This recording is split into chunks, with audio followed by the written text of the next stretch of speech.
1, 2, 3. 1, 2, 3. You are eat some. How are you? Just barely first. How are all you guys? Morning, morning, morning, everyone. It's pulled back.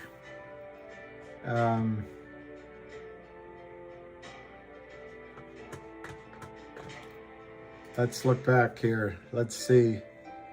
Good morning, good morning, good morning. Okay,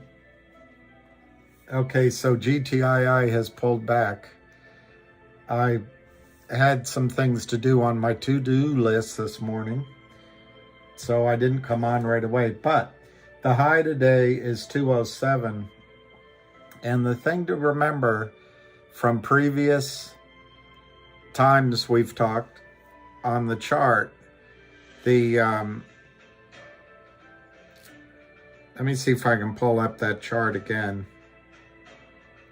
I haven't looked this morning, so we'll see if it says what I think it's going to say. Stock charts uses an logarithmic charting, so it's not quite the same picture you're going to see on other charts. Yeah, it's got it. It's got it. It broke through too. Basically, that red line is 177. So once before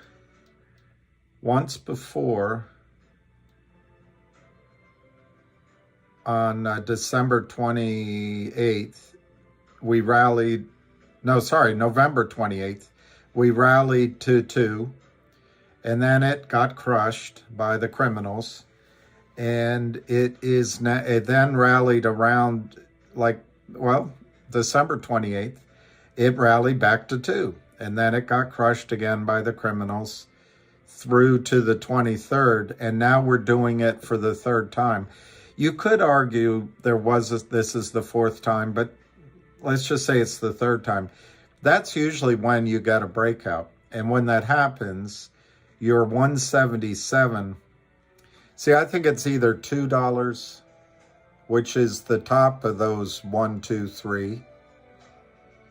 I don't know why that's out of focus.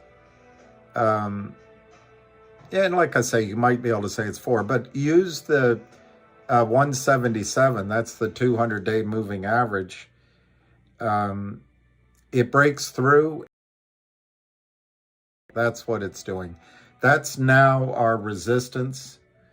And looking at this chart, it's hard to show you, but when everybody went over to Frank, what's his name, Benedetto's COSM, it was right here where we dip below the 50-day moving average. That price, if you go over, it's right here. Let's go over is $3.50 a share. $3.50 a share. Let me see if I can shrink it down so you can see it. $3.50 a share. That's where I think we're headed after we get back above 2 again, is to that where we broke down, $3.50. But I don't see why that stops us. There might be a little bit of a, what do you call those things that slow down traffic? Speed bump. There could be a speed bump right there. But who knows? Maybe we go to that $18 that Arkla said. So then I'm looking at another chart here, and this one doesn't have it's just a flat chart. Maybe 250 is a little bit of a pause, but the same thing I just said, that once it gets through that, the next sort of possible stopping point might be 350. But the thing is, as we break through this one, I don't know what it is. My charts aren't very clear. It's either 189, 2 range, somewhere in there. we're off. And then $5 becomes something that might be a little bit more than a speed bump. But if you look at, I wish Avid would ever come on again, but there's a descending resistance line that we're breaking out right now. So remember what charts do. Charts are just trying to measure the mood of a mob. Has the mob spent its energy on the upside, or has the mob spent its energy on the downside? And then how much of the mob, and I'm not trying to be insulting, I'm just trying to get in your head that this charts are a way of measuring the madness of crowds, I guess is a way to say it. How much of the volume of shares, which were, thank you very much, Counselor Diamond Hand. I thought you were going to be at the SEC, and I was looking for you, but I watched one of your videos, I think 2 nights ago. We're going to make it. GTII. You guys should follow Counselor Diamond Hands. He's got a good, I don't know if I watched a short Counselor or if it was a longer video. Because there's several people that do them, but this guy's on your side. So good morning, Counselor. I hope when this works, your business booms. Anyway, I think what this is measuring, what you try to measure on these charts is where people who bought at higher levels are tired, and as a group that you don't really know, as a group, do they have sell orders in, or are they going to be inclined to sell? That's what resistance is. Support is where everyone got in a rush as it broke out. And then they still believe when it comes back down, that's where they have more orders to buy. That's where they have more orders to buy. And that's where we are right as I'm speaking to you, in my judgment, at 170, 167, 170. The volume is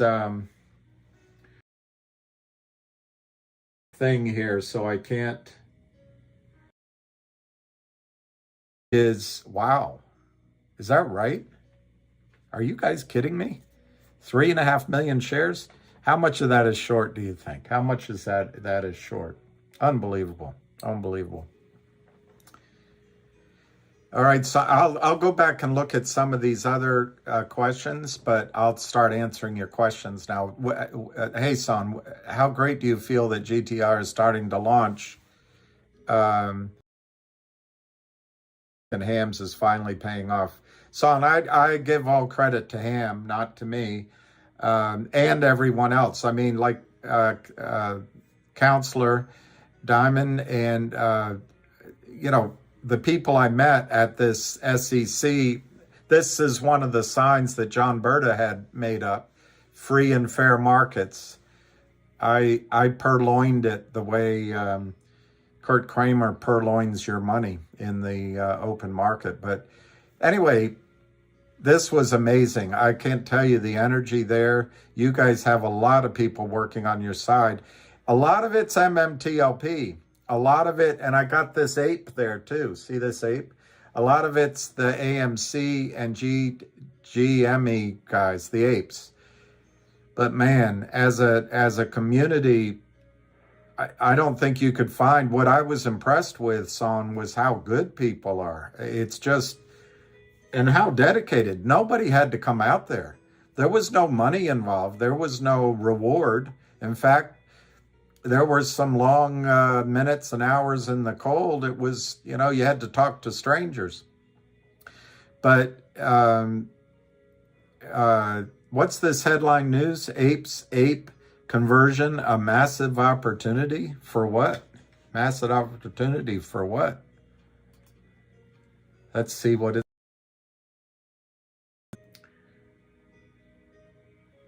Apes conversion, a massive opportunity to wipe out debt and drive expansion, says analyst. That's the tension between what you guys want, which is to see a short squeeze.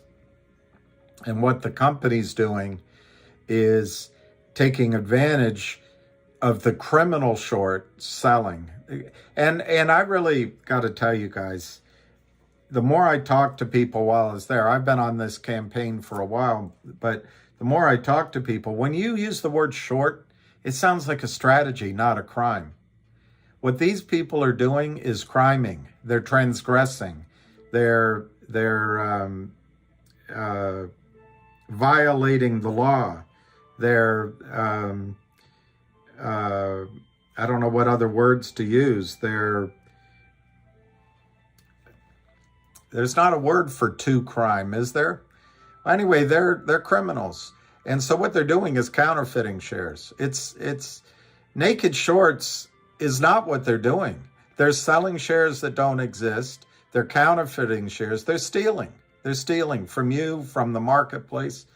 So anyway, what AMC is doing, AMC Entertainment's push to convert its AMC or APES into common stock is a massive opportunity in the company's battle to eliminate debt, according to B. Riley Securities analyst Eric Wold. Analysts are on the side of Wall Street. Wall Street's on the side of Wall Street. And the shorts provide, the criminals provide massive ongoing commissions and revenues to Wall Street for no extra work. There's no stress of making a cold call. It just comes in like manna from heaven. And the other thing that criminals do is they put a bunch of money in a pool, your money, and now they give it to the company. Now they took it from you at higher prices. They do deals with warrants and they pay themselves. All they did, though, as you purchased stock, with the liquidity that great gentleman Ken Griffin provides. We're providing liquidity, and we're not and it's almost commission free. Well, what they're doing on the other side are deals like this. So in an SEC filing, the movie chain and meme stock darling, they ridicule your due diligence and your intelligence by calling it a meme stock. What do they call it on the side of the criminals? A criminal target? A cartel's pleasure? I don't know. I got to come up with a word. Criminal cartel of shorts of counterfeiters. They had a special meeting to increase the number of AMC authorized shares and approve a 1-for-10 reverse split. Nightmare. So the stock fell. AMC stock fell. APES rose. National Popcorn Day. Given that APE unit holders essentially control the vote at 64% of combined holdings, and may not get another chance to extract value from these units, we expect the proposals to pass and open the door to a massive equity raising. Do you see what this is quoting analyst Eric Wold at B. Riley Securities. Do you see that little slip of vocabulary? Open the door to massive equity raising. The equity's already been raised. They just sold counterfeit shares to you. They took your money. The equity's sitting in accounts from higher prices, ready. So the criminals are sitting there with their ass out the window, having sold counterfeit shares that they can't deliver. And the company now is going to create shares through a investment bank, but I don't know who the investment bank, maybe it says here, but the IB will say, well, we'll raise the money for you. Well, the first people they're going to call are the criminals. Now, they may not know, that broker or banker may not know that these are criminals. It's all, dressed up. But that's where the money's coming from. You guys, I don't know what analogy to give to you, but if there's no level of corruption, no level of criminality that goes on in this stuff, that if you imagined it, that you'd be wrong. Okay, so Eric Wold goes on. We expect the two proposals to pass, and this vote to open the door to a massive equity raising opportunity for the company in the coming years. Not only could this help the company eliminate all balance sheet debt as the exhibition industry continues to recover. So they're moving from a movie industry to an exhibition industry. But it could allow management to pursue additional diversification options to drive incremental growth. What happened to your short squeeze? Now you have to wait for incremental growth within the greater media industry. If I were reading this, I would be gagging. Oh, I am reading it.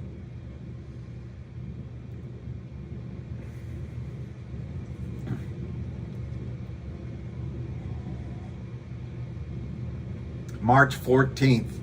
So here, the news is out. AMC said on December 22nd that it was seeking a 1-for-10 reverse split of its common stock.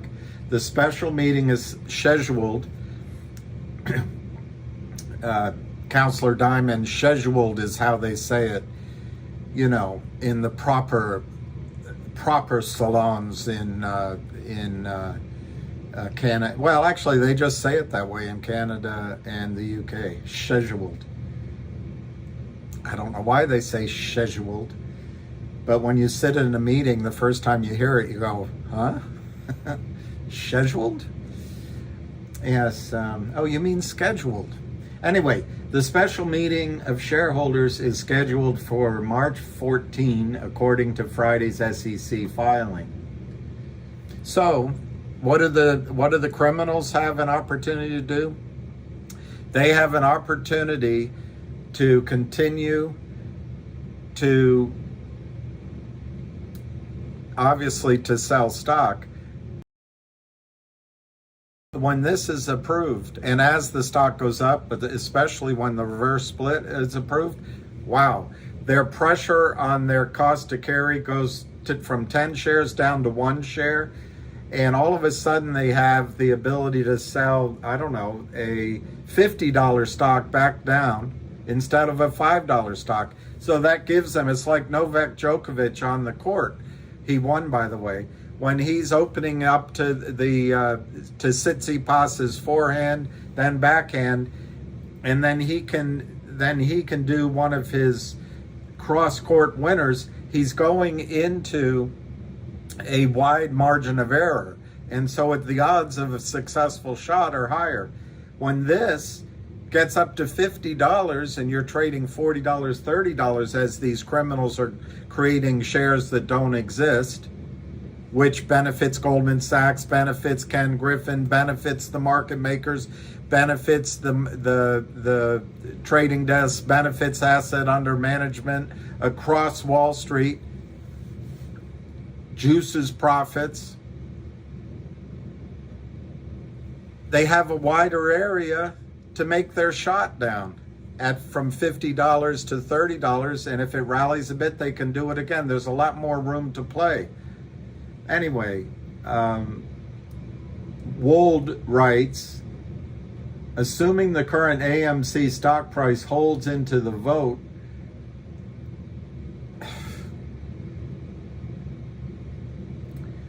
the reverse stock split would open the door to roughly $22 billion in equity capital.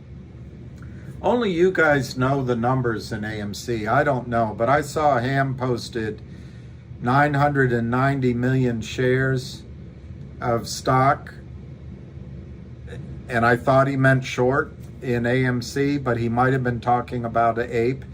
I just don't know. But if we assume 1 billion shares have been shorted, and you might have much higher numbers in APE, in AMC, sorry, AMC.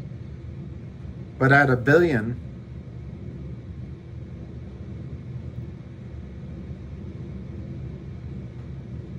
I guess I got to do 22. He's saying 22 billion divided by 1 billion fictitious shares sold, illegal sold, taken from you over the last 2 or 3 years. It's $22 a share. So by doing, look, I made a bunch of guesses there. I guessed 1 billion shares. But if they do this reverse split, it gets up to 50. The criminals they have 1 billion or more shares to sell. They sell it down. They give it through the channel of an investment bank. And the bankers say, hey, we raised $22 billion. We are geniuses. No, it was the criminals taking money from you for 3 or 4 years.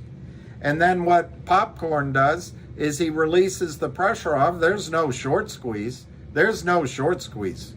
This is in front of your face. There is not going to be a short squeeze.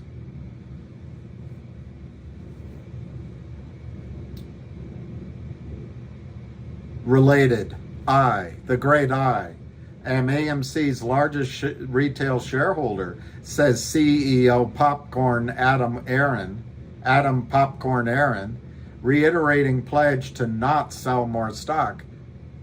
What a useless pledge. This is Hillary Clinton. Deflect. Say something over here while you're doing something over here. They're saying he's going to sell 22 billion worth of stock to the criminals. Why does he have to sell anything? He's already enriched himself. He's already secured his sinecure of millions of dollars a year because of his genius management. Guys, I would tell you, you have an opportunity in AMC and APE, and I can't give you advice because I really don't know the story, but reading this sickens me. I shouldn't be giving advice. I should be saying best of luck. But I would take that money and buy CRTD and GTII, and there's a couple of others out there, 3 or 4 others.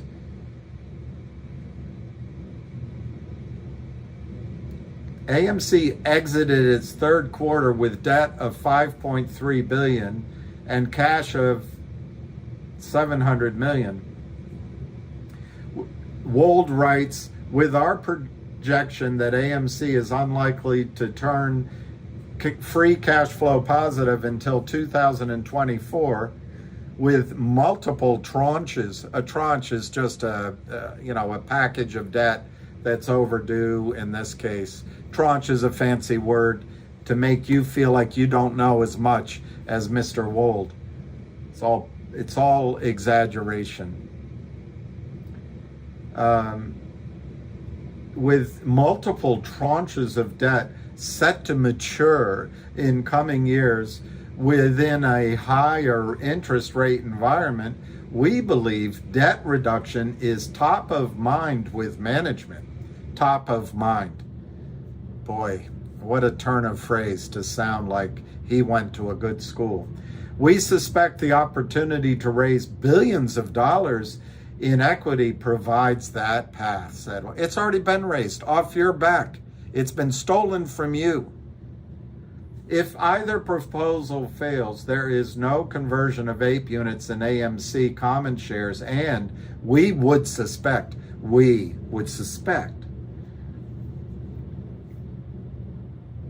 APE units could potentially decline to price levels at the time before the announcement on December 22 or below $1, the analyst said. Oh, we got to listen to this analyst. Over the last 2 years, AMC has been on a roller coaster ride that took a pandemic victim to meme stock phenomenon. In other words, you all that did your research, that organized, caught on to what's happening. It's just a meme stock. You're just silly children.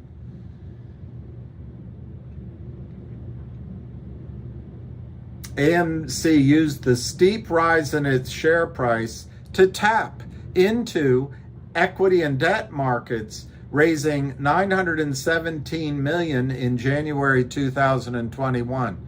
Tap into equity markets. No, the criminals, the equity markets, had created shares that don't exist, criminally sold counterfeit shares, and Adam Popcorn Aaron took advantage of helping the criminals out. Now, in his defense, he probably has no clue.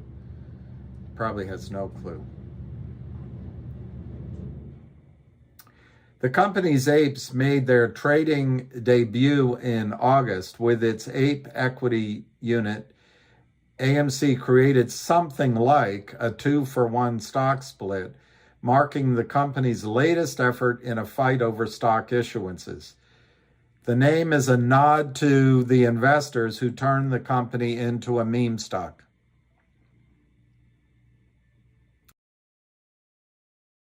That's what I think meme is a ridicule. I could be wrong. Who often refer to themselves as apes or ape nation.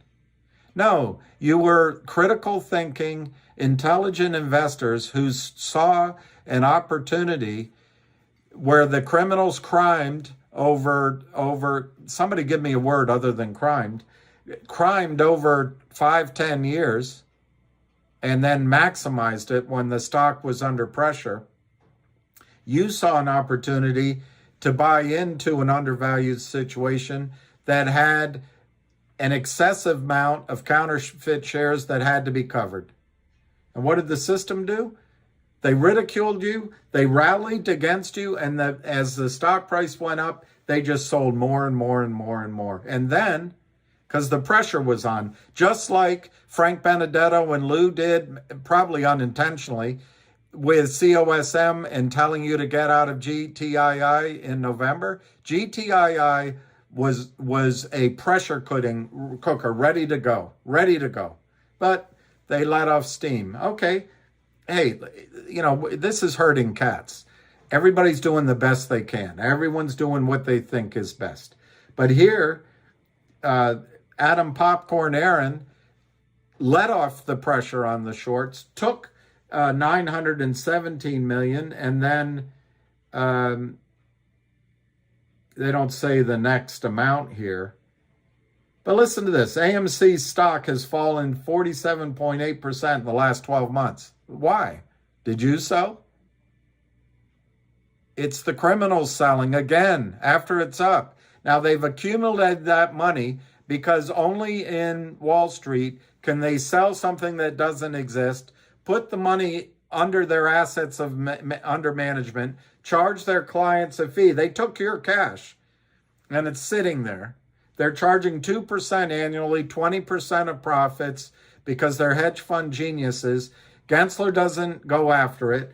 And a year later, or a year and a half later, Adam Popcorn Aaron is going to go to the equity markets through an intermediary. It could be anybody. I don't know who's going to be on the prospectus.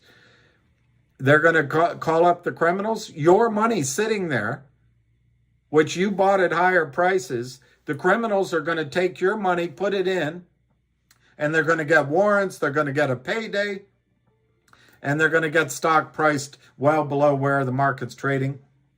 They've already driven it down 47.8%, organized it downward. And they've traded it up and down all during that time, stripping. It's like my analysis of they bring the sheep in to get sheared. They shear you for a year and a half, 2 years, 3 years, taking the wool off the sheep. And then a smiling guy guides you up the electronic escalator to the abattoir where you get your head cut off and your skin stripped off.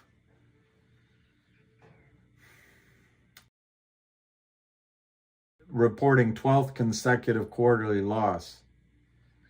If the ape conversion is accepted, it would help drive AMC's expansion, according to Wold. Quote, in recent years, management has initiated some minor extensions into areas which could be viewed as complementary to the exhibition business. They're a movie theater. Other than Highcroft Mining, he wrote. However, we could see this access to meaningful capital, which is your money you've already put up, as providing are you getting paid warrants? Are you getting a commission for providing that money? No, they fleeced you. Now they're going to take you up and chop your head off.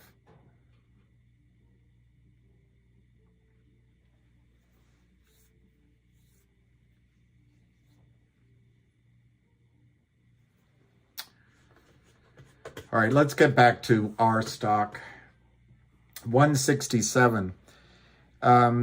So, Son, I'm sorry I got distracted. Yeah, I think you were asking what price would you need to see in GTII for me to be excited? I'm already excited.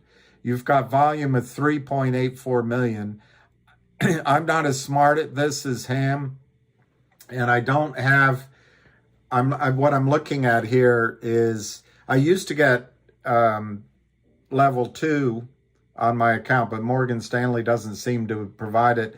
I was trying, before I came on, it was on my list to do. What do I do to get it? How can I pay for it? I'll get level 2. But I haven't been watching it. That'll be something I'll try to do even as we're talking. But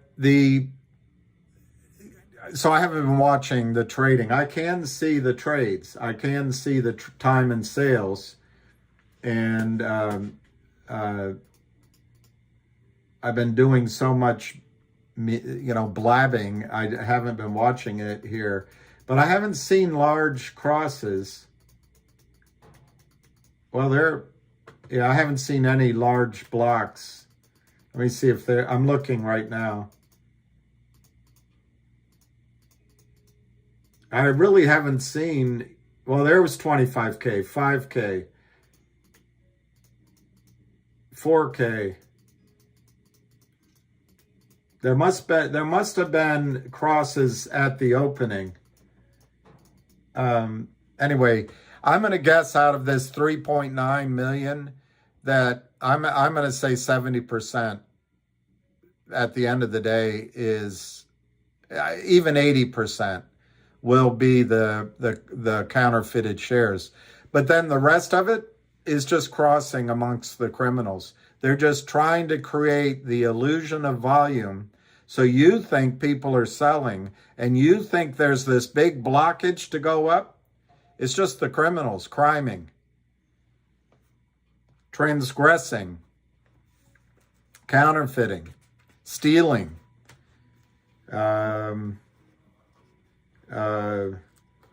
What's another word? Crimey, mate.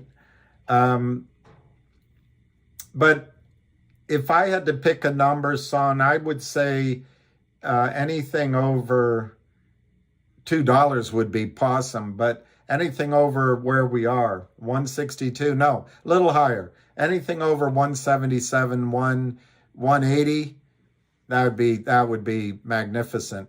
And this kind of volume is also magnificent, Son. We're at 4 million at 11 o'clock in the morning. If we had 10 million today, that would be pounceable too, even if it's all fake. And it doesn't have to be 10 million. I'm making up a number, but a massive volume day and we break out and we're above resistance and we're above 2. If we got above 220, if we got to 250, oh my gosh. But I really think anything that gets us above $2, 180 to $2 with volume is going to get us above $5 and on the way above 7. It's going to get us to new highs, Song. So that's my answer to your question. Sean Bashor, 15 million 3 state days. That would perps continuing to perpetrate. I like that. Isle of Staten. The perps. I like that. That's a good word. The perps. Okay, Sean Bashor is saying, until then, it's nothing. Malver Station is a good one. All right, I don't know what Malver, for time and sale. Hey, David Raghunath, thank you for saying it's awesome. Perpetrating. I like it. I like it. Pump up the volume. That's a good one. Guys, I wouldn't... The news that came out, I was down with everybody at this rally, and next time it's going to be bigger, but it was big enough. I would guess, I didn't see a count, but the night before, the day of, and then the next day, I didn't go to dinner the day of because I had a dog to walk. But all told, I bet you had 300 or 400 people. That might be high, but you had dedicated people, and then you had live streams going, and then I tried to do a live stream on Friday, and my phone, it's the way I always do it when I go down to the SEC or FINRA or sitting in a coffee shop. My phone went completely gray, like a black and white movie. It was eerie. It was like I couldn't even really see. You can see sort of shadow movement. Anyway, the Statue of Liberty came up to me. I think her name is, I think it begins with an S, Systematic anyway, right now I can't remember her handle. But she said, you've been shadow banned on YouTube, and it's happening to several people. They had cameras up above, so I couldn't go live. I don't want to be like Mel Gibson in that movie where he started seeing things, but maybe. It doesn't bother me. I mean, we live in a country where we're free to speak our ideas, free to assemble. If they want to track what I'm saying, go ahead, track what I'm saying. If they want to block my right to assemble and stream to you guys, I guess they, whoever they is, go ahead. But with all those people there, with 300 or 400 or 500 people, I don't know how many were the total, because it's coming and going. They're not going to block everybody. They're not going to block everybody. I forgot the question I was answering. My apologies. I love Lester, Djokovic. Djokovic. I stayed up. I didn't go to sleep. I watched Djokovic. This guy Djokovic, people don't realize what a treasure it is to watch him. I first watched him at the Miami Open when nobody knew who he was. And the only reason I went to it, a friend of mine invited me. No one was in the stands. The sun was beating down. I got, sunburned. I got a hat. I went and got a hat. But it was Nadal against Djokovic. Nadal won. But man, Djokovic was the best service returner I had seen since Jimmy Connors. And no one brings up Jimmy Connors. Agassi is good. There's a couple of others. But Connors was unbelievable. He returned everything. But the thing I noticed about Connors versus Djokovic, I loved Jimmy Connors. But Jimmy Connors was a left-hander, and he had a good forehand. But Jimmy Connors' balls, so many times they would hit the net. Djokovic never misses. It's over. And that was a hard match to watch. I think, you see a lot of blowout. When you look at the scores, you see blowout matches. and Djokovic will say it was closer than it was. And, you know, I watch a lot of them. I agree with them. In this case, the score made it look a lot closer than it was. I think Djokovic was in control the entire time. I wish he hadn't gone at the end of the second set to change his t-shirt and shorts and everything, because he came out in the third set and double faulted. I mean, sorry. He might have double faulted in that match. That's not the word I meant, though. He got broken. And so that third match went to a tiebreaker. It didn't have to. I think he sort of interrupted his own momentum. But my gosh, to watch him go up into the stands and then start crying, the flood of emotion, the accomplishment. This is a man whose childhood and teenage years were stolen from him because of the war in the Balkans. And he had a talent. Every time he does it this way, he does it the orthodox way. He looks up to the sky. He's saying thank you and praying to his coach. She found him, and she died, I guess, about 10 years ago. But his family had a small restaurant, and they were struggling in that war. A lot of young men and women lost their youth and their opportunity because of those wars. And Djokovic made it out, but he remembers all that. And I couldn't be more pleased for him. He's tied at 22 with Nadal for the Grand Slams. He's ahead on every record, everything out there. I think Roger Federer still has one or two, kind of obscure has the all-time record at Roland Garros.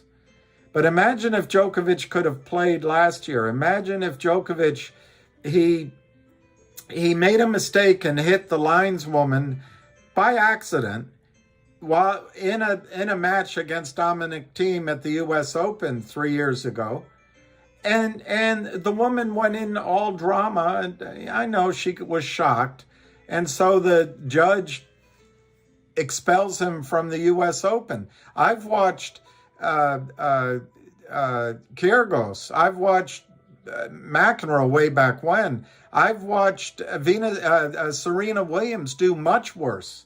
I've watched players throw their rackets, hit the ball into the stands, all sorts of things, and they just get a penalty.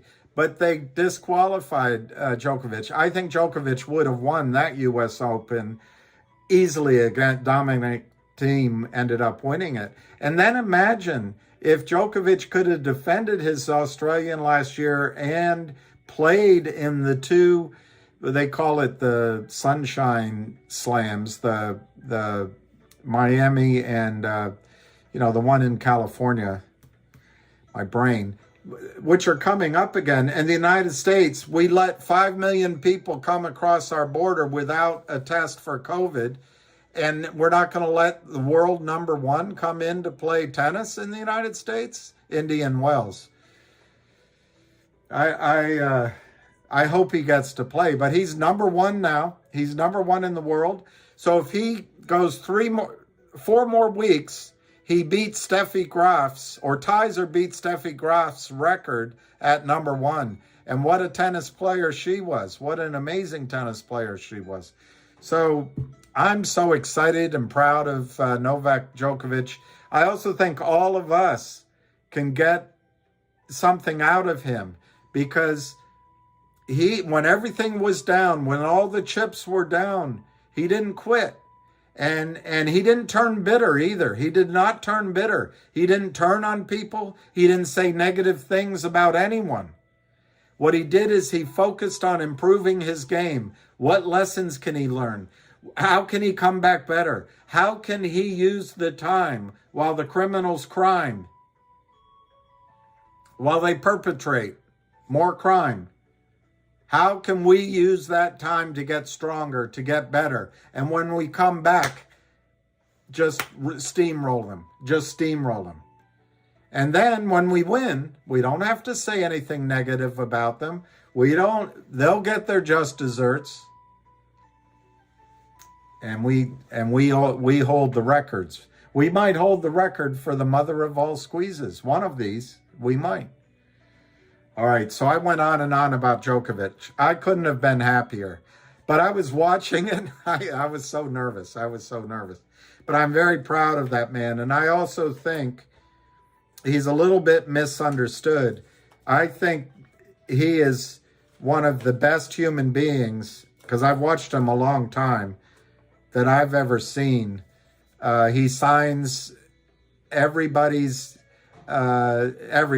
He gave a racket to a young girl last year. This at Adelaide, he took his shoes off and gave one signed shoe and then another signed shoe to two little boys in the stands. And I don't think they make him finer than Novak Djokovic. I'm really proud of him. Of course, I think Tsitsipas is a wonderful young man. He's got a great future. And some of the other competitors, Sebastian Korda has a massive future, I think. These are all good gentlemen. Kyrgios, I know he flies off the handle. I went up here in which direction? That way, when they came to town last August. Kyrgios is a rock star. He is a rock star. I went in and watched the singles tennis, because you can move around with your ticket. I watched the singles tennis when he was playing, and my memory is Kyrgios lost the singles. But anyway, he went to play doubles. The stadium emptied, and everyone went to the double stadium, which has a chain link fence, and everyone was standing around it, and then there's seats too. He was like, I don't know what your favorite rock musicians are, but I don't know. Beyonce. It's like Beyonce went over there and started singing. Kyrgios is amazing. I also think Kyrgios is a courageous man. He speaks out, and he supported. Anyway, I don't want to get into that discussion, but I think Kyrgios is a man of integrity and character. He's also a character. But men's tennis is something you've got a blessing of the next 2 or 3 decades. You've got a lot of good people to watch. And if this ever runs, I would love to set up with all of you, as many as people that want, that one year we went to Australia, we went to Paris, we went to London, and then we went to Flushing Meadows and watched all of the tennis. That would be fun. And we got the best hotels, and we lived like I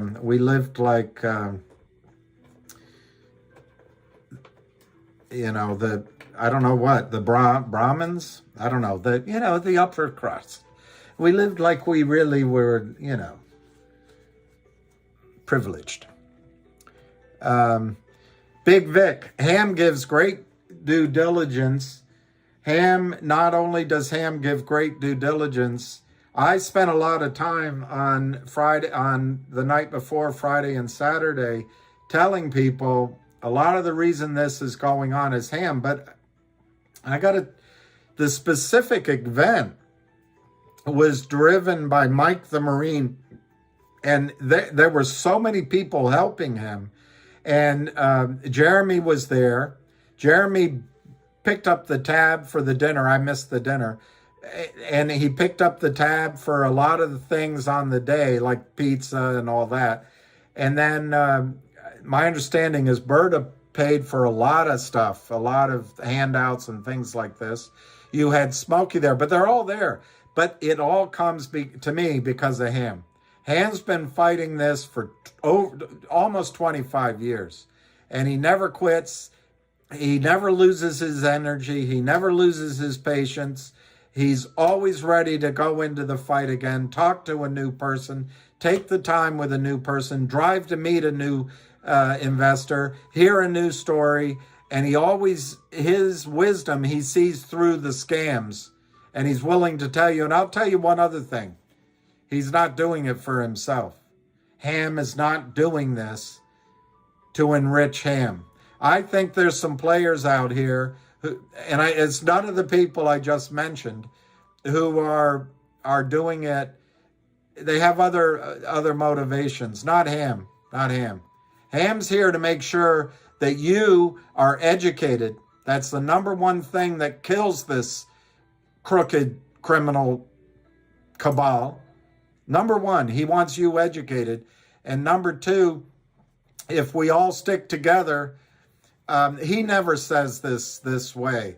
But, well, I don't know. He might have. But to me, all these lawsuits and all that, I love the gathering. I do. And in fact, I gave Mike and Smokey an idea that I intend to pursue. Next time we come to DC, we have a convention or a conference and we meet for 1 or 2 days, and it's at a big hotel or modest size hotel. And we have a schedule, and we have speakers, and we have congressmen, and I'll help organize that. But my point is, what's going to make this system change is when you make GTII run, or you make CRTD run, or both, or hopefully AMC or GME or MMTLP comes out of the gate trading. Well, when this costs, let me give you a number on MMTLP.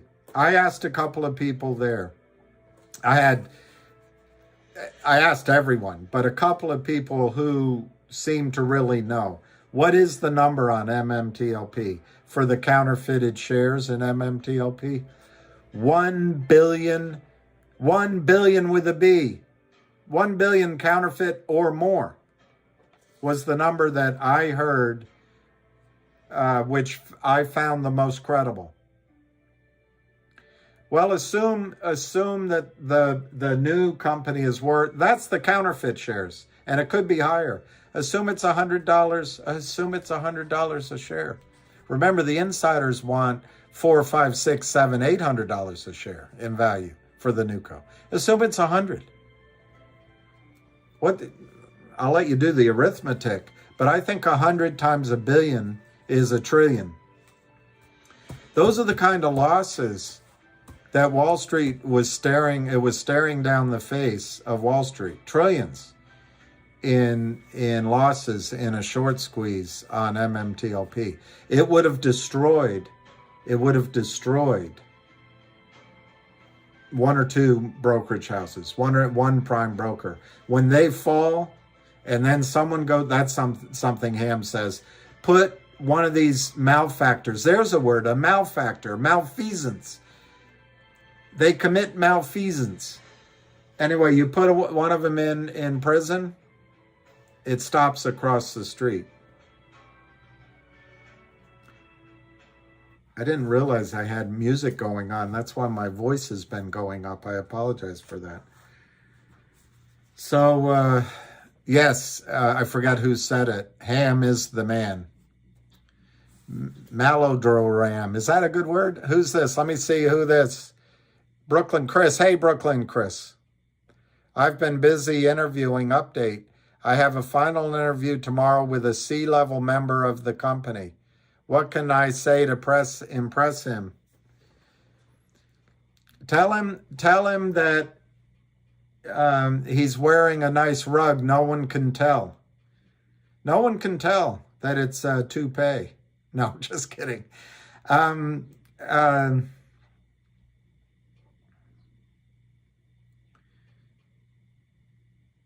Chris, when you get him talking, you're winning. Remember that, Chris. When you get him talking, you're winning. So if he asks you, when you walk in, keep your eye contact, firm handshake. I know there's a lot of people that give that limp handshake. Don't do it. And I know there's COVID. Forget about COVID right now. Firm handshake. Firm handshake. Doesn't have to hurt, but just firm. And if your hands are cold before you go in, or a little bit sweaty, rub them on your, rub them on your pants, rub them in your pocket, exercise them, get the blood flowing. But don't be nervous. Take some deep breaths. Every time, Chris, before Abraham Lincoln would give a speech, he would take a moment. One supposes it was a prayer he was giving. It's not clear that he was a member of any particular faith, but he would take a moment and I think ask for help. And you can do that as you go in. My brother, once a lawyer, he told me when I was under stress one time and had a big thing coming up, he said, Bill, serenity now, serenity now. You can say that to yourself. As a Catholic, I think our great intercessor is the Virgin Mary. And her favorite prayer I've heard is, and some people might know what it's called, it's, O Mary, conceived without sin, pray for us who have recourse to thee. That's it. You can say that before you go in. But get yourself calm. Take some breaths. Get yourself calm. And when you walk in, look in the eye, handshake. But as you're looking in the eye, as you're walking in, notice things. Notice something, anything that you know something about. Anything. Oh, you went to Florida? Where? My dad has a place right nearby. That's lovely. Anything. I don't know. I can't make it up. Oh, you like jazz music? Who do you like? Get him talking. And if he talks, he starts liking you. He starts liking you. And then when he asks questions, if you don't understand the question, or you're back on your back foot, you can try humor, but humor is risky. Humor is risky. But don't be afraid to use humor in a situation. But you can also say, sorry, I didn't quite understand it. Could you ask it again? You can say that. You can also pick part of the question and then answer something you already wanted to say. Now, Chris, unless you were such a wow that the interviewer is going to remember everything about you, most human beings only remember 1 or 2 or 3 things. So before you go tomorrow, just write down on a pad of paper to yourself, what are the 1 or 2 or 3 things you want him to know about you, the positive things. Personally, I hate exaggerating about myself. I hate it. A lot of people go in, hey, I'm the. I personally hate it because I'm not comfortable with it. But Novak Djokovic, by the way, he'll come out and he'll say how I played great tennis today. I did this, and this well. So there's a middle line where you can say positive things about yourself. But what's the 1 or 2 things you want him to know about you? I don't know what the situation is. But if you can turn 1 or 2 questions to those points, do it. Do it. Why you're excited about it. The other thing I might do as I'm thinking about it, Chris, in this age of information, you could Google this guy or go on LinkedIn and see his CV. And there's got to be 1 or 2 things in there, like where he went to school or his hobbies or something that you could try to connect on. But don't overdo that. By the way, I'm not recommending to go into a massive kissing his rear end. It's just a connection, 1 or 2 connections, that's all. And the goal is to get him talking about it. If you can get him talking 5 or 10 minutes. The other thing is he's there to interview you, but you're also there to interview him. What are you looking for? What would you expect out of me? And also say positive things. And if you have negatives in your background and he's going to bring them up, don't hide them. Yeah, that happened.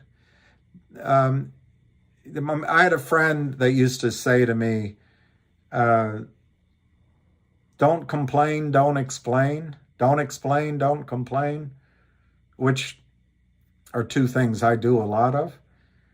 But don't explain too much. Don't complain too much. Have a prepared couple of words and then move on.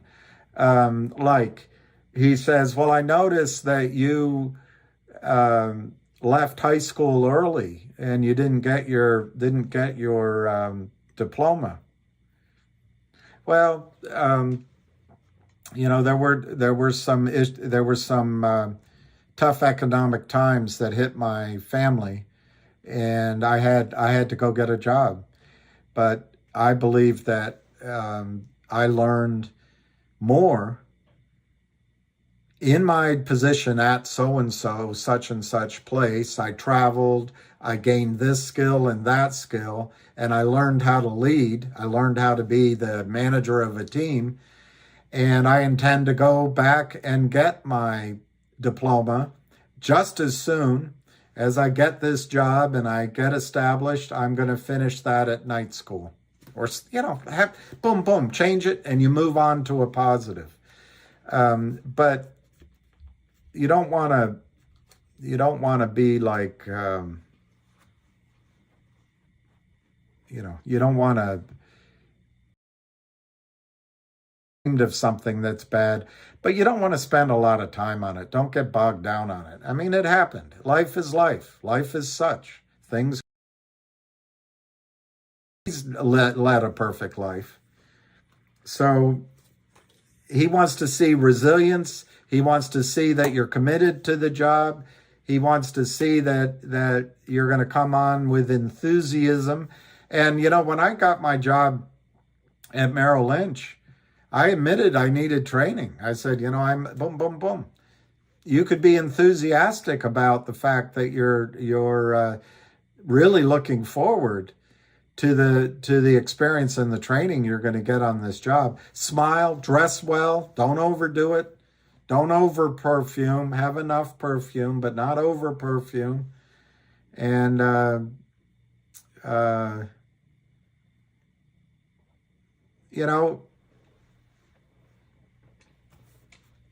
positive energy. And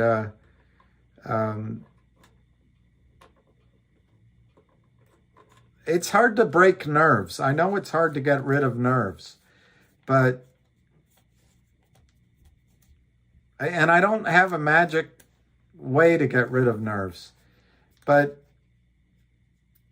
you don't need to be nervous on this interview. You don't need to be.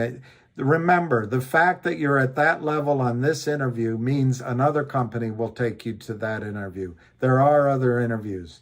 They have seen value in you. They have seen good in you. And if he asks questions you don't know the answer to, you don't know the answer. And if he asks you to make your commitment on what salary package you want, that's not the time to make. I don't think. Personally, I would back off and say, let me think about it. What's your offer? Get him to offer. Don't you negotiate against yourself. Let him make the offer if he wants to. I don't think they'll do that in that meeting. And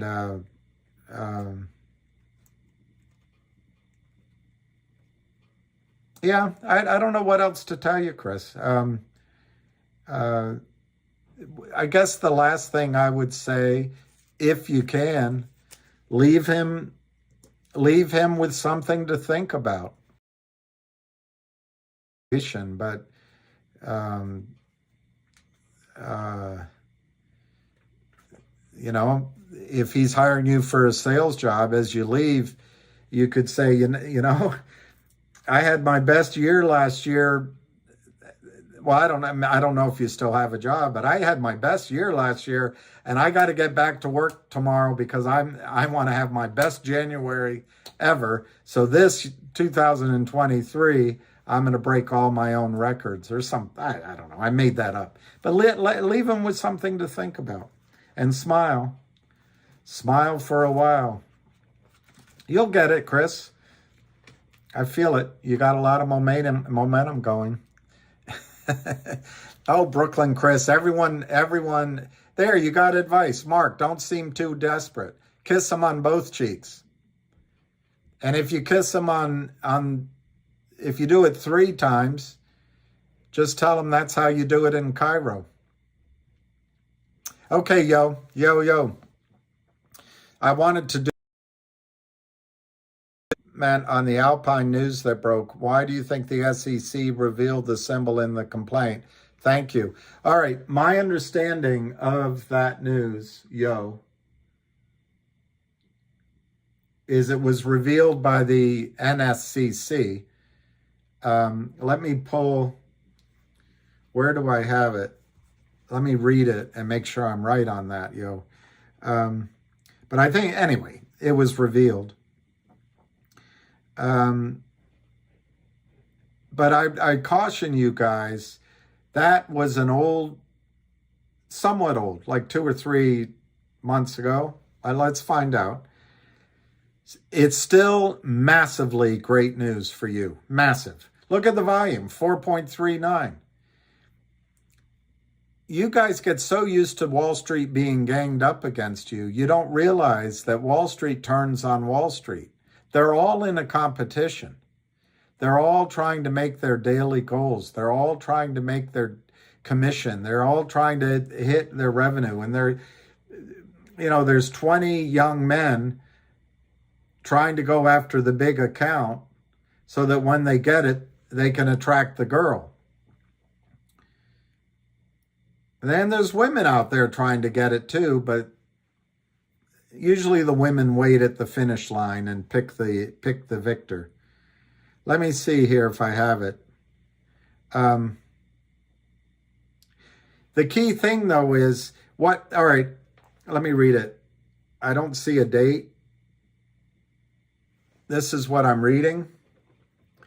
On October 28th, 2022, Alpine filed its expedited stay motion requesting a stay of the NSCC's imposition of a fine, backtesting charge.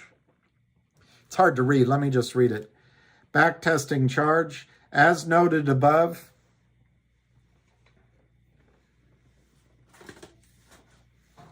It's so small. I need my glasses, yo. Yo, what'd you do with my glasses, yo? Well, we'll have to go without my glasses. Here they are, yo. Okay, that helps. On October 28th, 2022, in connection with its application for review, Alpine filed its expedited stay motion requesting a stay of NSCC's imposition of a $2,154,000 backtesting charge. As noted above, NSCC does not impose backtesting charges under the approval rule change that Alpine challenges in its application for review in these proceedings. Rather, NSCC imposes backtesting charges under rule changes that the Commission approved in 2016. I'd have to look those up. I don't know what those rule changes are. But NSCC assesses the backtesting charge based in part by reference to other charges that NSCC imposes under the approved rule change that is the subject of Alpine's application. In red highlight,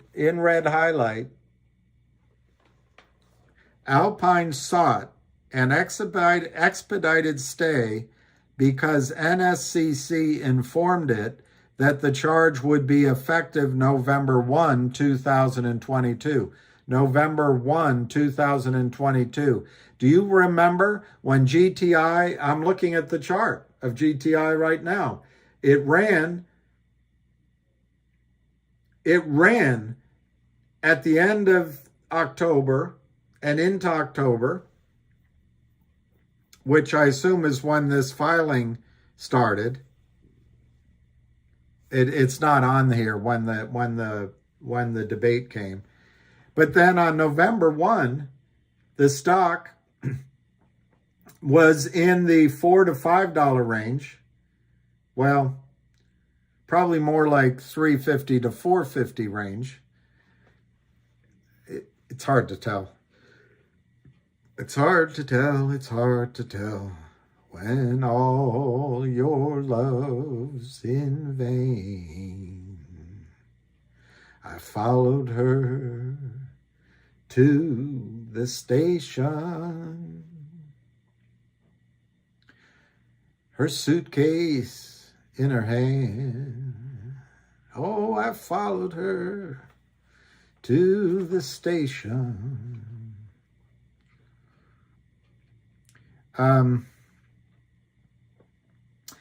In the red, Alpine sought an expedited stay because NSCC informed it that the charge would be effective November 1. Do you think some of the pressure here was because of that chart? Because of this was in filings? Anyway, NSCC informed Alpine that deficiencies it observed in September 2022 caused Alpine to fall below the backtesting target and attributed the deficiencies to Alpine's, quote, net short position, my mistake, to quote, net short portfolios, with the top driver being a concentrated short position in GTII, unquote.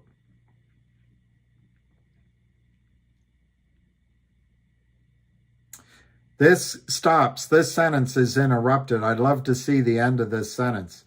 According to Alpine, the charge constitutes a limitation of access under Section 19D because Alpine lacks the capital necessary to pay it and other charges. Alpine lacks the capital. Now, my memory, somebody brought up Ham before. Ham pointed out to me and to others that Alpine was a crappy prime broker with no money and a criminal, and the facilitator of the criminal's transactions. I researched Alpine myself, and so I have a lot of stuff in my head. Maybe I'll do a video on it. But I read a lot about these jerks. So they don't have the capital. Now, interesting, whoever asked me, Son, I think. No, I forgot, it wasn't Son. But on this timing, do you notice this was effective November 2022, and I think let me see if I copied one more page. Okay. I think part of this may be on October 28th, 2022, in connection with its application for review, Alpine filed, so that was on October 28th. That's when it started running. Of course, that's also when a lot of you guys started buying. You never know for sure what makes things go.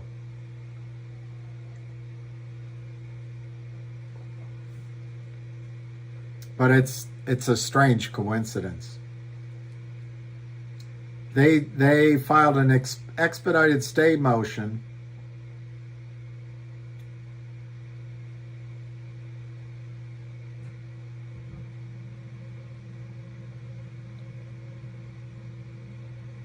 All right, this is just, it's the same. Nothing new there. So, my point though, son, is a couple of things.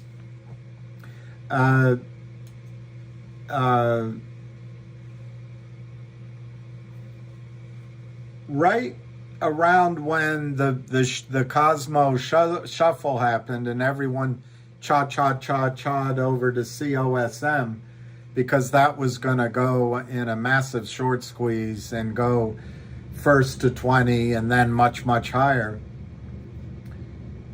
pre-split.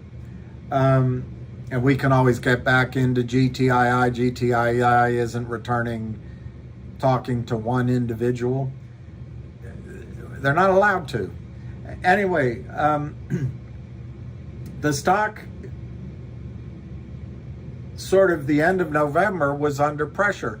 Ham pointed out that he felt, and you can go look it up, Ham pointed out that he felt the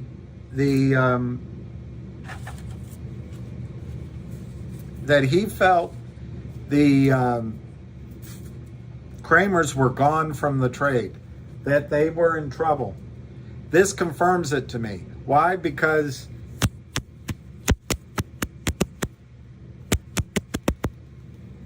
I hope that cleans up that flare. Why? Because the Alpine probably stopped taking orders from the Kramers, because the Alpine says, hey, what is this? We're in trouble. They turned back to the Kramers. All right. And then Ham said that he thought the activity from the end of November down to the beginning of December, and then there was a little bit of a rally back, and then from December to the end of the year, he thought that was all new criminals. I called them hyenas. I called them jackals. He called them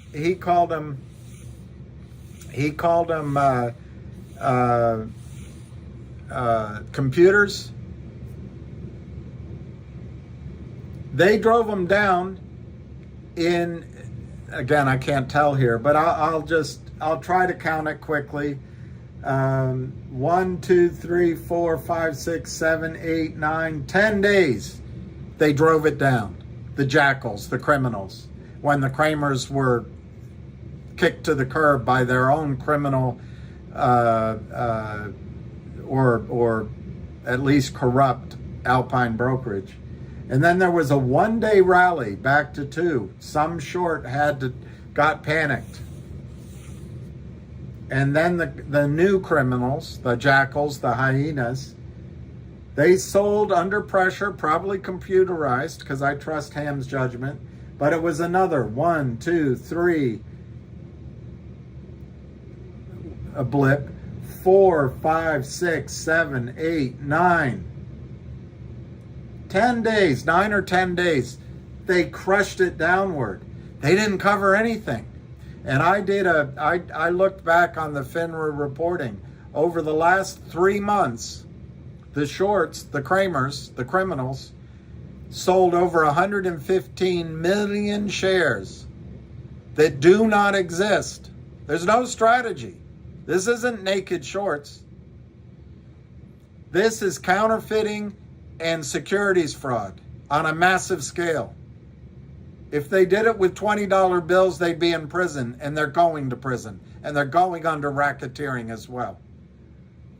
So anyway, for about a 4-week period, they drove it down, and it was Ham's contention that they probably were working at the behest, not of Kurt Kramer, who has no power on Wall Street.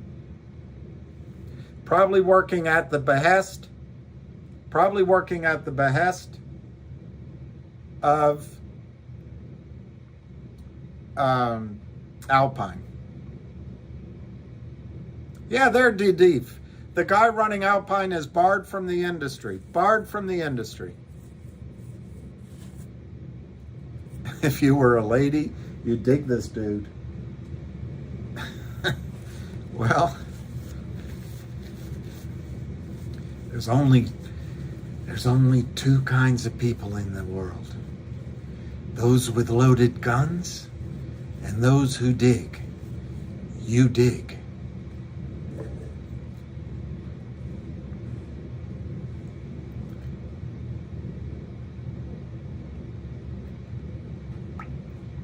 Mark Maddox is right, but the way this will go out, and just to finish that point, they drove it down. They couldn't kill the stock. They tried again from the end of the year. They couldn't kill the stock. It's $1.58 now.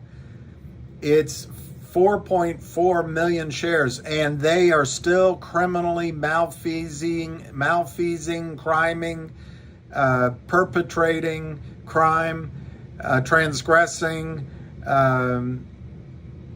They're doing it right now in front of you. They're doing it. They're walking into Dwayne Reed. They're breaking the locks, and they're taking all of the shampoo and razor blades and laundry detergent and walking out in front of the guards in broad daylight. They're continuing to do it. This time they're not going to get away with it. Why? Unless they've found another prime broker to take their criminal sales, which I don't think they will, unless that prime broker wants to commit suicide. This news that is now all over Twitter on this filing is telegraphing the rest of Wall Street. If you want to make money, come financially destroy Kurt Kramer. Come financially destroy Power Up Lending. Come to financially destroy Seth Kramer, Charlie Mayo's LLCs. Come financially destroy Alpine Lending. Not because you hate them. Nothing personal, just business. Because there's over 300 million shares counterfeited, criminally sold, that need to be bought back. And there's no real short right now at $1.58. All right, Kurt. All right, Alpine. You want us to help you out. You're underwater right now on 300 non-existent shares, probably for at least $1 to $1.25 a share. So what's in it for us? We're going to help you out. We could drive this down maybe to get it. Maybe we drive it down $1, but you're already losing $1 a share. So how do we make money? Well, you drive it down further. You get it down to 20 cents. Yeah, with more counterfeit shares. And the volume today is 4.5 million, and nobody's selling. How are we going to cover? How are we going to cover? How are we going to cover, Kurt? If we lend you the money, Kurt, to bail you out, if we take your criminal trades, because your lawyer, Rob Nadich, says that you're going to deliver shares. Remember, GTII purchased the convertible note 2 years ago, paid all the penalties. This was a note that Kurt Kramer and his lawyer, Robert Nadich, presented to GTII.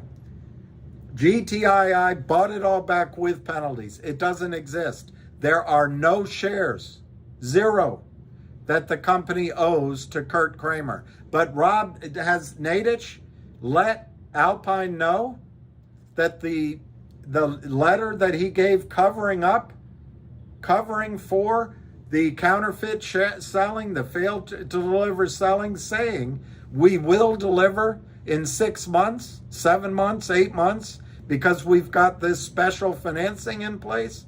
Did Nadich inform the market makers and Alpine and the broker dealers that, hey, that death spiral note that was in place is no longer in place? We don't have any shares coming. Everything we sell has to be bought back in the open market. Has to be bought back in the open market. Has to be. So when Lou told you and Frank Benedetto told you, and by the way, Frank Benedetto is friends with Kurt Kramer. He said it. He said it on Twitter. Just let that sink in. Frank Benedetto stood up for Kurt Kramer on Twitter. Let that sink in. So and anyway, you can be friends with people that do things wrong, and it doesn't mean you're a bad guy. But the Kramers were down almost $1 billion. They'll do anything. Lie, cheat, steal, and make threats.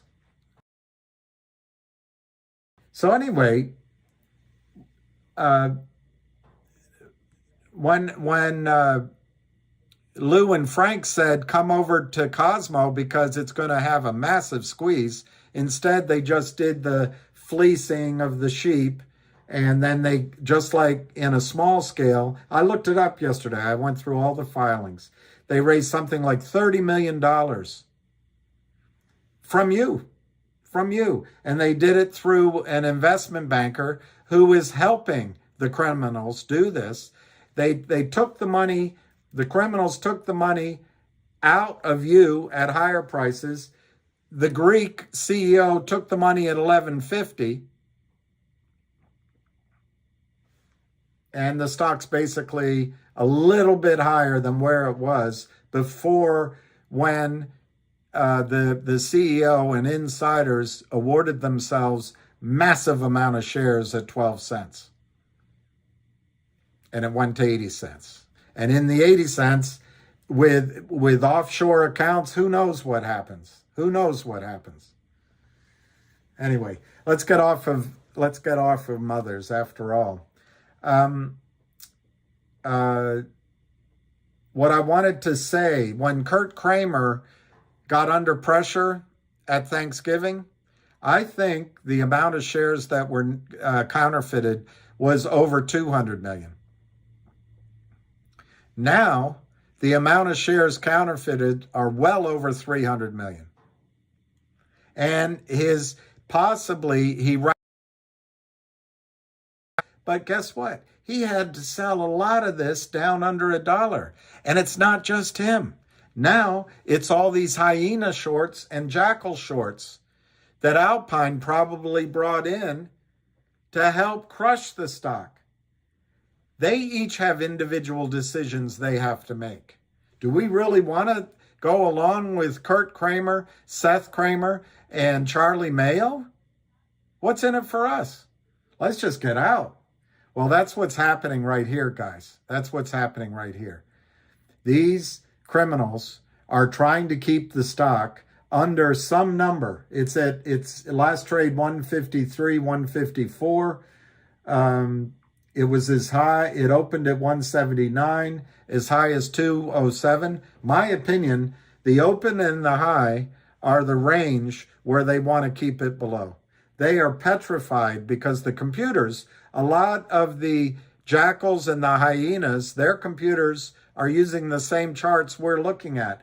As soon as this gets to 210, 225, certainly 250, and oh my gosh, if it got to $354, these other jackal shorts are going to cover. They have no interest. This is just one of hundreds, if not millions of trades they'll do this year. They don't want to lose their capital, so they'll cover. But right now, the criminal Kramers and Charlie Mayos are trying to keep it down. And they're trying to convince you that you shouldn't be in the stock. Now, what's happening in the background? Today is Monday the 30th. Monday the 30th.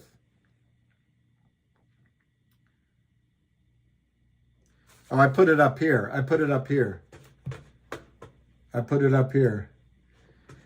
On January 13th, GTII announced That's January 13th this year.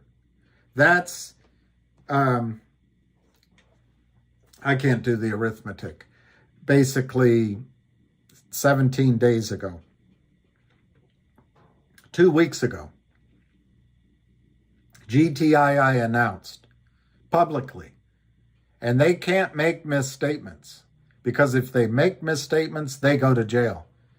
Kurt Kramer can hide behind the skirts of his attorney, Richard Nadich, and then his attorney out of California, right now the name of the firm, this big white-collar criminal law firm, is skipping me. I'm having a Biden moment. He can hide about them. Hide behind them with the money he stole from you. But it doesn't mean he's not transgressing, perpetrating. Okay, on January 13th, GTII announced today it has received a letter from UHY LLP, a PCAOB auditing firm based in Sterling Heights, Michigan, advising the company it is on track to complete the audit of Wildfire Media Corp's 2020 and 2021 year-end financials and issue a written report before the end of January 2023. The PCAOB 2-year audit, I don't know what PCAOB,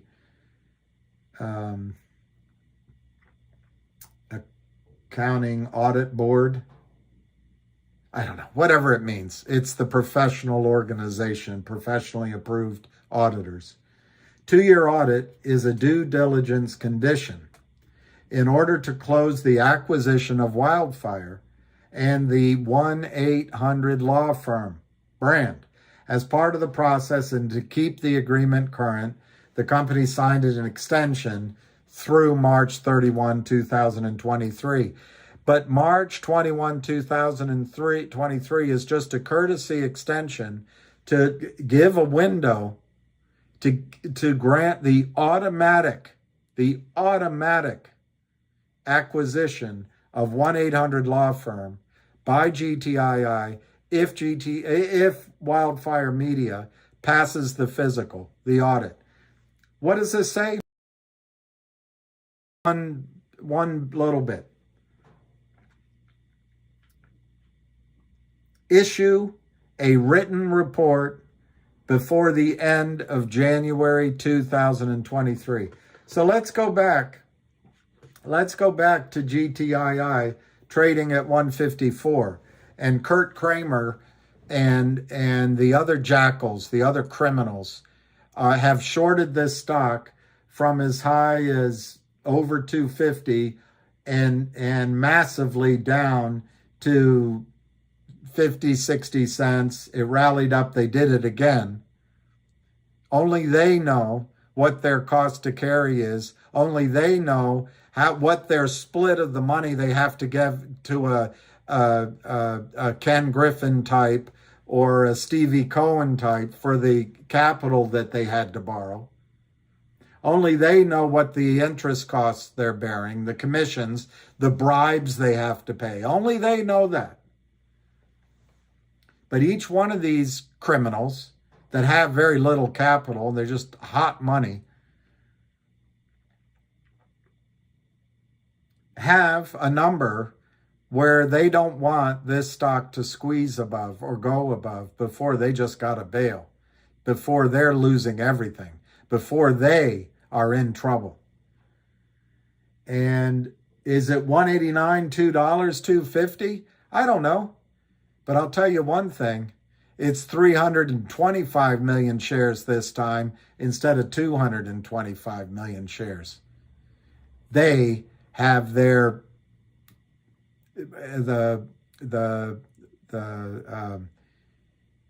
Deep Throat said to Woodstein that Katharine Graham was going to have her teats in a ringer if she wasn't careful. And that kind of became the slogan at the Washington Post back when the Washington Post was the best newspaper in the world. The shorts are going to have their tits in a ringer soon.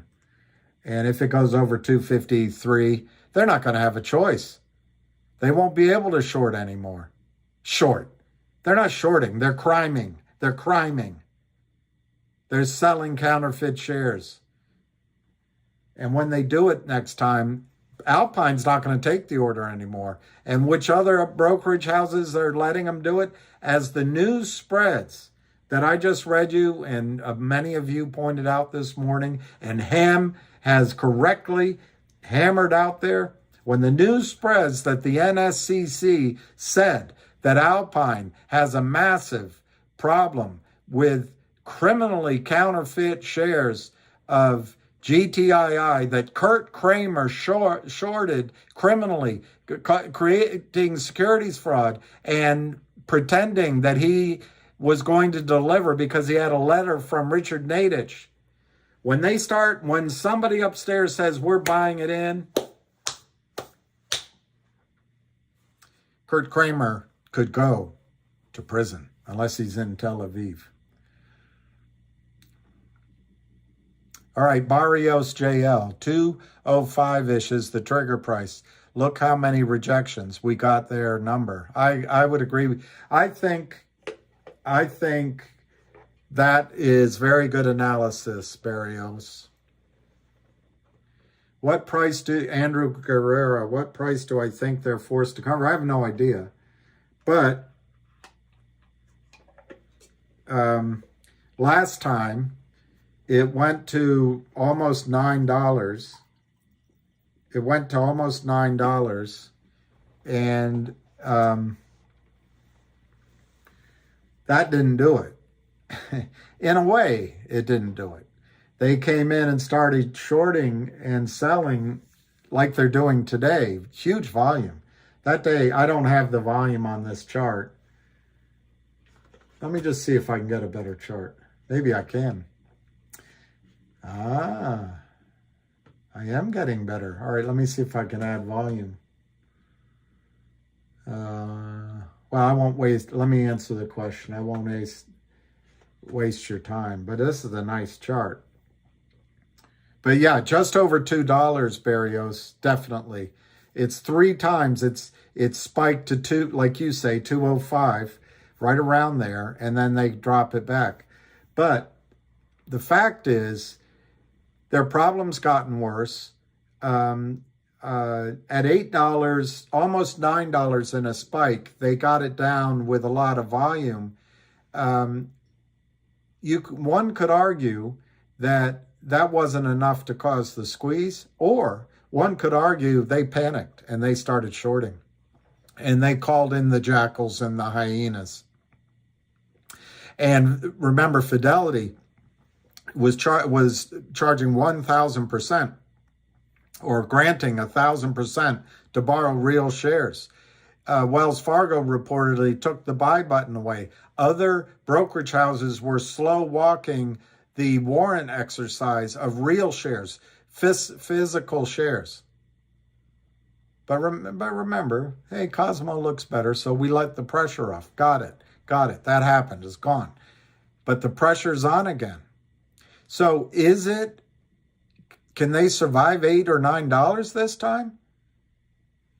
The number is over 300 million shares now, not over 200 million shares. So is the number 7 or 8, or is the number...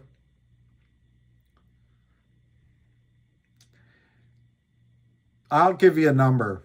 I mean, not that you should ask ARCA or Avid, but I think the numbers, to me, that are going to cause them massive problems is if the stock closes up today, and by up, I mean up from Friday on massive volume. We're already there.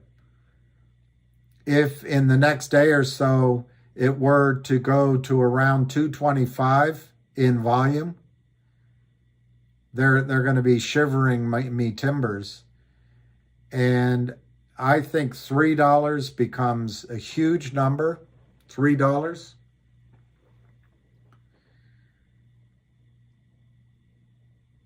Somewhere between 350 and 375 is massive. $4 would be huge. 450, 460, nice. But the number I think is just gonna rock them back on their heels will be something around 525, 530, 540. When it gets through there, I don't think they have a hope. I don't think they have a hope. And then of course $6, $7. These are just milestones as you're driving on the highway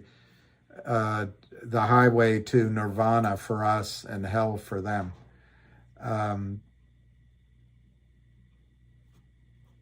To quote George W. Bush, this sucker's gonna blow. Barrios, look at the weekly chart. It has a history of rejection from 205-ish.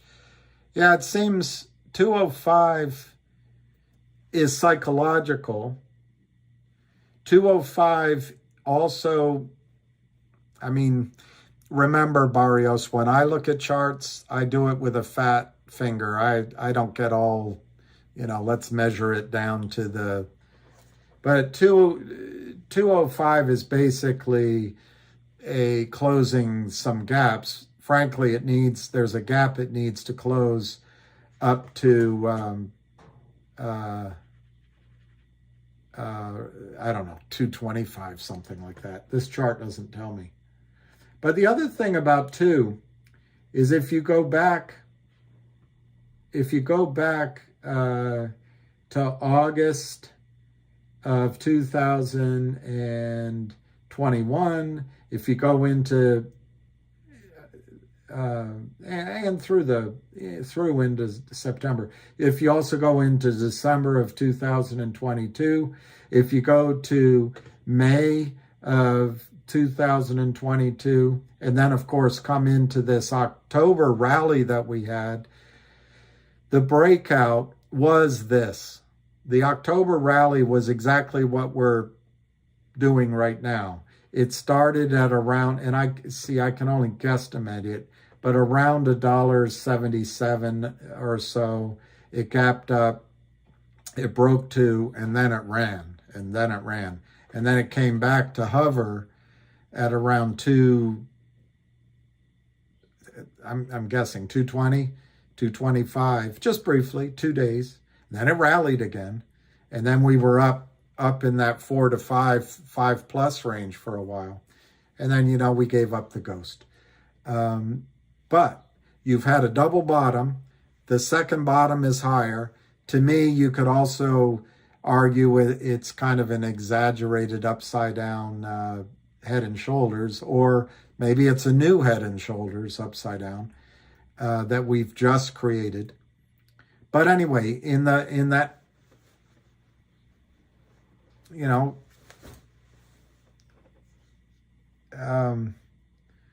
don't know what to call it, a double bottom. The 3 reverses are all trying to get through 2. So now we've gone through 2 today. We're pulled back.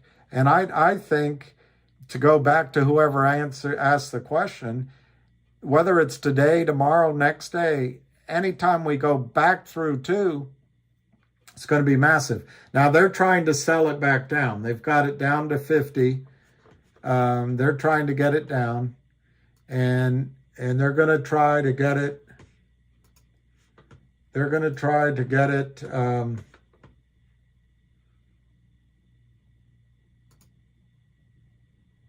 They're going to try to get it. They're going to try to reverse the gains. I don't see it happening. I think because of Ham's work over the weekend, and remember, Ham introduced Wes Christian to everybody. That's Ham. Wes Christian's work. I think you're going to see other buyers trying to make a quick buck. All these shorts want to make a quick buck on the downside.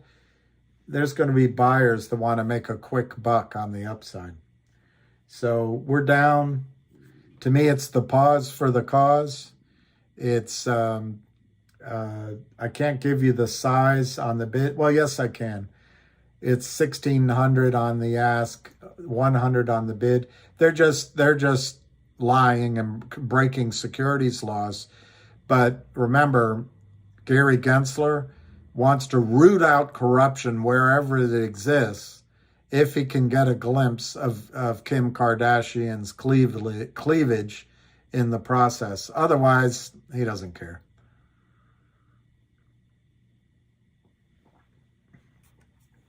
I don't see what's so hot about that booty, by the way, but I'll leave that to you, you men of sophistication.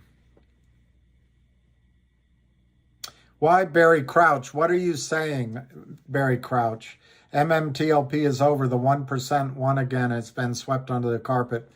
I'm focusing a lot today on GTII, Barry, because of what Ham unearthed, and because I think Frank Benedetto put out a buy on it himself. I think money's coming in. The volume's massive today. I don't care which one squeezes first, but Barry Crouch, when I started talking about MMTLP, I actually thought MMTLP could be the first squeeze to expose the system, and I was am enthusiastically behind MMTLP. And I don't agree with you that it's swept under the rug. I continue to believe that 5 or 6 weeks is still within a reasonable amount of time frame for the criminals and the system to just become aware of the issue. Barry, they're short. They have an unhinged, greedy, criminal, fake, non-existent, counterfeit, open, failure to deliver position of over 1 billion shares of MMTLP, Barry. 1 billion. How do you expect? I'm just asking you in your heart, not with you. I'm not trying to be insulting. It's what I do. Just use, I don't know what words, just use sort of black and white thinking rather than as humans, we see patterns and we judge what's ahead of us by what's just happened, all of that. How does you pick your poison? Is it FINRA? Is it the SEC? Is it MMAT? Is it NextBridge? Is it your brokerage firm? Is it the DTCC? Is it the prime broker the criminals used? I'm just asking you, Barry, how does the system create 1 billion shares of NextBridge for you and all of us? Me too. I'm down a lot of money on my statement. The system, FINRA and the SEC, Barry, operates on one assumption: that you and Alicia and David Lee and Smokey and me and Ham and Barack Obama and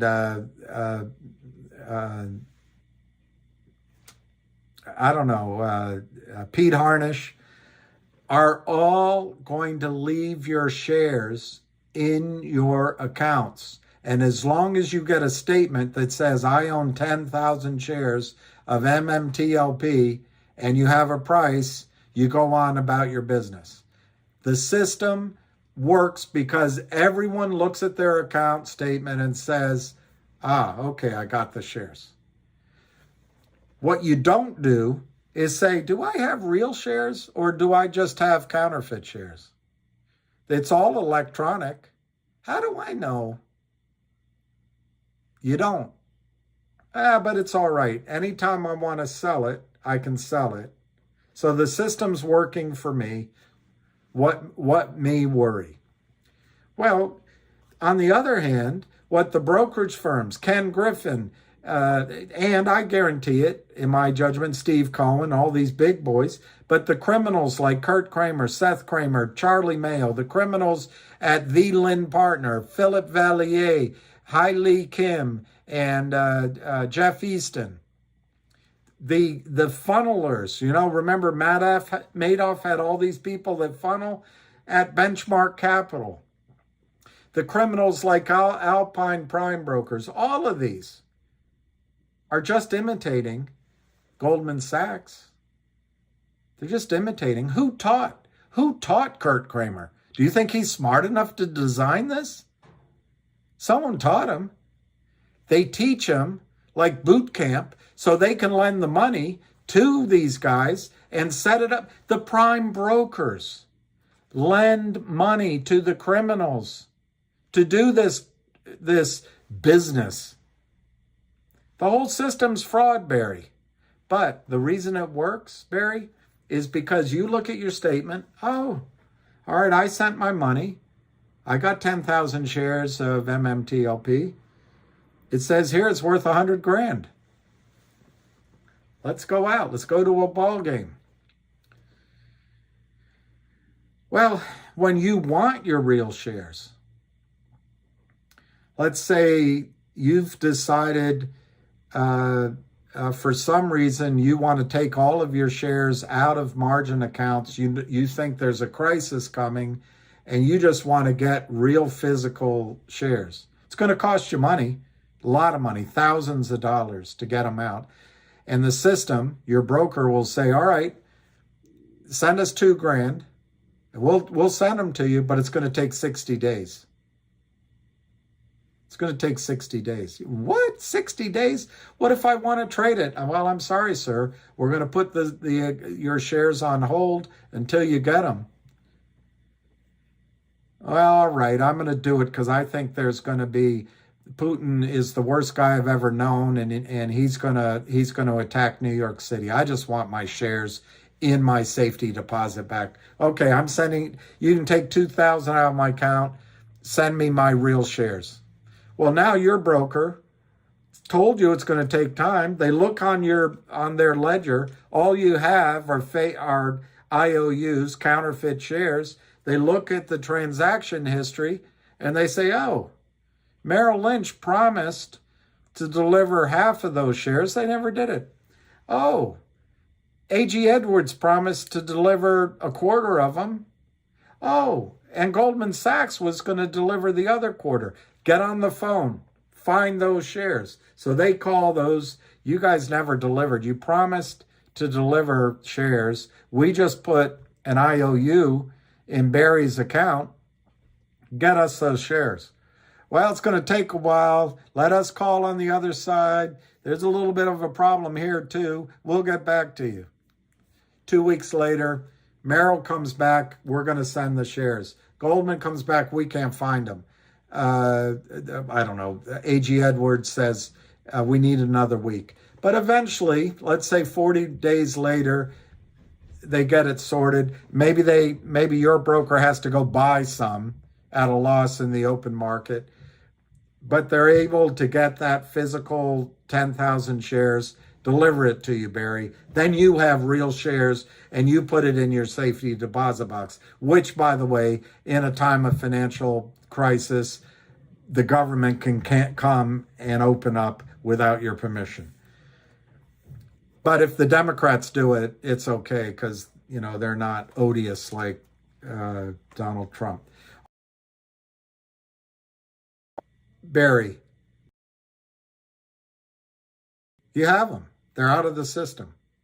The system goes on with electronic trading continues to operate with, in the case of MMTLP, if the numbers are over $1 billion to 165 million, that's at least 6 to 1. 6 fake shares to 1 real share in the system. And if you allow for the fact that most people registered their shares at AST transfer agent, as far as I know, 100% of 165 million, Barry, registered their shares at the transfer agent. Every single share of the over 1 billion shares in your accounts are counterfeit. Every single one.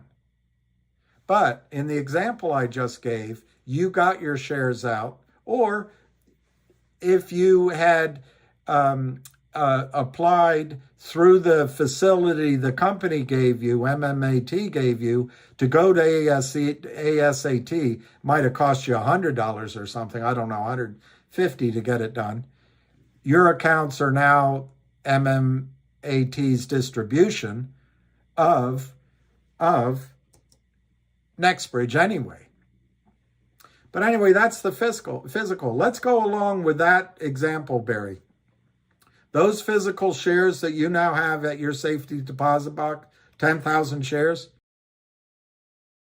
Year goes by, the stock's trading at 100, you want to sell them. You call up your broker, I want to sell my shares. Well, sir, we don't see any shares in your account. Well, no, I have them in my safety deposit box. You do? Do you have proof that they belong to you? Well, the transfer agent sent it to me. Well, we're not sure. We don't accept shares. All right, so what do you recommend I do? Well, call, and I've done this. By the way, this happened to me. I'm telling you something that I've gone through with another company. This is how it works now. You call the transfer agent. You call the transfer agent. Well, sir, we don't have a record here. We see your name, but we don't know how you got the shares. We can't really do anything. I mean, if we'll accept it, but you have to show those are bona fide shares.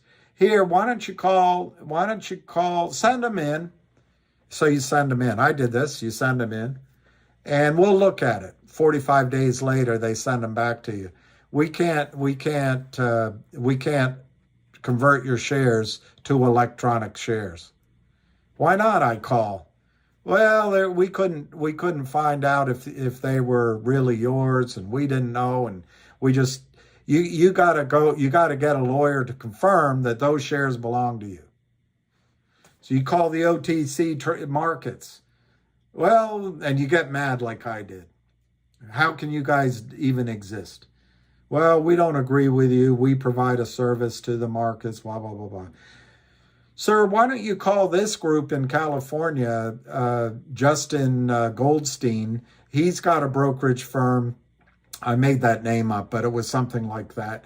And he will do the due diligence and do the study to find out if your shares really belong to you and whether they can be entered into the system. He will turn them into electronic shares, and he'll deliver them to us at the transfer agent, and then we at the transfer agent will deliver them to your original brokerage account. All right, let me call him. Fine, thank you. That was great. That's progress. Let me do it. Hey, Justin Goldstein. My name is Bill Farrand, and I have 30,000 shares here of stock that I bought, and well, do you have a record of it? Well, no, I do you have a copy of the wire you sent? No, it was 12 years ago. I might be able to get it from my bank, but it's going to take some time. Well, do you have copies of the subscription agreement? Well, maybe. I might have a file. I have to look for it. Can the company vouch that you bought the shares from the company in their offering? Well, they've gone through so many management changes and name changes. The people I dealt with are gone, and the the investment banker is out of business. I don't know if they can. Well, I'll tell you what, Mr. Ferrand, we will, if you send us, I forgot the number, it was either $2,800 or $3,200, and your certificate and as much of the documentation to our brokerage firm here in California. We will do that due diligence. It's going to take us 60 days. And if it takes more than just the minimal due diligence, we're going to charge you more. You have to open an account with us. And after 60 days, we'll get your Barry, using Barry Crouch as the example, we'll get your 10,000 shares of, let's assume it's of MMTLP. Let's assume we're not yet in this situation. We will get them in electronic form by approximately 60 days. It's going to cost you $3,000, give or take, right up front. And it might cost you more if we have to do more than just a little bit of work. And at the end of that time, it's going to cost you 10% of the value of that stock. If you want to sell it, you sell it through us. 10%, I said. That's massive. Well, that's the deal. Is there anyone else in the country that does this? No. There isn't. We heard of one group out of D.C., but the SEC shut them down for some violation. So we're it. And the over-the-counter markets send us everybody. So I have to pay you $3,000 up front, and I have to maybe send you more money, Mr. Goldstein. And at the end of it, I have to sell those shares through you. And you pick the bid. You make the market. So I might not get the best price. I could get under the market, and I have to pay you 10%. Yeah, that's the deal. Well, you know what, Mr. Goldstein? I think I'll just hold on to my physical shares for now. So, Barry, that is the reason that Wall Street is able to stuff your accounts with counterfeit shares, because they know that a preponderance of you will not get onto their perpetration of malfeasance caused by the transgressors who stuffed the system with counterfeit shares, breaking securities laws. Because you're not going to pay the money to have it come out. You're not going to put your assets into a limbo. You're not going to do it. You're going to leave it with the street. So when 1 or 2 of you, or 5 of you, or 10 of you ever happens, they got plenty of time to handle it, get it to you. They charge you for it to cover some of their risk. And the counterfeit situation continues in the market. What did what happened by accident, by the way? By accident. I don't believe MMAT planned this at all. Barry. All of this becomes computerized at FINRA. Jessica Hopper and the rest of them. The calculations just blip and ping and boom, ping, ping. Okay, everything looks good in the market, Jessica says, and announces that she stopped 2 trainees from violating Series 7 on the way in. They're 22 years old. I'm Jessica Hopper. I'm doing a great job. But she doesn't examine below those computers. She doesn't know that 1 billion shares of MMTLP are in the Wall Street systems that are counterfeit. It never pops up with a red alert, ever. Because the premise is law of large numbers. 95% of the people are going to leave their shares in electronic form, in street name, at their brokerage firms. They're not going to ask for them. When 1 or 2 come in, The system. Now, the margin clerk, it might take a week or 2 or 3 weeks or 5 weeks. Margin clerk has no idea there's a billion shares out there. Most brokers have no idea there's a billion shares out there. Of an idea because he ran Torchlight. But most lawyers, Alex, well, let's check the facts. No, that's just speculation. A billion shares, that's speculation. Let me look at it. Oh, well, this is fraud. I mean, they'll just unwind the trades.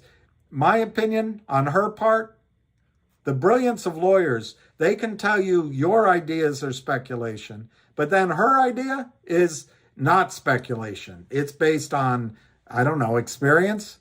It's speculation she's doing. Anyway, it's a legal speculation, not stock market speculation. So, Barry, these people running the systems and the back offices at your brokerage firm, the people in the wire room are 12 years old. Your broker is 22 years old. The operations manager is someone that's been promoted ahead of her skill level because there's some quotas. And I'm sure she's talented, but she's never seen it before. But the computers hum. They hum. There's never been a problem with MMTLP before. The computers all hum. The failure to delivers are being handled by compliance.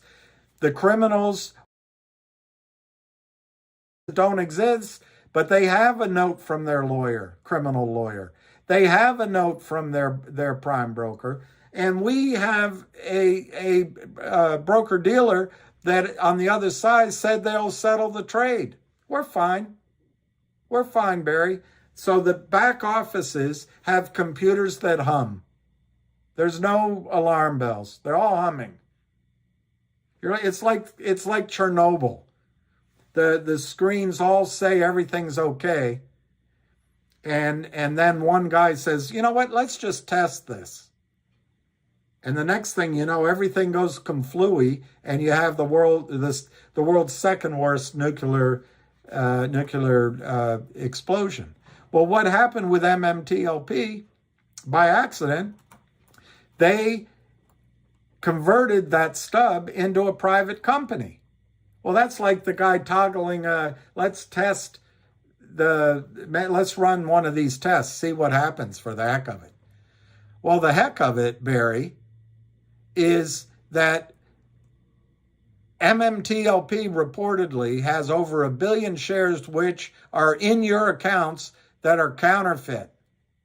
So the SEC dawdles, does whatever they're doing. Gary Gensler's out deflecting information on the Hill. He goes after Kim Kardashian because she's got nice booty. He complains that he's got 4,500 people working for him, but it's not enough. He holds space calls so he can snowball you. In the meantime, Goldman Sachs makes 75% of its revenue in the stock loan department and from these kind of trades. And Goldman Sachs invents the button market maker in a nanosecond that you're going to deliver down the road. You haven't found it yet. All under the Reg Show exemption. All under the Reg Show exemption. So, but the system, there's never been a problem. Never been a problem that we couldn't handle in the error account, Barry. They handled it in the error account, cost them $1,000. So what? We go on with life. Well, all of a sudden, someone toggled the switch. And the SEC took its sweet-ass time, but it approved the whatever form it was, S1 or S4 or whatever the heck form. They approved it. They let FINRA know on the basically a less than a week before the deadline, the last trading day, the record date, which was Thursday, December 8th. And FINRA, a bunch of pinhead lawyers that went to all the right schools, trained in all the woke policies and how to do things the right way, and we've studied our law books and we've passed our tests. None of them traded. None of them went out to get a client. They're just 9 to 5, nice salary. They're just improving their resume. They've never seen a problem. They wouldn't know a problem. They wouldn't know where to look. Oh, Reg Show's working. Oh, Kurt Kramer's been sanctioned by the SEC multiple times, signing cease and desist. We're FINRA. Kurt Kramer doesn't work for a FINRA brokerage firm. It's not our responsibility. So FINRA had less than, to my memory, 3 days. Maybe it was 4 or 5 and over a weekend to study this S1 or S4 or whatever the hell. But since the SEC approved it, they went ahead and approved it. When did they approve it? When did they notify the 2,200 broker-dealers, or however many ever there are, Barry? They notified the brokers of the approval of whatever the hell form it is, S4, S1, that said that they okayed the distribution of MMTLP Preferred A into the private shares of NextBridge with a date of December 12th and a record date of December 8th. They let the broker-dealers know that on December 7th. Now, I might be wrong, and it might have been December 6th. Does that change my story very much? They let them know, to my memory, on the afternoon of December 7th. Now, all these 12-year-olds and 23-year-olds and promoted beyond their ability individuals to balance out ratios, plus the fact that all the back offices have become computerized to save money, they get this corporate event notice with a last trade record date of the 8th, the Friday, and an effective date of either Monday or, sorry, it wasn't Friday. It was the Thursday, with a record date of with a effective date of the Monday, the 12th. So Barry, FINRA looks at it, they've approved it. They put it out the afternoon before to all the broker-dealers. The broker-dealers assume they can do what they've done before. Oh, well, it's just going into a new company. We can just put IOUs of, instead of having an electronic counterfeit share of MMTLP, Barry, we can have an electronic counterfeit of NextBridge in the account. FINRA's done that all the time before, no problem. The broker-dealers, no problem. Everyone else checked the boxes, no problem. But the back office, the compliance officer, the operations managers, the regional operating centers looked down at this and they said, wait a minute, this is going into a private company. And according to the list that I got from the DTC, Fidelity call it, we have 1 million shares of MMTLP in our system that's real. And we have 35 million shares in our customers' accounts as electronic entry. How this 12-year-old and this 23-year-old and this rookie operations manager and regional manager look at it, how do we deliver? Barry, I'm asking you, what would you do? How do we deliver real shares of a distribution in NextBridge when we only have 1 million real shares in our system versus 35 million shares in our customers' accounts? How do we do it? Well, we could commit fraud ourselves and just put them in our clients' accounts. No. What do? They call FINRA. And they call them FINRA all night. They call FINRA all morning. And they say, FINRA, what the heck are we going to do here? And FINRA gets calls from thousands of broker-dealers, emails, wires, things in writing. So FINRA executive comes in, a lawyer comes in and is getting all this stuff in writing, all these things, and says, well, wait a minute. Is it possible that our computers didn't catch on? You know, like Chernobyl, they didn't notice that the water in the tank was heating and overheating, and some pipes have exploded. Our computers didn't pick up on the fact that there's over 1 billion fake shares in the world. In the United States security fraud system. FINRA looks at it, and the broker dealers are saying, FINRA, we're not going to do anything until we get more guidance from you. Because if we buy in our accounts, we're exposed to lawsuits. If we don't buy in our accounts, we're exposed to lawsuits. What are we going to do? So FINRA has half an hour to make this decision before the markets open. They have overnight, and in the morning, they gather around another, all call and talk to each other. What do lawyers do? Barry, what do lawyers do? They look up the law. Okay, let's pull out FINRA, the rule book. Hey, there's an obscure ruling here that if we feel there's going to be problems settling a corporate event, we can halt trading.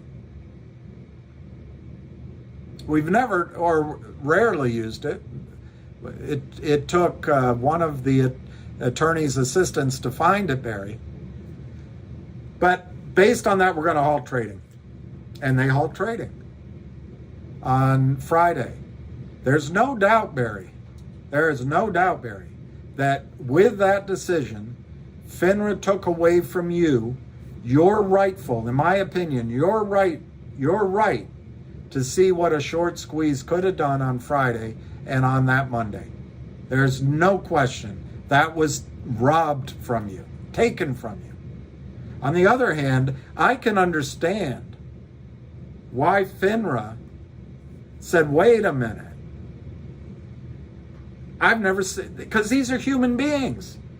Just like you never believed that the system did this. They're going, well, I don't believe this. I don't know what to do.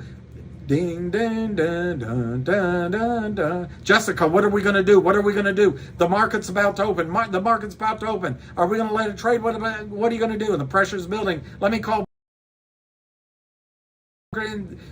Goldman Sachs calls in. Fidelity calls in. I don't know what to do. Let's just stop trading. Let's take the weekend and think about what we're going to do. I think that's a reasonable decision on the part of FINRA. I think it's totally reasonable. She did. I don't know if it was Jessica, but she's the one that resigned. I think when she looks at all this, whoever it was, I think she made arguably a good decision to stop trading because she didn't understand the problem. Now, should she have opened trading on Monday and then delayed the dates a little bit? I would say that would be what she should have done. But by that time, she was getting pressure from Goldman, and I guess the biggest transgressor is TD Ameritrade.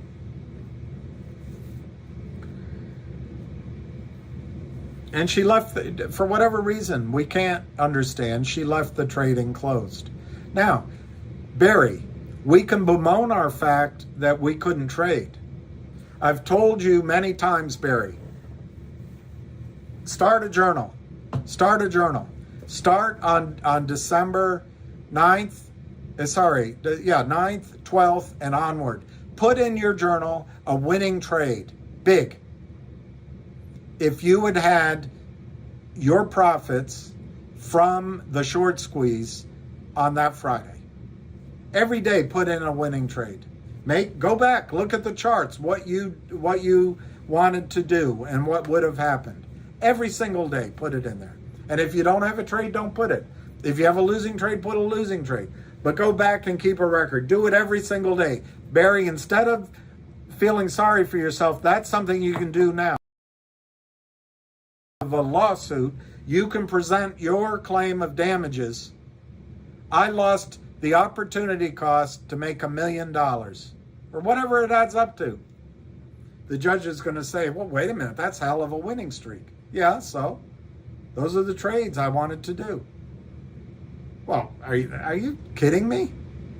How do I know you didn't just look back and put in just winning trades? You don't, but I kept a journal. That's my record. So you'll get something in the settlement for your opportunity cost. But the stop trading, Barry, gave you an opportunity cost of not seeing what a short squeeze could do. But remember, what COSM did on the day it traded, the shorts allowed it to run up. Then they went to the Greek CEO and they did a investment banking deal. They crossed the shares. They cost everybody, when the stock ran up, they cost everybody that profit. It still closed, I guess it's somewhat at a profit on the day, but we don't know that it wouldn't have run up on Friday and on Monday and then closed. And we don't exactly know, but I agree with you. The short squeeze was stolen from you. Your liquidity, your opportunity. But Barry, on the flip side, what else was stolen by her decision to stop trading? FINRA. The shorts couldn't pull their money out. Well, maybe they've had a way to pull. They've had a way to pull out some of the money now. Maybe, I don't know, because they have everything on their side. But the short couldn't. It's like their paw is in the mousetrap, and they couldn't get their paw out, and their ill-gotten gains the cheese is still sitting there. FINRA can now trace who was doing the trades on that Thursday to drive it from $8 down to $3. The shorts got trapped as well, Barry. That's what I'm trying to tell you. And there will be discovery. Now, my third point, Barry, and maybe you don't know what NextBridge is worth. You may not know. I don't know for sure. And you may not know anything about oil and gas. I think I know a lot about oil and gas, but every single day I find out what an idiot I am, and I don't really know anything. But based on 3.2 billion barrels of oil in the ground, based on 165 million shares of real NextBridge, and based on a valuation of $5 a barrel, and doing all of that arithmetic, I came up with a wild-ass guess, Barry, of $1.06 value of MMTLP. $1.06. Now, I've looked at other people's valuations. Mr. Yonker seems to use numbers from 40 to 60 to 80, but sometimes he has higher valuations. Ali in London seems to have higher valuations. The insiders put in a Twitter. The number one shareholder of MMTLP said, my number, I can't remember if it was 400 or 600, but I'm going to use 600. If I don't get start at $600 a share, my answer is going to be no, and not only no, here's a lawsuit. So you, Barry, are entitled. Your brokerage firm, your security system told you that they had settled a trade. You gave them the money. They said, we guarantee that we've settled this trade. Now, I'm gonna not do it right now because I've gone on too long. But I recall that somebody sent me a letter from TD Ameritrade disavowing their responsibility. That's not going to fly. That's not going to fly. That's just written by somebody that doesn't know.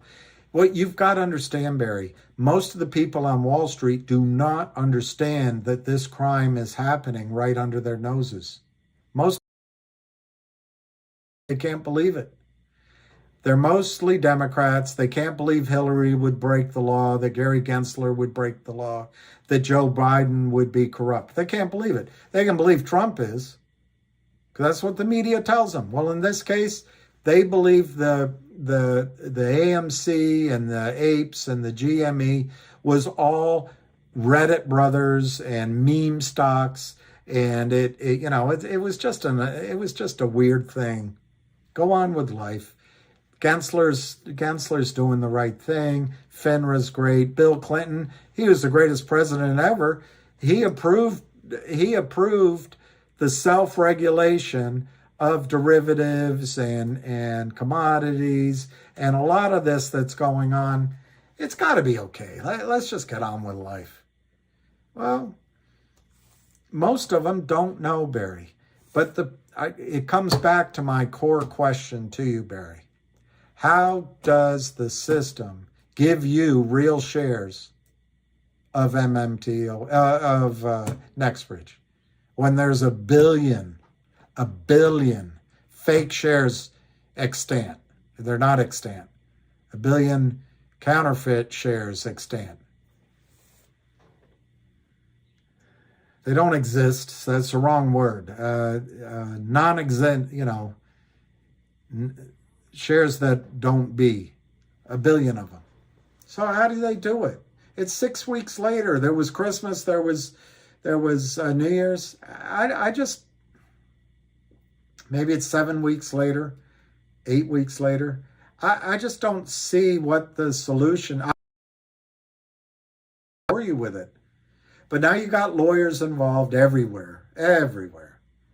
So that means lawyers at FINRA are going to just, you know what lawyers do? They go SLOWY.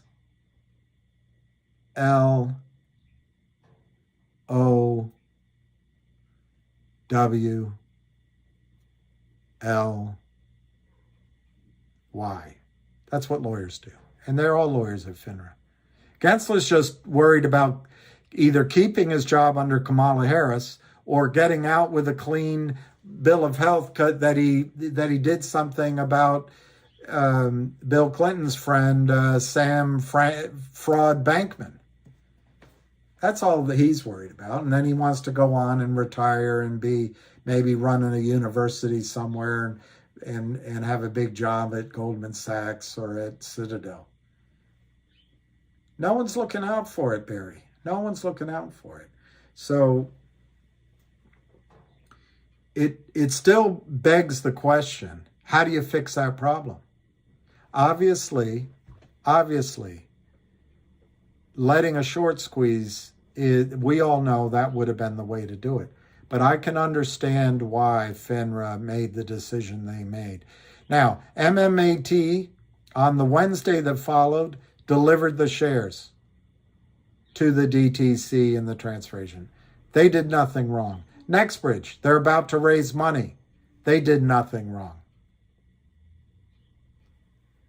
I would argue your broker-dealers did something wrong, but they're going to argue, we didn't know, our systems failed. The market makers, they got a covering letter from some lawyer saying that the shares are going to be delivered. Market makers, at least the first time, are going to say, hey, we got a letter, or they punched the F3 button. The criminals are going to have already removed, because time gives them time, they're already going to wire money to Germany, to Panama, around the world and hide it. Those LLCs they used are going to go bankrupt. They're just going to walk away.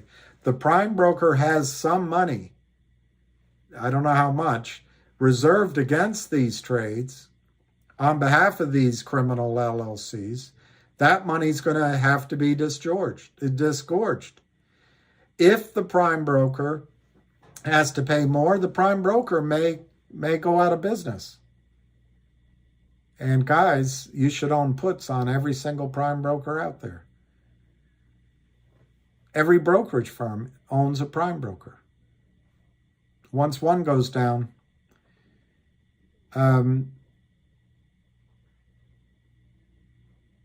when the prime broker runs out of money, your broker-dealer, your broker, will ask the prime broker who's on the other side of the trade.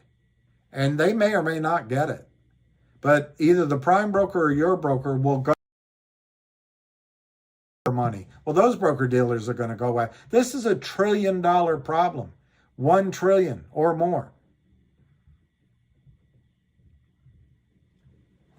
Now, Alex Berry, what I heard when I was out there, Alex the lawyer is saying, apparently, I heard this, I didn't hear it from her directly, but she is saying that someone at the company committed fraud. She's implying John Berta. I didn't hear her say it, but I heard it from several different people over this weekend. I know John Berta. There's no way in hell John Berta committed fraud. And I also know that he's I dealt with him. He's an honest man of integrity. I also know he's said and tried to tell FINRA. But remember, this lawyer can't let that in. That's speculation. I got to know facts. There's no way they would approve this, and it had to be fraud. I'm not saying this about Miss Alex Esquire. I'm not saying it. But remember, when I say $1 trillion in losses, you be careful who you take information from. The system wants you to give up. The system wants you to say things, Barry, like, oh, I guess MMTLP's been swept under the rug and we're not going to get anything. That's how they want you to feel.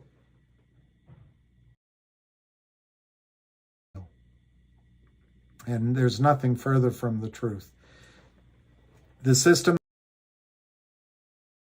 stole your money. The criminals stole your money over many years. This MMTLP fraud didn't happen in 1-2 days. It happened over 5-6 years. And everyone in the system benefited from it. Everyone. Except you.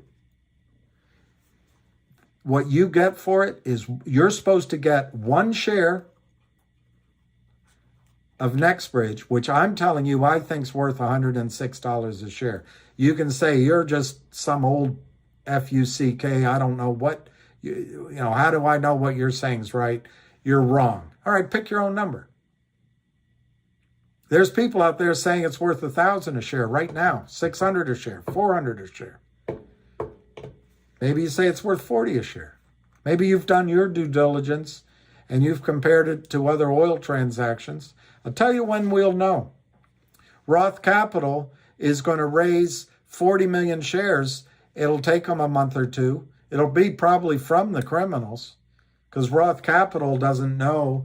The money's fungible. Roth Capital call their institutional hedge fund investors, and the hedge funds, a lot of these hedge funds have lent out money to the criminals to goose the hedge funds' rates of return. I'm telling you. There's no amount of corruption you're used to in the United States that everybody's honest. In the case of this counterfeiting, there's no amount of corruption that you can think of that you won't be wrong.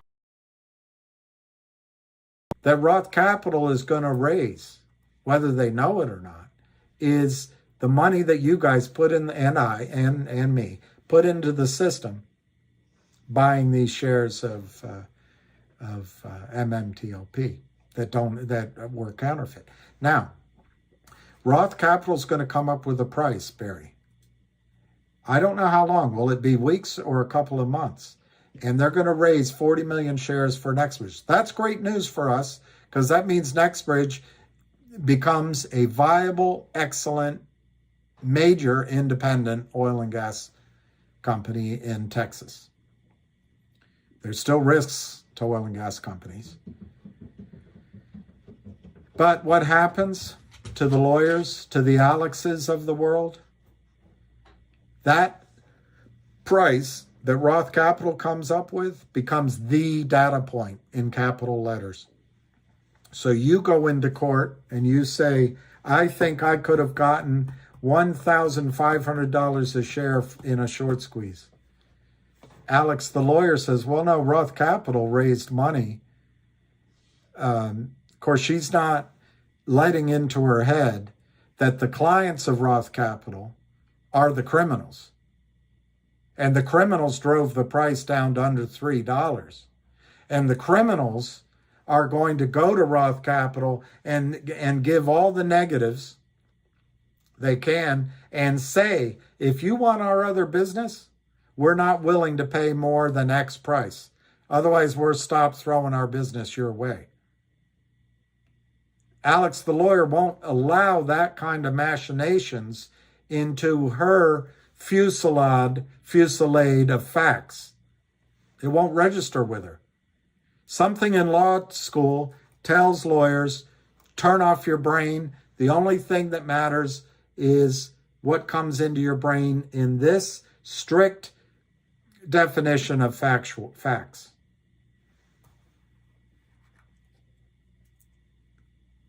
If Jesus Christ came back and was risen again, she'd say that's impossible.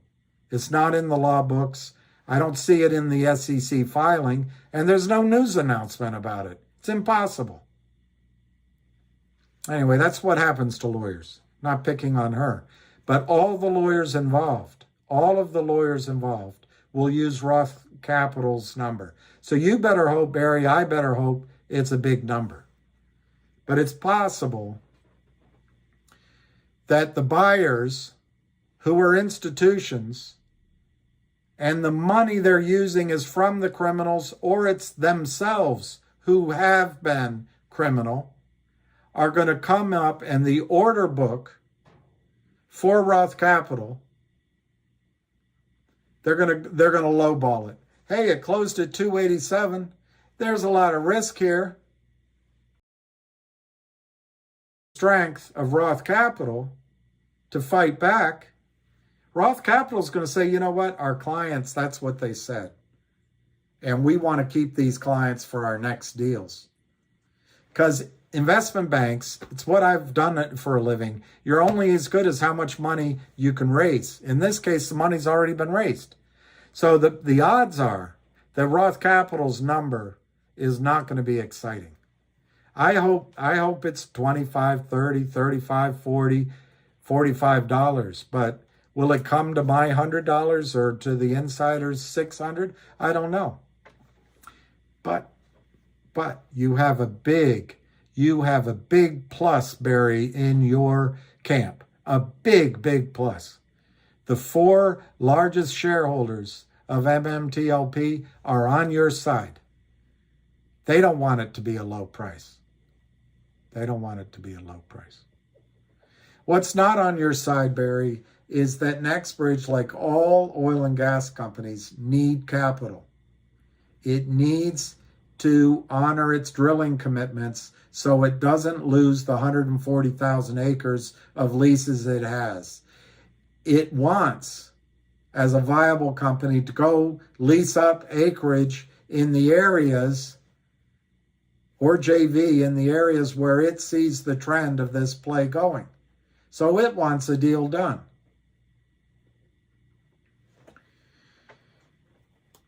The final thing I'll say, Barry, is I talked to several people there that knew a lot going on at at this company. Apparently, FINRA is seriously considering opening trading again in MMTLP soon. There's going to be pressure, Barry, from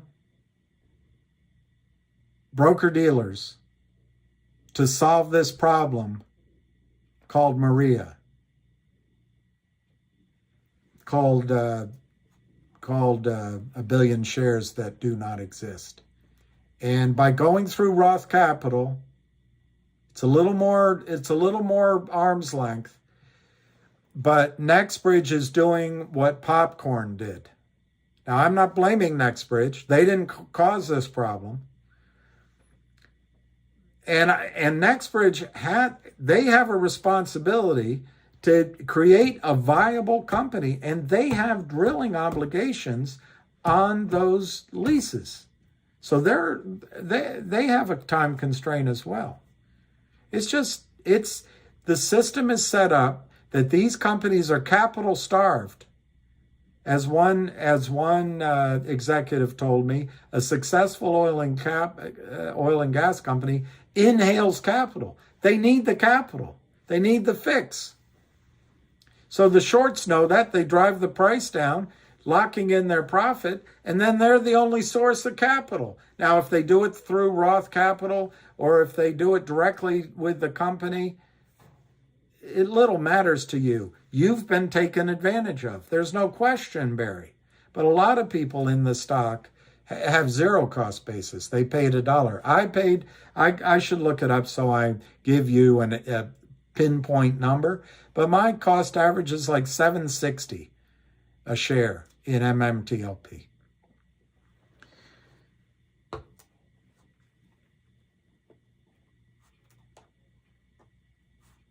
So there's a chance that the market, that FINRA will allow trading, because that's the easiest way to solve this problem.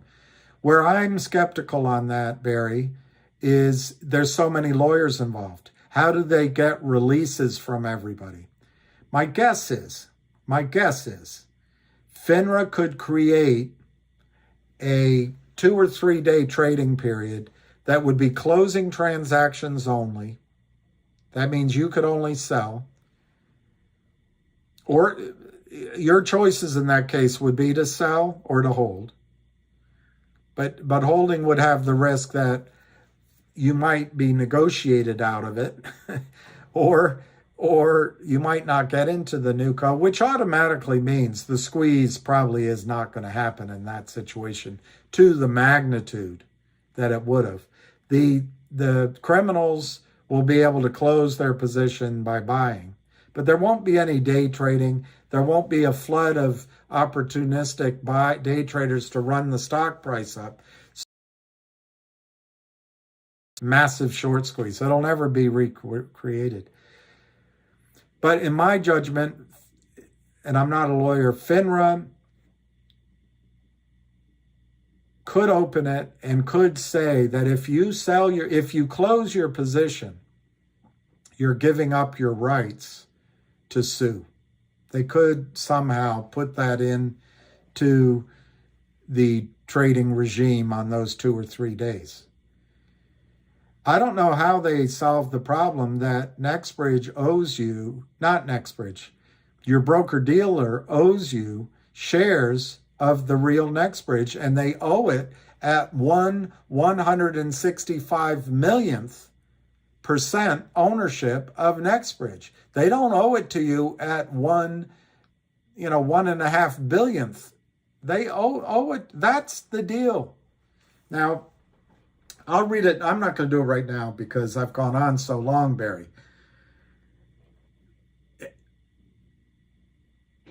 TD Ameritrade apparently is arguing they have no responsibility. We didn't know it was fraudulent. That's BS. They don't deserve to be a broker-dealer then. They do not deserve to be, and they'll lose their license as a broker-dealer. Or we will become a security system where you and I can only enter trades with order takers.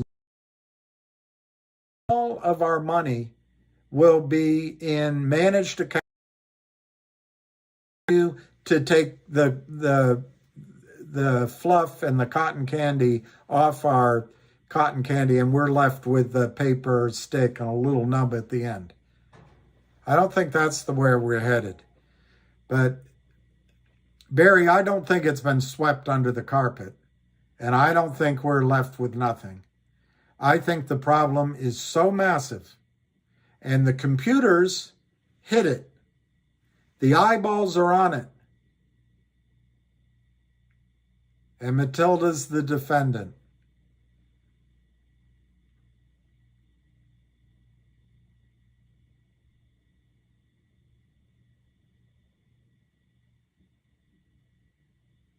I don't know. That's my answer to you, Barry. I want to get on to something else. Sandman, that's exactly right. It's not in the S1 that you gave up your legal rights. It's absolutely right. And that's the thing I'm telling all of you. That's a contract. And unless they want to tell the world that the United States no longer has a financial system, they have to honor that. David Lee, Fidelity has treated me great. What have they given you, David? They've probably given you an IOU, but that doesn't mean they're not treating you great, and it doesn't mean that they're victimizing you either. It means that they're doing the best they can. They're doing the best. It's toilet paper. Well, MKZ, Rosa's case, I'm not up to date on. And there's partly a reason why. I can't do everything. Also, I'm not a lawyer, so I can't add anything to her thought process. I will say I was really impressed by Rosa. Why? Because she acted quickly, and she quickly saw, just like Barry is worried about, she quickly saw that, I don't know what word to use. She had better words. Time, I don't know the words, but time, legal word, maybe it's time is of the essence, that you had to trade right away, because if you didn't trade right away, that opportunity to profit is gone forever. And I like how she focused on that. And there's a lawyer in California, Richard, that was on the call. He also filed something to that effect. I admired that because that's exactly right. I'm not going to go through it right now, but I think ultimately the best way to settle this, pick a number, $1 trillion, sit around the table, chop it up, give the lawyers a mass, make the lawyers richer than Barack Obama, Joe Biden, Hillary Clinton put together. Make them each wealthy. And literally dollars, $1 billion each. Make them billionaires. And then give you shares in the new company reflective of the original deal, but make a cash distribution to you as well to reflect the fact that you're not getting 1/165th, you're getting 1/1.5 billionth. So I think they should give you stock and a massive cash payout. And then NextBridge should be left with the stub end, the massive majority of $1 trillion for issuing 1 billion new shares. $1 trillion. You imagine if they're $1 trillion oil company with a brand new field and the assets they could buy up, they could turn themselves into, something great for you. I don't know if it'll go that way. I'm worried that it's going to go down this legal thing. It'll still be $1 trillion problem, but it'll take 5 or 6 or 7 years, and the lawyers will take 40 to 60% of it, and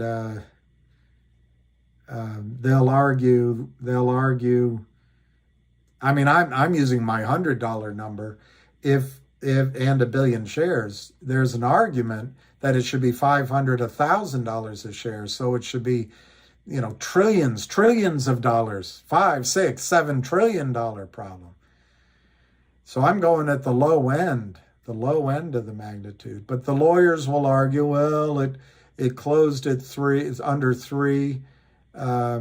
Just like Kurt Kramer's lawyers in filings with the SEC that I've read, Richard Nadich will say, well, there's no way our client we could know that it could do. They put in the press release, we're so excited to give money to XYZ company, and we love their business plan, and they're going to do well, as they're killing it. And then they go into court and say, well, there's no evidence that the company would have succeeded. The stock price is down. They're arguing that had we not been criminally counterfeiting shares, we were just selling shares because there's no evidence the company would ever succeed. That's what the lawyers on the other side of it on the table is going to argue. So I just really hope it does. So everyone asked me this weekend. My opinion doesn't matter. I think I'm going to do a live call with Smokey and listen to him and have many of you guys ask questions. And maybe I can get Ham on. Look, Ham did a call here on MMTLP. Number one, every single share that was counterfeited has to be bought back. Every single one. Further, every single share that was promised by the SEC and FINRA, that if you had it on the record date and held it on through, you're supposed to get 1 share of the private company NextBridge. So the question going to be for the lawyers is, what's the value? What's a cash value of those 1 shares worth to you? Now, the lawyers on the criminal side is going to say less than $3, and it's a crappy business plan, and it's a shitty company, and we're saving the world from this shitty company that we helped finance in the first place. But the reason we're selling counterfeit shares is we don't think it's going to work, and we don't want pump and dump, and we don't want the CEOs to get the price up so retail gets robbed. That's their argument. In the court,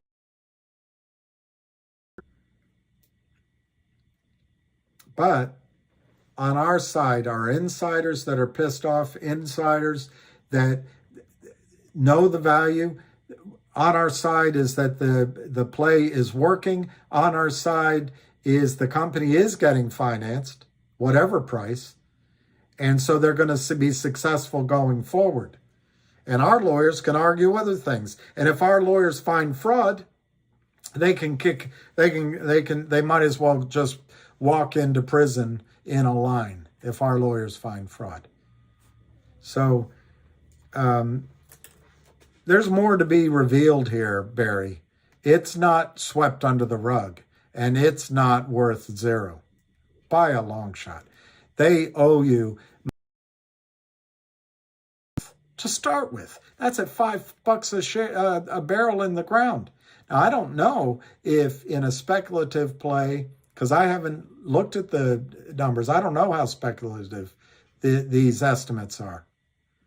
But that $5 might be $25 or $30 or $40 further on down the road when they prove up the system. Exxon comes and buys them for $50 in a barrel in the ground when oil's trading at $125, and Exxon issues a bunch of shares.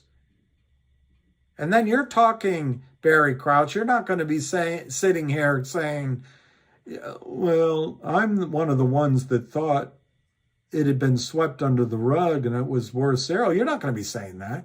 You're going to be saying, God, I had the vision to buy the stock at $4, and it's now worth a split adjusted $4,000 a share. I'm making it up. But Barry, it's not over with by a long shot, Barry is gone. I don't blame him. People were asking me all weekend that same question, so that's why I get worked up. And I just get frustrated that you guys they want people to think the way Barry is. They want people to be depressed. One guy said to me, he was a great man. I won't say his name, but a great, great guy. Elegant, tall, from Turkey. This guy, I met him Sunday. He said, just give me $5. That's all I want. That's what frustrates me, because do you deserve, and Barry's right, not only do you deserve to get that one share that was promised to you, you did nothing wrong. You deserve to see what would have happened in a squeeze. You really did deserve that. The criminals crimed for 3 years, 5 years, and they kept their profits. Why don't you get the shot, since you did your due diligence, since you did your analysis, and you knew they were trapped? How come you don't get to profit from the same free market outcall system, buyers versus sellers? How come you don't get to profit? It's not fair. It's not fair. So that's why I also, and that's where Barry is correct. That is absolutely where Barry is correct. But I don't want you to give up hope. I really don't want you to give up hope on MMTLP. I think MKC, and I don't think Alex seems quite sincere and competent and very smart as an attorney.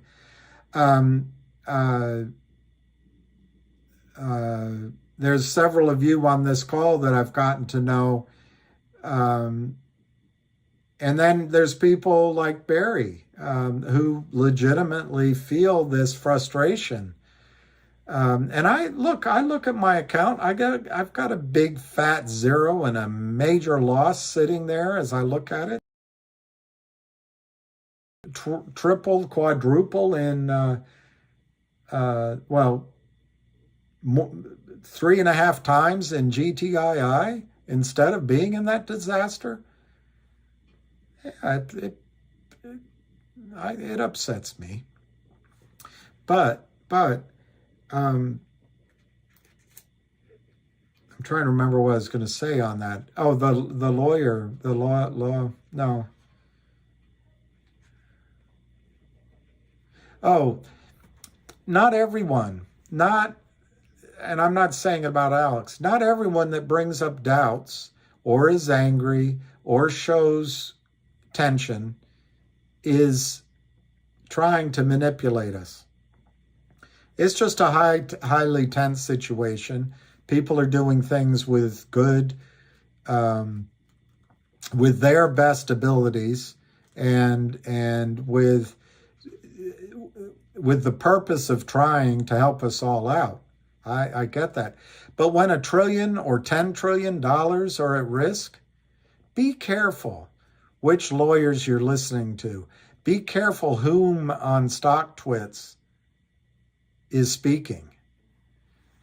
Because they want to get, if they can, using my example of $100 and 1 billion shares, that's 1 trillion.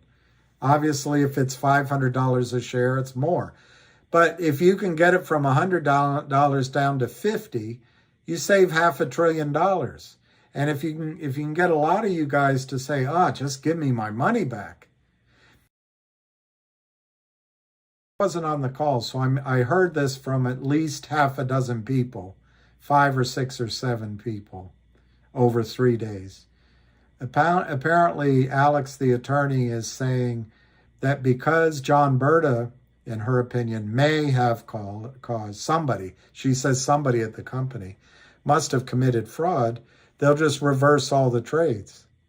Well, number one, John Berta went, and he didn't commit fraud. But her point is maybe somebody at the company, it couldn't have happened without the company committing fraud. Well, I think that's wrong. I think she's showing that she still believes in the goodness of the system,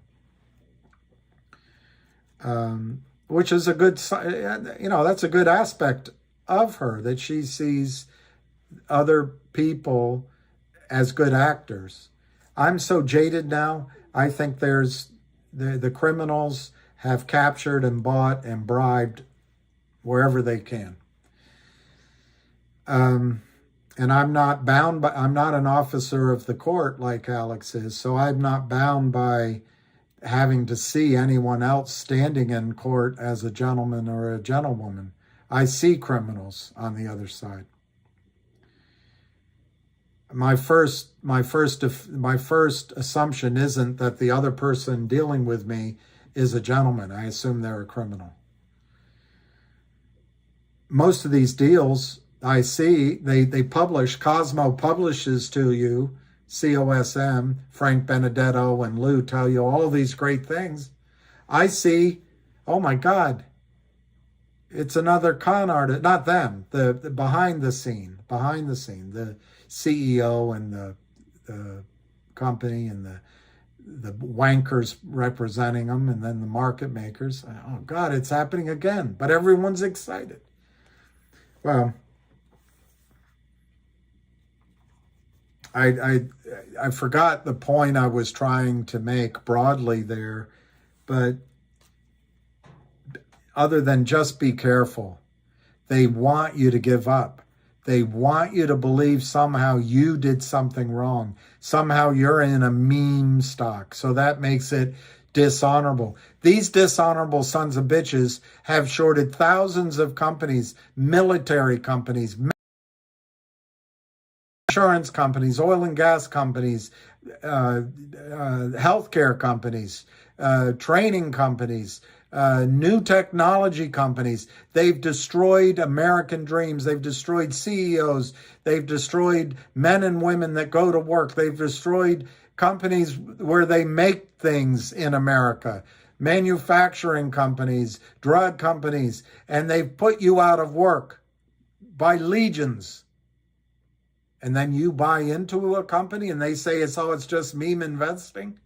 Why is what they do good? Why is what they do good for society? And what you do is wrong. It's not wrong. What you do, what you have done was right. And you did due diligence. And you relied on your government and your institutions' representations and your broker-dealers' representations to you. You put up the cash in good faith. You settled on time. You didn't overbuy it.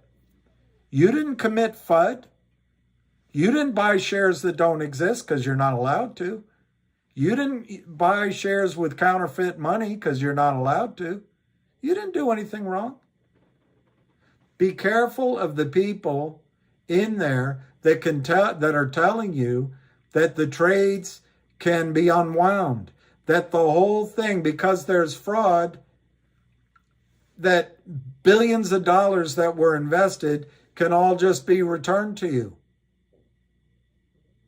It doesn't make sense. What if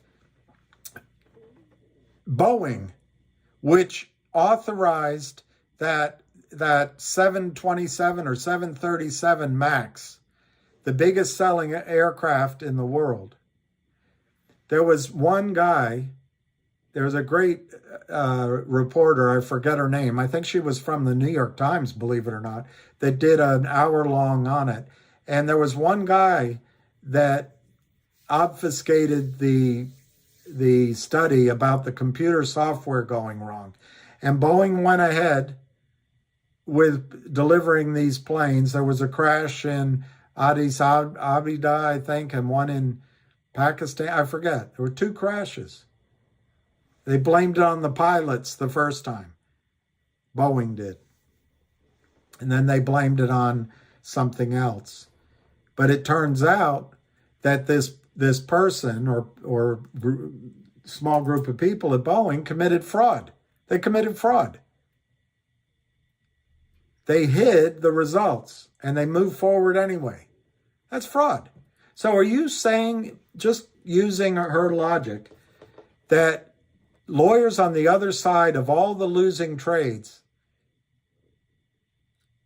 on the other side of a lawsuit on behalf of all the losing trades in Boeing, would say, hey, well, it's just fraud. We don't have to honor those trades. We just return the money. The guys in our department committed fraud. We didn't know about it. We fired them. So it's fraud. We'll just unwind all the trades. Sister, that's not how the United States security system is. The United States security system, you put up your money, you take your risk. You short your stock, you take your risk.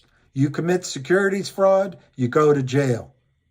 If you commit securities fraud on a massive level and the system covers up for you, you go to jail, and some of the people in the system go to jail, prison.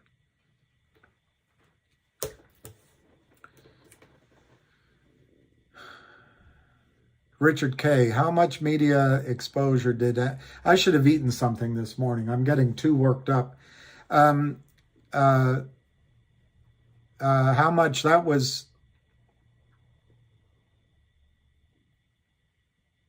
Well, that's a good point, David Lee. There was a person there. She was great. She was from Florida, I think, with her husband. She'd stand away from me. I guess COVID. She didn't want to shake hands. But she was terrific, and her husband was terrific. And she made an observation that goes along with what you say. She said, if you trade on this information, if you trade some of these stocks, you got to trade them. You got to get out because they're going to short it. They're going to make you lose money. So you can't buy the stock and hold it forever. And unfortunately, you're on top of a tiger, and you got to get out before the tiger turns around and sits down beside her. Richard K., I would say the media attention that this got,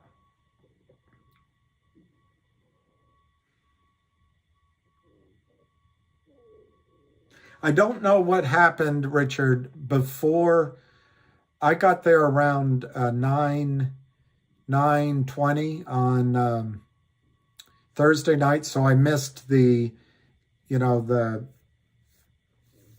meet and greet and dinner that went from 6 to 9, although a lot of people were still there.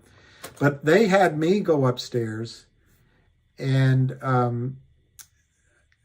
I didn't know it, or while I was sitting there, when you're being questioned, you don't always think of everything. But Jeremy Frommer paid a group, a young man and a young woman, both extremely talented. I'm trying to remember their names. I almost want to say hers was Emily and his was, anyway, it doesn't, I have it. But Richard, they interviewed me, but they also interviewed, I would guess, 36 people that own shares, people that were involved in it, everybody. They interviewed everybody. And it was all on Jeremy Frommer's dime. And he did not say you have to talk about CRTD. Now, I sat up there and I watched a little bit. A lot of people talked about MMTLP. Most of the people there were MMTLP. And I wish I had said more about CRTD. It wasn't intentional. It was just in the moment. You just can't think of everything. But Jeremy, those two, with his name right now, I'm forgetting as well. There were two of them. She had a CD which I brought home. It's upstairs. They are going to create a documentary that's going to go everywhere. So Richard, I don't know if you call that media, but it's going to go everywhere. They just have to take those interviews, and they were out taking screenshots and videos of the whole thing. They have these cameras that hang on wires, and they go around and they take it. So they got that. So look forward to that. I think that's going to be a massive success. There was another TV station, which, Richard, you might know the name of, or some conservatives might know the name of. I barely had heard of it. I'm going to guess the name right now. It's called something like Free Radio TV or Radio TV Free or anyway, I got interviewed on that. I didn't realize I was being interviewed. I thought it was going to be another interview like I was given upstairs. I didn't realize. I saw someone post it. I didn't watch it. It's too embarrassing to watch myself. But I wasn't the only one. They were interviewing a lot of people, and the guy was a reporter. I forget his name. I hope I get this data. I asked everyone to create a list. I'm sure I wasn't the only one that came up with that suggestion. But there is a gentleman that is creating a contact list of who was there, and I'm going to get it. So I'll be able to get to this, whatever the heck it's called, Free Radio TV, TV Free Point. Anyway, that was media, and they're going to have a lot of stuff going out, Richard. I do think that the fact that Charles Payne gave us 2 minutes was brief, and it might not have necessarily been as effective as you wanted it, but it was effective to have all the people behind. It was effective to put it in Charles Payne's right up his brain. And then, according to Mike, the Marine, they were limiting what the Marine could talk about. So I view it as a first step. It's something that's going to build and it's going to catch fire. I don't know if there was any written media there. I don't know. But you've got at least 100, 200 dedicated people that are going to go out, and at a minimum, they're going to tell 2 friends, and they'll tell 2 friends, and they'll tell 2 friends. Radio Free TV. Radio Free TV. I ain't no good. I ain't no good. I ain't no good. Well, all right, I don't mean to be no good, but... Well, Richard K., there were cameras, and I'm just trying to think if there were... Hey, Matt, thank you. You're the best, Matt. I will go get coffee. I'll get a what's it called? It's from Australia. It's called Bluestone. Thank you. I'm trying to think if I saw any politicians. What I saw, better than politicians, there were taxi cab drivers, Ubers, the guys that drove the connector bus, some of the buses, trucks came by, some guys in black cars, they were honking the horn, waving. There's more people than you realize. And these are working class people. One guy I stood next to lives right here in DC. He gave me a thing to put around. Big, tall guy. Of course, everybody's tall compared to me. Nice man. Nice man. I'm trying to remember his name. I can't right now. We talked for quite a while. He lost $13,000. And to me, that's a lot of money. To some of you, it might not be. But why? He said, "Oh, I made a mistake. I shouldn't have done it. I was stupid." He didn't use the word stupid. I said, "No, you didn't. You didn't make a mistake at all. You exercised your right to increase your wealth in America in the over-the-counter markets. You didn't make a mistake at all. It was fraud that was against you. You didn't know about that." I asked him, I said, "What if you walked into the People's Drugstore?" It's called CVS now. and a guy came in, or I said a bank, maybe I said the Bank of America. And guy comes in, you have all your money, he has a gun, takes your money. Is that your fault? No. They took his money, it's not his fault. And that's just, and I'll tell you, by the way, guys, everybody, and I think it starts with Ham. Ham has been the most selfless, the most tireless, the most giving of time. And no one's rewarding him for all this, and he takes so much heat.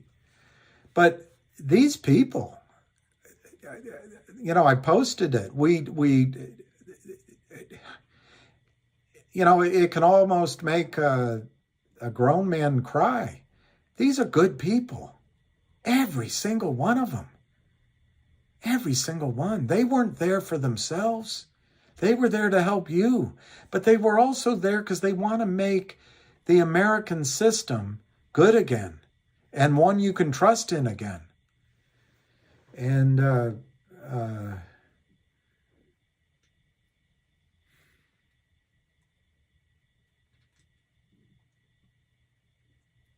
it's just such a shame. All right, Line Phantom, 5% to the elephants. Yay, 5% to the elephants. I love elephants. I love animals. I think that's great. Yes, you do have, it's 5%. You have to file the form. I don't know if it's a 5-4, but I forget the exact name of the form, but you do have to file it. And there's, you can get an attorney to do it, which is, in my case, when I've had to make those filings, I had an attorney file it on my behalf, and I don't remember the exact form. Well, Kim Kardashian is... Yeah, I'm sure on the website it'll say which the form is.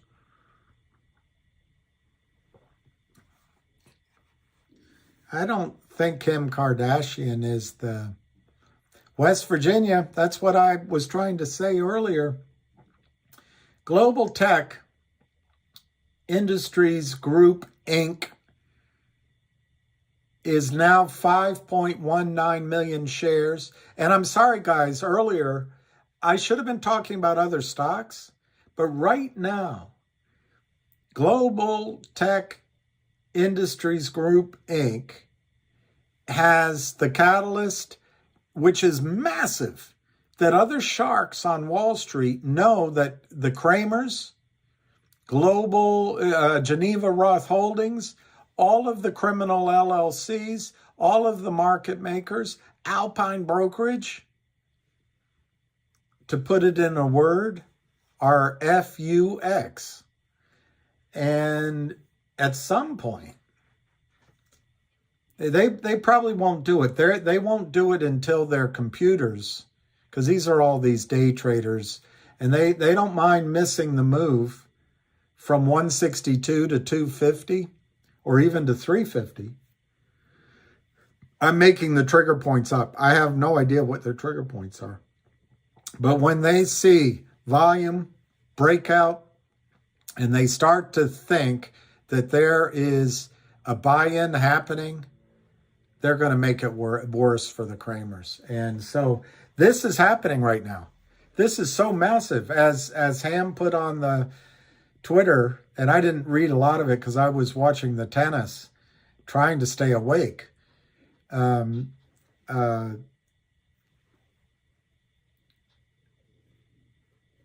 this explodes, with GTII, you know who the trap short is. You know the amount, basically, of shares short, and you know the prime broker. And now you have the NSCC telling everybody it's GTII. You and I have been in this for 2 years, and we're trying to do our studying, and we're trying to get comfortable. You're asking me, who is him? You're asking me this. A lot of people ask me, who is him? And etc. But you don't have access to L2 or L3. You don't have access to phone calls. Hey, Vinny, what's happening in GT? Is that right? Is that what you heard? Oh no, let me check. Let me call Leo. Hey, Leo, is that no shit? Are you kidding me? Then all of a sudden, these guys who just want to make money for their trading desk start buying. And they will, Kurt Kramer goes up to, I'm making this up too, but some of you have said, is Ken Griffin going to help him? All right, here's the proposal Kurt Kramer gives to Ken Griffin or Steve Cohen. Hey, Stevie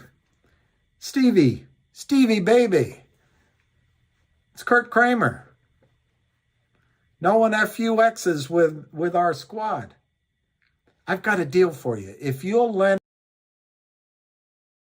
I'll split the profit 70-30 with you. But so what's the stock? What's the story? Well, I'm going to short GTII. Have you ever shorted before? Yeah. What's your position? Well, we're down 350 million shares. We just want to short another, we think we'll get it done now with 50 to 100 million shares more. Well, do you have a margin call? Yeah, that's what the money's for. We have a margin call. We have to put up some collateral with the prime broker. And, well, tell me a little more. I don't want to know the fundamental. What's my risk? Oh, you don't have any risk. We're gonna get it down to pennies. Really? How long you been doing this? 2 years? 3 years? All right, so it's 150.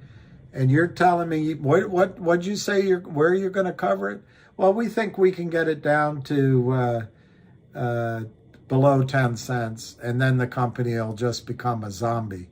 All right, so you're saying and what's your average price, your volume wrapped price on the way, volume weighted average price on the way down? Well, we think we'll average around 45 cents. Okay, all right, good. So I'm going to lend you $100 million. You think you're getting an average price of 45 cents, and let's say you're going to cover at 5 cents. Are you going to cover, or are you just going to let it sit there as a zombie? Either way, we think we can get the money out at 5 cents. So you got 40 cents. How many shares are you going to sell? We think we're going to sell 100 million shares to get it down there. All right. So that's. And you got commissions, and you got carrying costs. All right, so you're gonna make $30 million on this trade, and you want to split that with me. How much are you gonna give me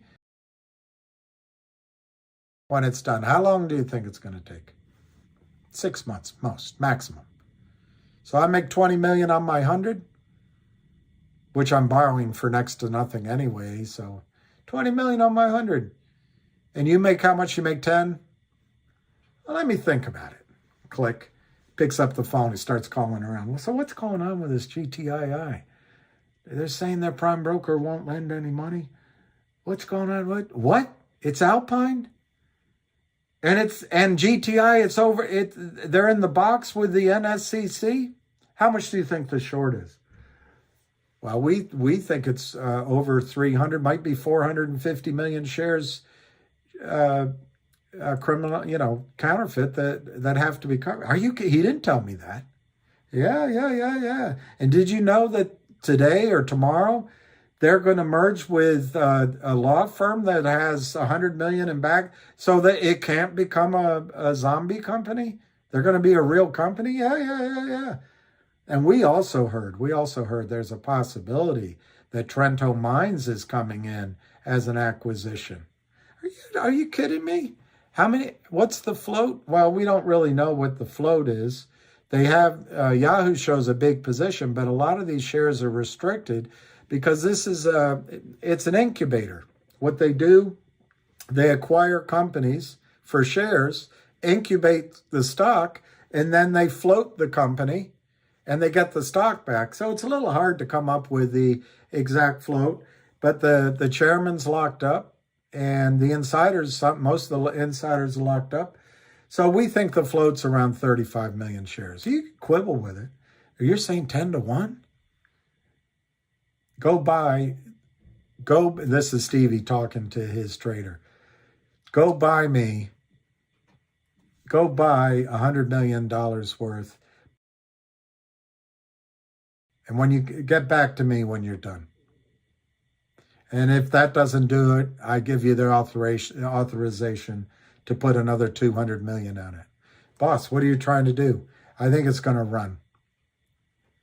Okay. Boom. And then they start buying. That's what is going to happen here, I think. You're going to have Wall Street buying the stock to make $100 billion rather than shorting the stock to help out the Kramers to make 20 million. 100 billion versus 20 million. They'll catch their own friends out. By the way, they won't be exposing the system doing that. It'll just be a big story, and the media will say it's a meme stock. It'll be HKD, and then we'll talk about, Jill Biden's new dress that she wore, and we'll go on, or the new police atrocity somewhere, and it'll be forgotten.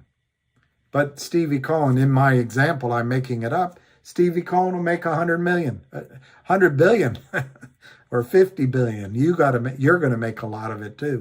Whatever his number is, the numbers are all blurring in my head, but he make a lot of money.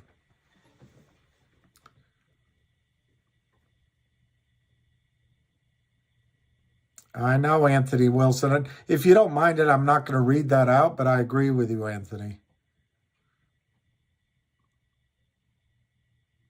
Joe M. Joey M. Your question says, how long do you guess the rise takes? All right, so it's a very specific question, but it implies when as well.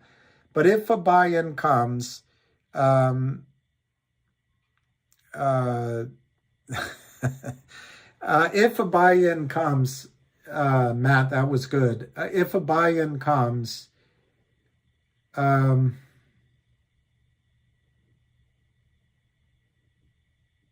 it could happen. It could happen very quickly now. It could happen very quickly. Almost, I would say almost within days. Because remember, Alpine, if the news report is correct, that Alpine has no funding and it can't even afford to pay its fine. They're not shorting anymore. They're not going to take any more orders from the Kramers. And then you've got all these jackals and hyena market makers. Who's going to take their order? Are they going to risk? Are those prime brokers going to risk housing trades in this stock? Risk other situations they're in? Nah. Which market maker is going to take it? Desperate ones, but also ones that are bribed. But running out of criminals to crime, to criminalize, to crime. Anyway. And then how high could it go, Joe?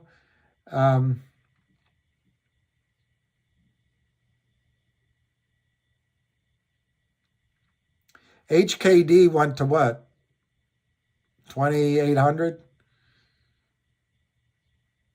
I think this could go higher. In a spike, that's what you're asking. In a spike, I think it can go to $5,000.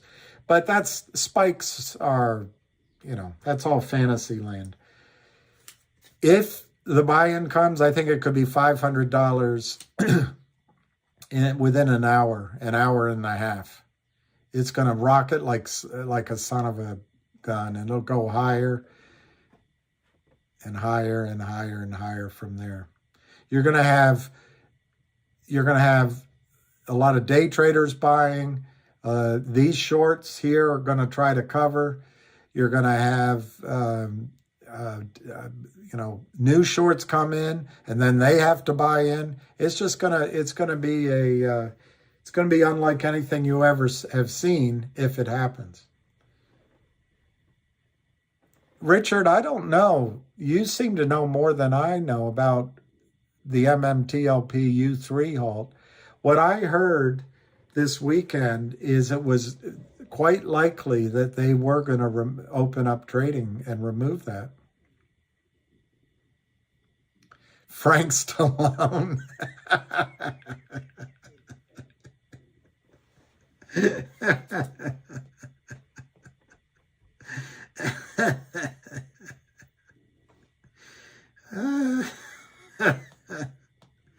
That's very good.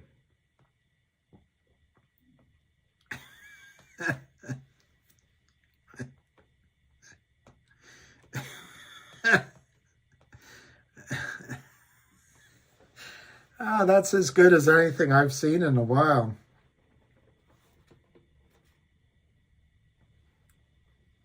So, on Weekend Update, when you anchored, Frank Stallone was often the punchline. Did he know it was coming, or did you ever talk to him afterwards? I talked to his brother, Sylvester Stallone, who hosted the show, and he was like, "What the fuck with Frank?" So I said, it's a complete non sequitur.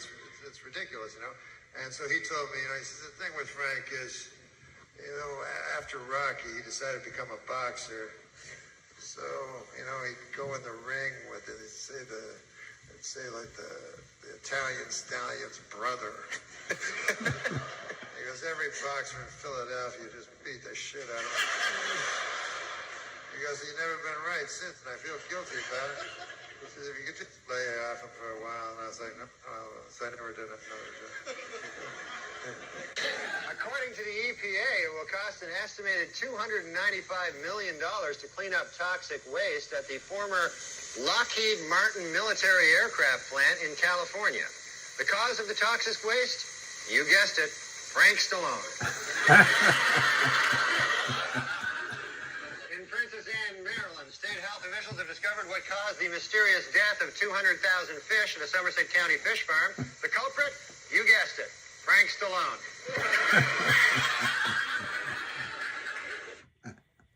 That's very good. Very good. Very good. Tom R., what about Kramer's cost to borrow? It's not only their cost to borrow, it's their cost to hold and their costs, their other costs. Ham has believed for a while, I'd say for, I'm losing my sense of time, but I'd say for at least 6 weeks, it could be longer, that the Kramers aren't trading anymore. So it's possible that the costs are now just accruing to the prime broker. The prime broker, and there can be more than one prime broker, by the way. The responsibility is that first the prime broker's accounts, then it becomes the prime broker, and then it goes on up the chain. But yeah, it's not free. It's not free. And at some point, just like a car loan, they want to come get their collateral. And so at some point, there's a buy-in to cover the costs that are accruing. They don't accrue them to eat them. They accrue them so they can take your positions away.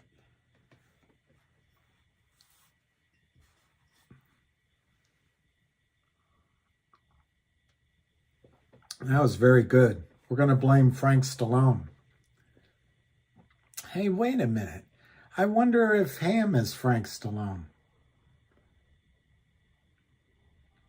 All right, so global GTII right now is trading at 163. The volume is 5.2 million.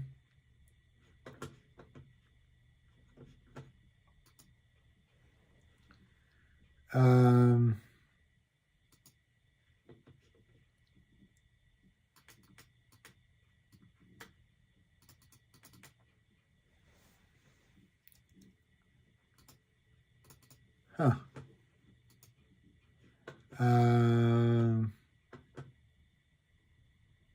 What's the other one? I don't, oh, there it is. CRTD. Wow, they got it down 4 cents, 0.6999. Now, I am really excited about CRTD. I'm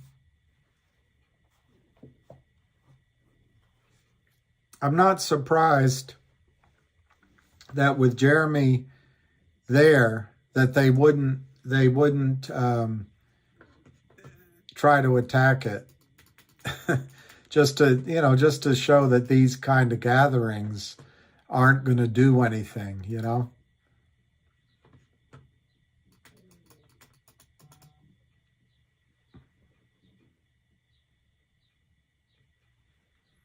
There's hot stocks on Stock Watch.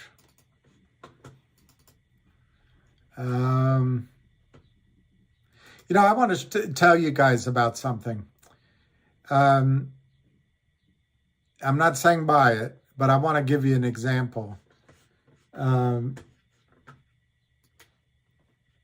this could be something, this is an opportunity cost for me. I went to, like as I do every year, to a conference, an oil and gas, the best one. And I sat in on a discussion of Exxon, of all companies. I mean, boring. But Exxon at the time was trading, I don't know, low 90s. And when I was a wealth advisor, one of the things would happen with a stock, once it got to the high 80s, low 90s, and it was a good story, you could almost always count on it going to 100. So a lot of us would recommend stocks that got into the 88, 89, 90, 91 range. Of course, it was a bull market. And it was almost automatic. It would go to $1. Well, that was, in the mid 90s, it pulled back. It got under 90. It traded sideways in August because that's vacation time. And sure enough, by the time people got back from vacation, it traded up to $100. Happens a lot. Happens a lot in oil and gas. And then for some reason, it corrected under 90. What a buying opportunity. That was in October. And now Exxon trades at 113. And it's got a dividend. I don't know. What is the dividend? I can't see. This is a new screen that E-Trade gave, and I don't know how to read it.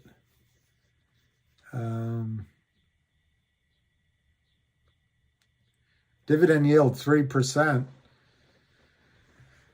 And I'm going to look up one that I told some of you, but I didn't say it very loudly because it's not, it's a kind of a not for nothing. But one of the stocks I heard in August that I really liked was a presentation by Apache. They now call it, there's a trend in Wall Street and in government, what do you call them? The Beltway bandits. There's a trend to call your company 3 letters rather than having a name. I don't know why. Anyway, it used to be Apache. It's now APA Corp. But in August when I went, it was around $33. That's what I remember. It's now a $44 stock. No dividend, a small dividend, 2%. But it was a better dividend when the price was lower. But they have a good story. And if oil and gas is going to work, that's a place to put your money once you make some quid on MMTLP and GTII and CRTD. And I don't know much about this new one that everyone's talking about. So I don't mention it because I don't know anything about it, but it might work too.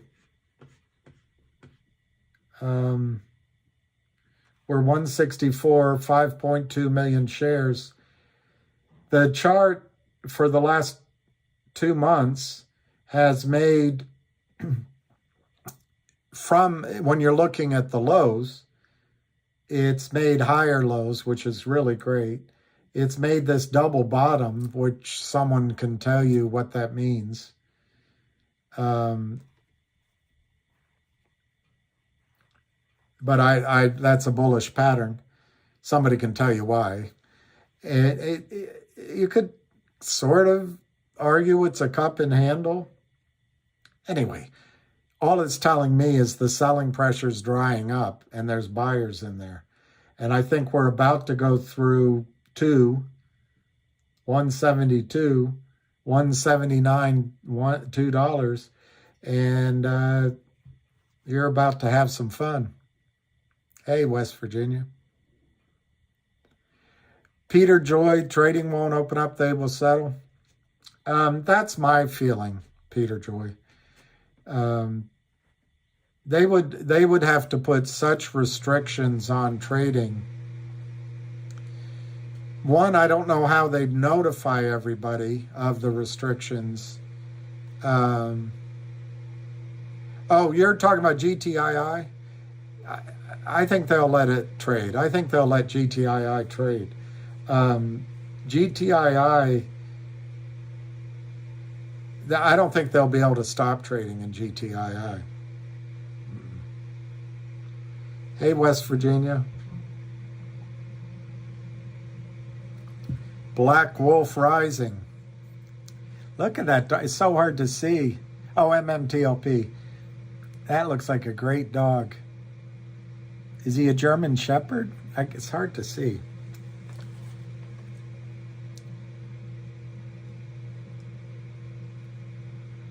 Well, the problem with trading, it's always risking that you're going to lose your money. Problem of losing money on several trades in a row is it's hard to make back your money. Black Wolf, he's the best. Richard K, 750 would go. So anyway, going back to your point, Peter, I think they have to settle. And I'm in the minority of one, and I talked about it the last 2 days with everybody. But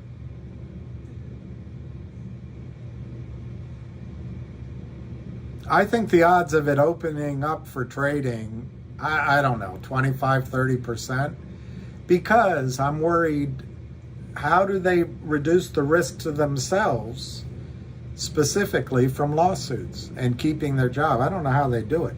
But if they come up with a way, they'll open it up for trading. And ABC. Sorry.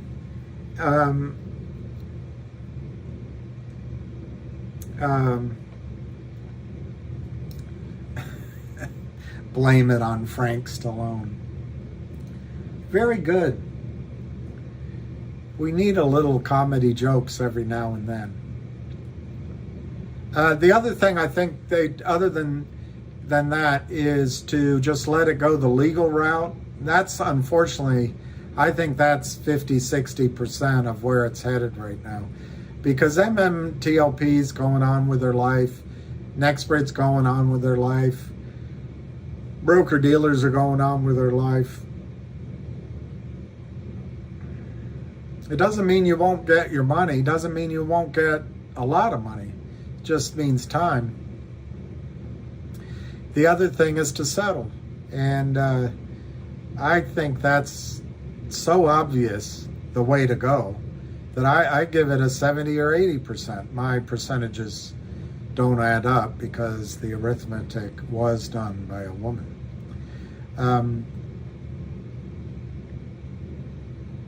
But we'll see. There may be some gray market. I would guess that, and I guess this is not only to you, Peter, but to if a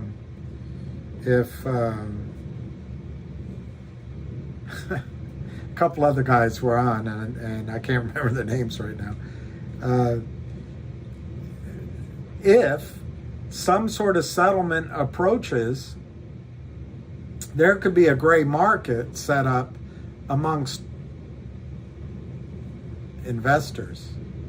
There could be an internet site set up, or there could be a clearing firm, or even a blockchain that sets up, someone that knows how to do technology that provides a clearing function, or people just meet up like the classified ads, or a law firm provides it with a document, a purchase and sale agreement. I don't know. There could be a gray market set up to trade shares, whereby someone is willing to buy your position at a cheap price relative to a projected settlement, but the settlement would be, I don't know, $100 a share. They might buy your shares for $25, and that $75 gives them the buffer they need to take the risk. So there may be a gray market, but I tend to agree with you, Peter. They're not going to open it up for trading.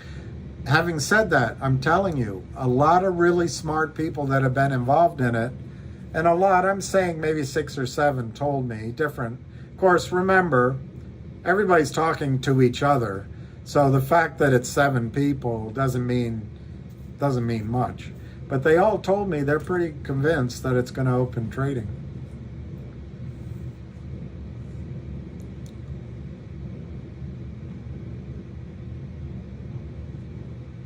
I'm aboard a house.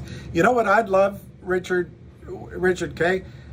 A friend of mine owns a houseboat on Lake Cumberland in Tennessee. I would love to own, and then he's been going there, and he's right next to the largest houseboat, he says, in the United States. I'm not sure about that, but he says it is. It has a helicopter that lands on top.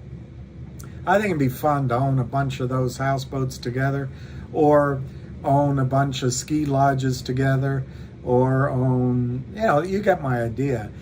We all own and get to know each other, these destination places. Maybe it's in Switzerland, or maybe it's in, I don't know,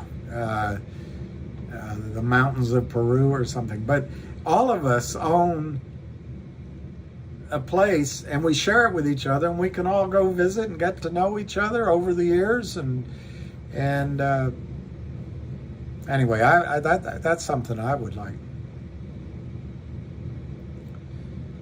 Pete on stock quiz. Taos. I can't say it.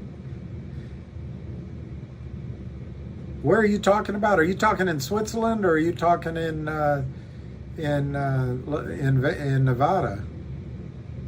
My brain's not working, though. I can't pronounce that word for some reason. Joe 99, does FINRA have immunity?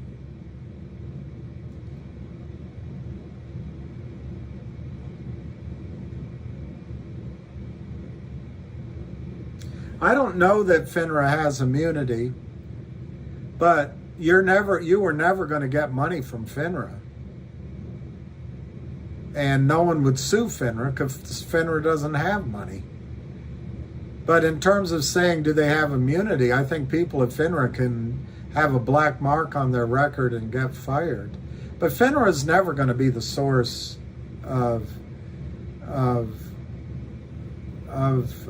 the settlement. And just because FINRA stops trading doesn't mean, in the case of GTII, that it wouldn't have to open back up. All the shares have to be covered. In the case of GTII, you've got a prime broker.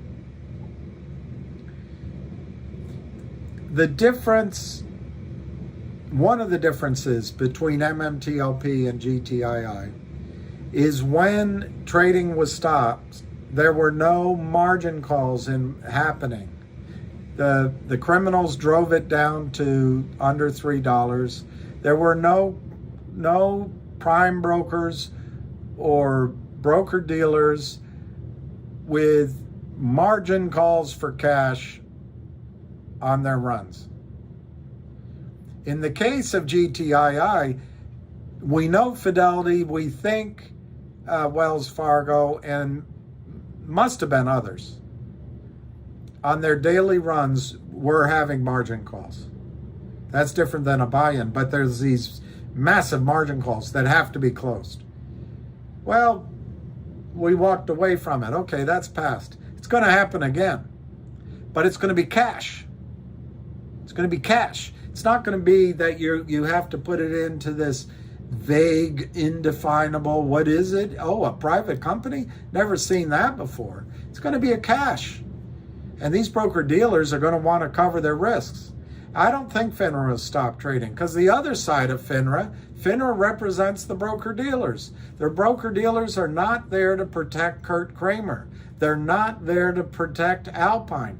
They're not there to protect Kurt Kramer's investors. They're not there to protect whoever lent money to Alpine. They're there to protect the broker dealers. FINRA is there to protect broker dealers. Well, actually, Goldman Sachs, but we'll leave that out. I'm using Goldman Sachs as a shorthand for the powers that be up there. But the broker dealers want to cover their errors. And once there's a margin call and there's a cash call, it moves to the error account.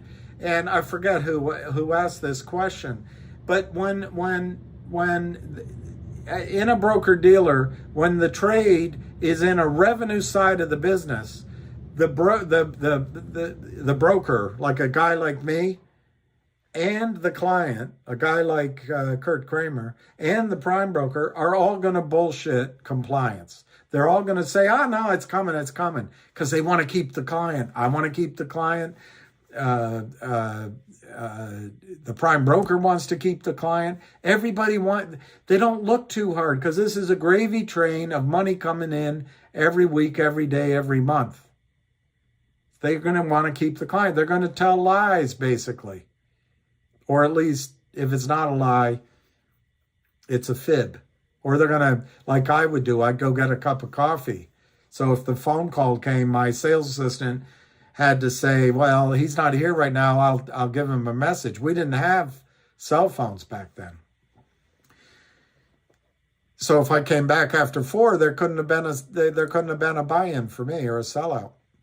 Well, anyway, the difference is these broker dealers, once it goes from the revenue side to the error account to the compliance people to the risk mitigation side, they're going to say, cover the loss.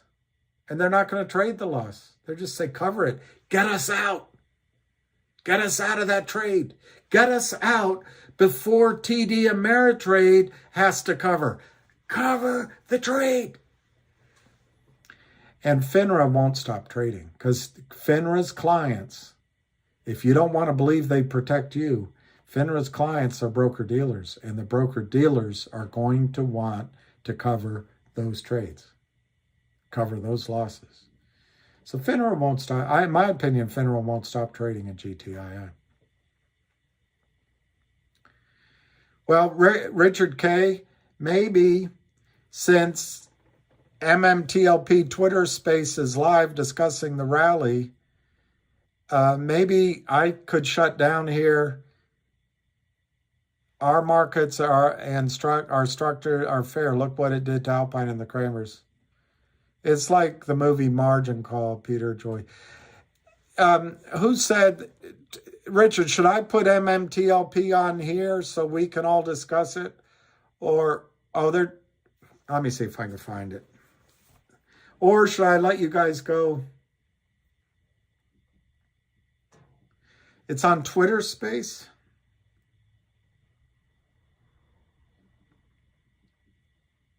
Hey, maybe I could get on it and we could all talk.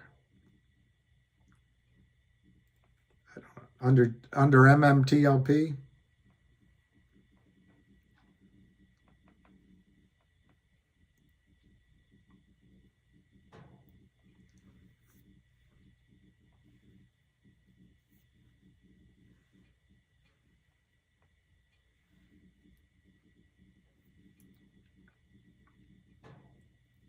Wow. Great pictures. Great pictures. Great pictures. You know, there's this guy on Twitter called Boy Meets Girl or something. He's being unfair to Ham because Ham has supported MMTLP really massively. And he continues to do so. I can't find this space call. How do I find the space call? Syntax? Syntax. Syntax. That's who I stood beside. She's great. Queen of the Metaverse?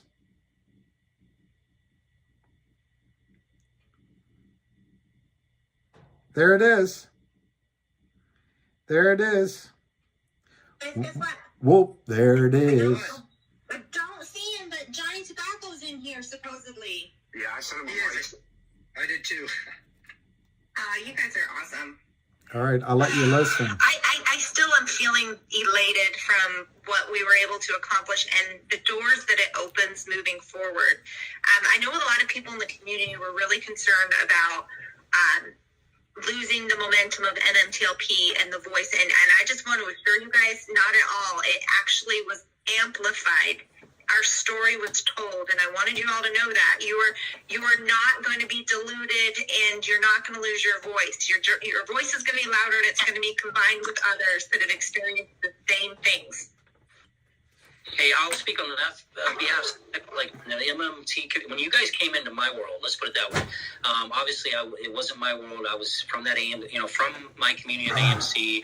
I've been in there for almost 2 years. I started talking about doing this 5 or 6 months ago. Even my own community was attacking me.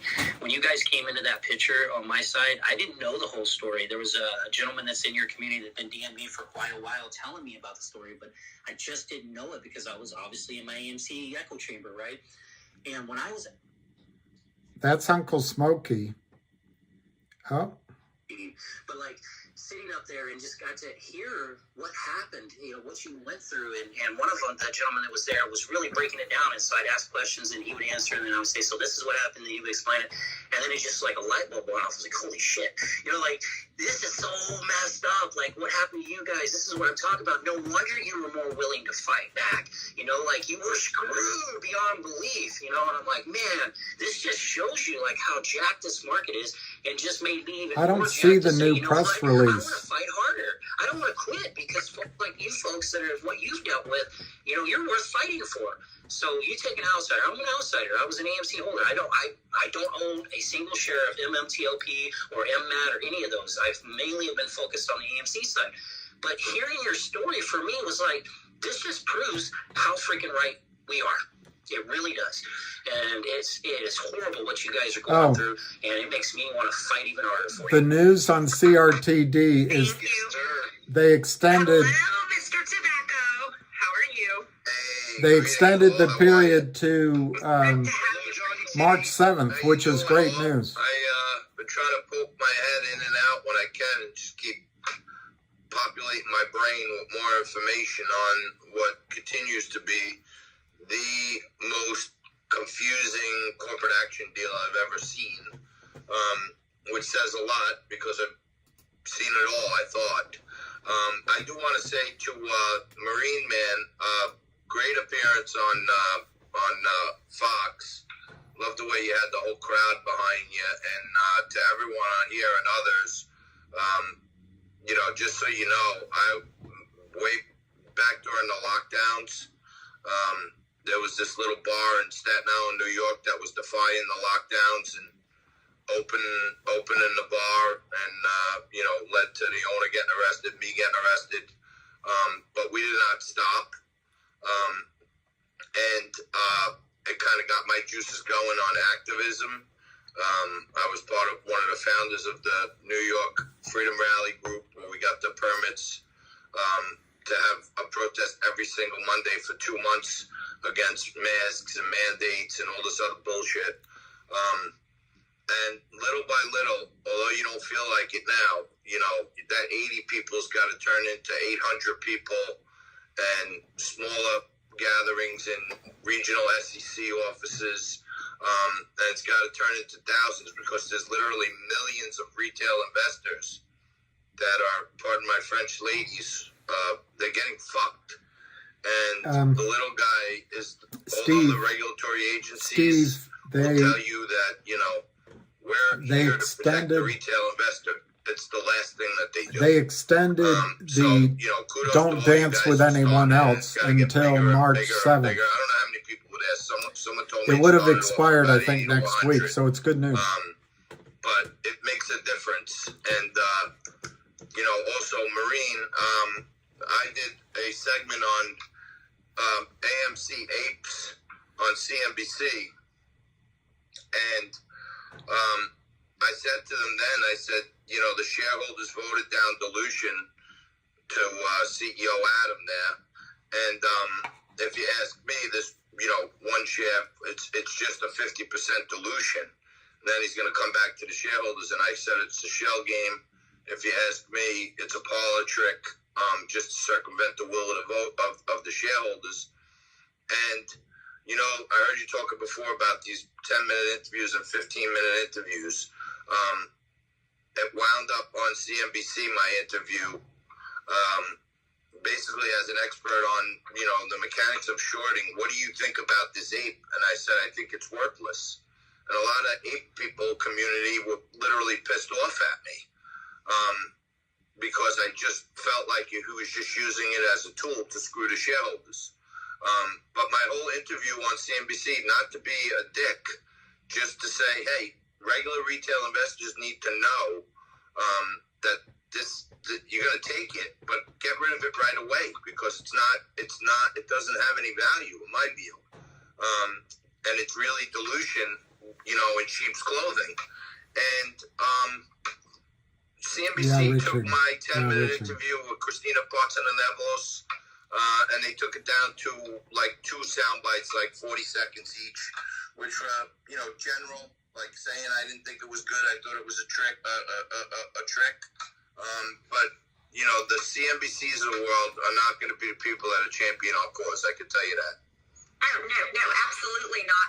And to your point, as far as we're getting fucked, I don't mind that as long as it's consensual, and this is not. So this is where we have to fight back, and I hear what you're saying about AMC, kind of like what you were talking about with masks. So we've got this tricky dilemma, right, when we're working with people who may have different views. So they may have different views about Adam Aaron's approach. They may have different views about masks.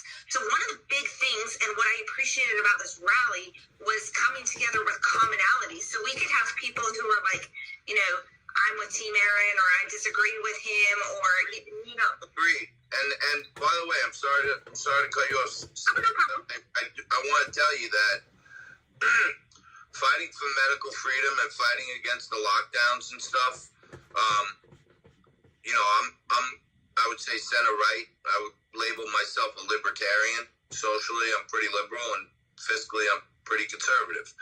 But even those protests, and it wasn't about my views on that stuff. I meant I'm well aware how hard it is to organize people with a lot of different views. And I commend everyone that was involved with the fire starter, because the first one's the hardest one, and you even got it on with paint, so that's big. But I would say it was, you know, there was at one point, I'm not kidding around. Brian Nah, where is that report? Where is that report, Brian Nah? Protesting in front of Gracie Mansion, the mayor's office. Where is it, in New York Brian? City, with us against the mandates, against the forced vaccines, right? Decision And now. That's it was great, the Richard. Oddest thing to the commonality, because even though they seem like a militant organization, they want the government to be less intrusive on them. you know, and Oh, the press release has the some link. of these instances, like what we're talking about now, it's commonality comes from all different places. You know what I mean? Like, but and the truth of the matter is, the thing that's getting me more. No, this is motivated Tom's I'm kinda, Gronk. you know, people may get the wrong impression, or I willfully allow They them paid to get for the it. wrong impression. Tom Ronk. Yeah, you have to pay for this. From Staten Island. But I'm a wonk at this shit, and I've been doing this for almost 30 years, and you know, people get fooled by my pinstripes and my accent, so they underestimate me and they give me more information than they think. But I'm motivated on this one. So Ira doesn't want to listen to this.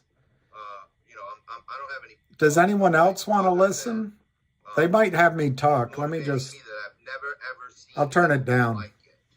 So it's kind of making me think like, what will happen to your MMTLP? They're going to treat yours differently than everyone else's. No, I don't know. Okay, so I'm trying to see who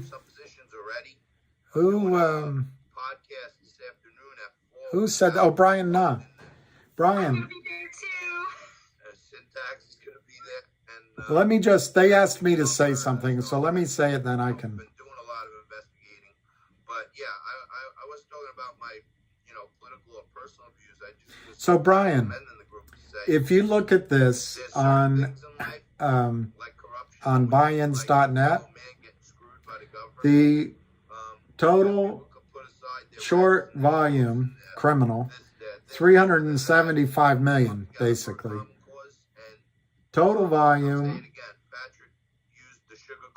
anyway, it's 42% of the total volume during that time. The squeeze point,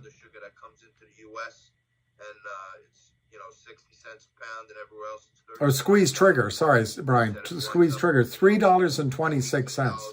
That's the key difference between GTII and any of these shorts. So this is going to maybe cause a squeeze if it goes over 326. GTII, the squeeze is below where the stock's trading almost any time it's trading. I'm sorry. Oh, sorry, I accidentally hit the button. My daughter. But I was going to say, in simple terms, we kicked ass, right? Is that what you're saying? Without a doubt. There's no doubt about that, man. I think CRTD is dead because they being the system or whatever, are trying to convince us and that Jeremy can't get what Jeremy's going to do done. I met Jeremy. Jeremy's great. And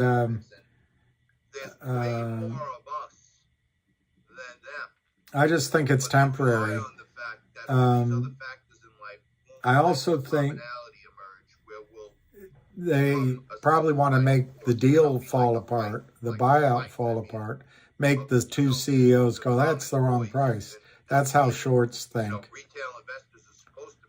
But it is temporary. One day you're going to wake up. What we're waiting on is the distribution of the OG collection.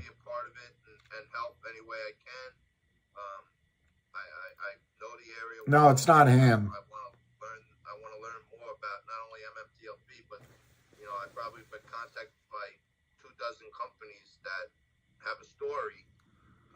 Michael, you don't piss me off at all. You express my feelings. And I have to be careful because I don't know the dude, but my first impression, and I'm willing to change my first impression, this guy with 3 names is stepping in and saying, hey, look at me. I'm Sandra D. And that's a song you probably don't remember, but it becomes all about him. I mean, even pictures and it's his $1 billion fight. He's been doing it for a couple of weeks. So anyway,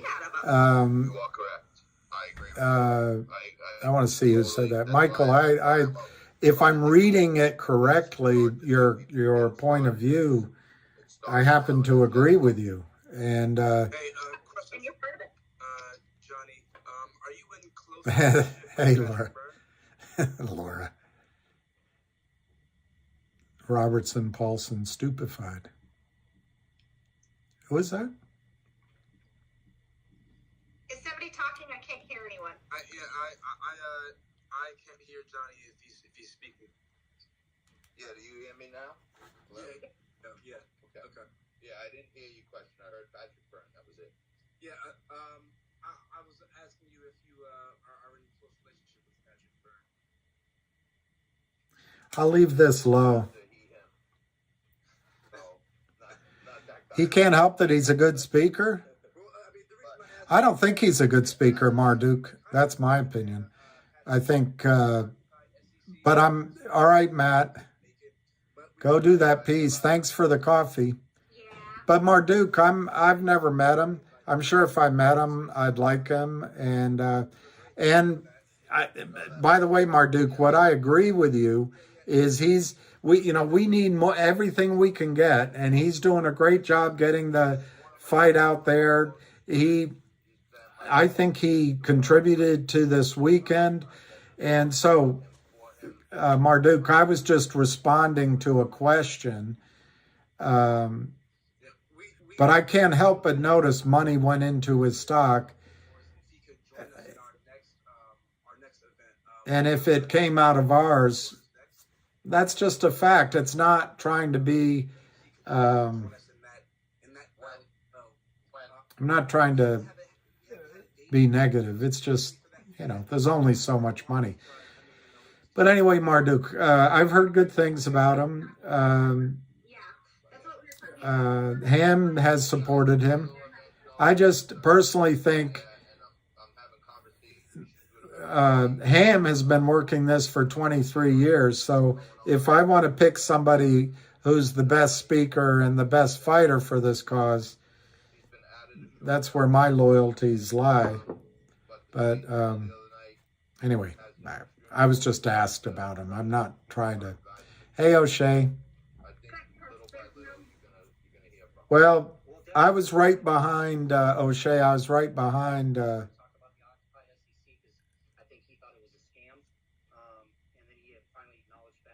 Mike, the Marine. And I heard him. I think he was trying his best to get more said, but he told me afterward that Charles cut him. There were certain things he didn't want him. There were places he didn't want the interview to go.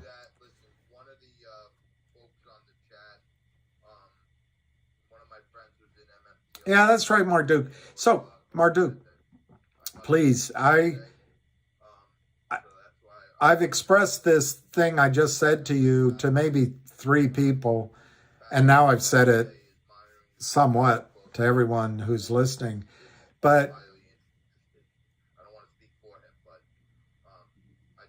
all of I'm hesitating because one person had a bit of a spin, but all the feedback I got regarding the Hamilton is really positive. So and I think we need all the help we can get, all the help everybody does. I also think that when one of these squeezes, and I thought it was going to be MMTLP first, when one goes, it's going to help them all. And I would rather be friends with everybody than even have one enemy in the group. So, and I haven't listened to all of his videos, and I've admitted straight up, I don't know the story. So that's one thing I want to be careful. It's not out of disrespect. It's just that it's so hard to know, to keep it in your head more than 6, 7, 8 stories. So. Can you hear me? Hey, I think you guys are having issues, and There, I'm just listening to see if they want to talk to me. Avid Traders here. It's weird. It's like we're in a can now. Twitter's doing its thing. I'm gonna go out. Hey, Johnny, see real quick before you leave. I'm gonna just go out and come back in. Okay. Okay. Yeah. These guys, when you meet them, it's amazing. Everybody's, it makes you believe in America again. I mean, I met one guy, great. I'm forgetting names right now because I haven't eaten. But from Tennessee, and I hope he's listening, he was great. Great to meet him. A couple, a builder from Texas. Absolutely fantastic talking to him and his wife. And New York, guy named, I probably can't say his name, Mike B. A lot of fun. Two guys I thought were brothers. Turns out they weren't. Couldn't be better people in the world. And then I sat with Syntex, and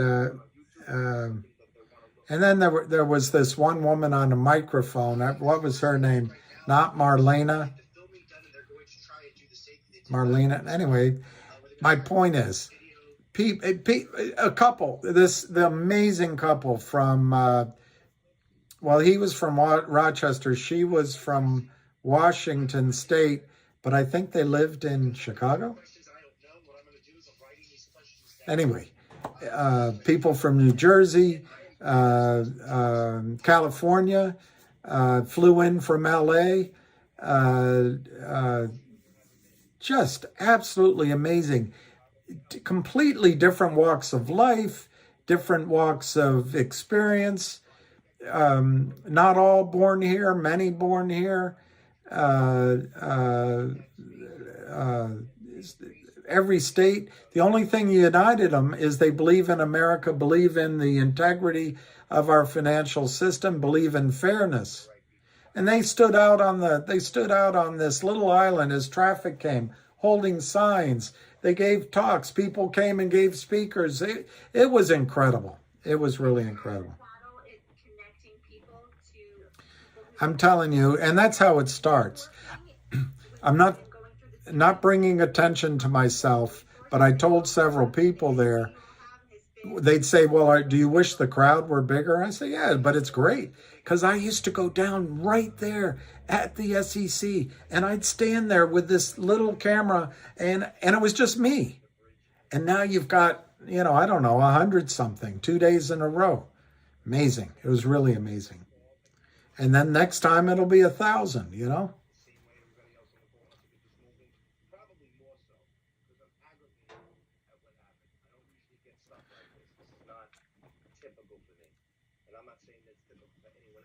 So let me see what this is, BMR 74. You bought in, or so you bought, or brought in. Oh, I see. No, you bought in 450, and you're trying to buy more, and Fidelity will not transfer your funds. Well, that could be. Well, Mark Maddox, here's the mini bear raid. Mark, one thing I'm going to try to do, yeah, Jeff, there's your mini bear raid. I don't like mini bear raids. They're not such nice things.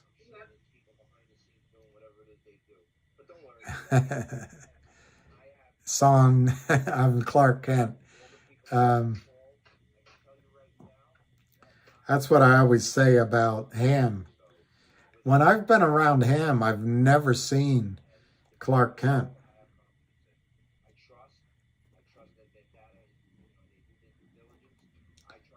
This is amazing on CRTD, guys. Who's this asking that? Nick Jeff. This news is twofold, Jeff. Extending it until March 7th is great. I don't remember the exact deadline, but I'm going to assume it was February 7th. Okay, I could be wrong. So there was a, promise. It's like GTII lavalier CRTD, and CRTD promised not to sleep with anyone else for 2 months. 1 month. Now it's 2 months. And that's great. That gives time for the acquisition to occur. But the more important thing here is this report by buy-ins.net. Massive.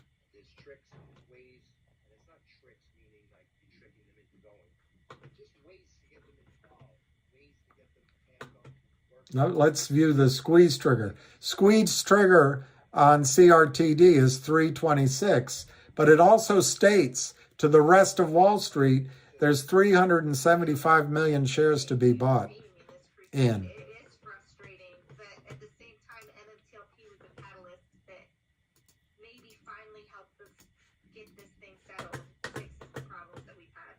Well, I just said that to John on the phone. I said, I get it. He's right. There's other things that will come together, but there's going to be one thing that's going to break the back of the camel, and I think that this is the one thing that's going to break the back of the camel, and everything is. Wow. It's going to open up like a floodgate. Wow. This guy, Jeremy Frommer, is great. Absolutely great. He's publishing this. He paid for it. He's publishing this, and this is fantastic.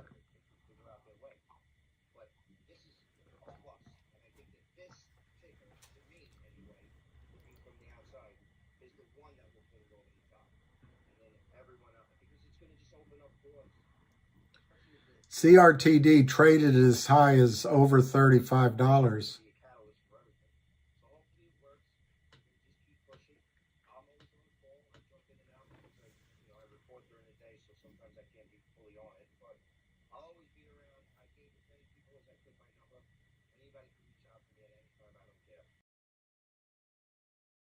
Stop by again and stick around, and we appreciate you.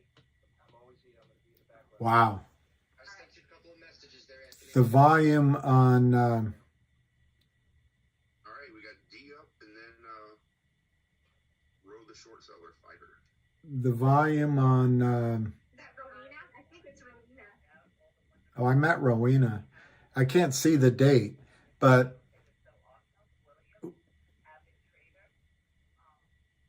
they're talking about me. That would be boring to you.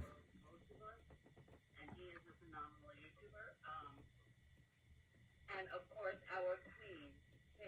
Thank you so much for. All right, so they're not asking me to speak, so that's good. Dee, you're so amazing. I love you, D. They had massive volume on the naked shorts. I'm sorry. I'm driving. So I'm guessing it's around the day that either we went to COSM or it's the day that he gave his talk in New York City. Just massive volume. On one day, over 2 million.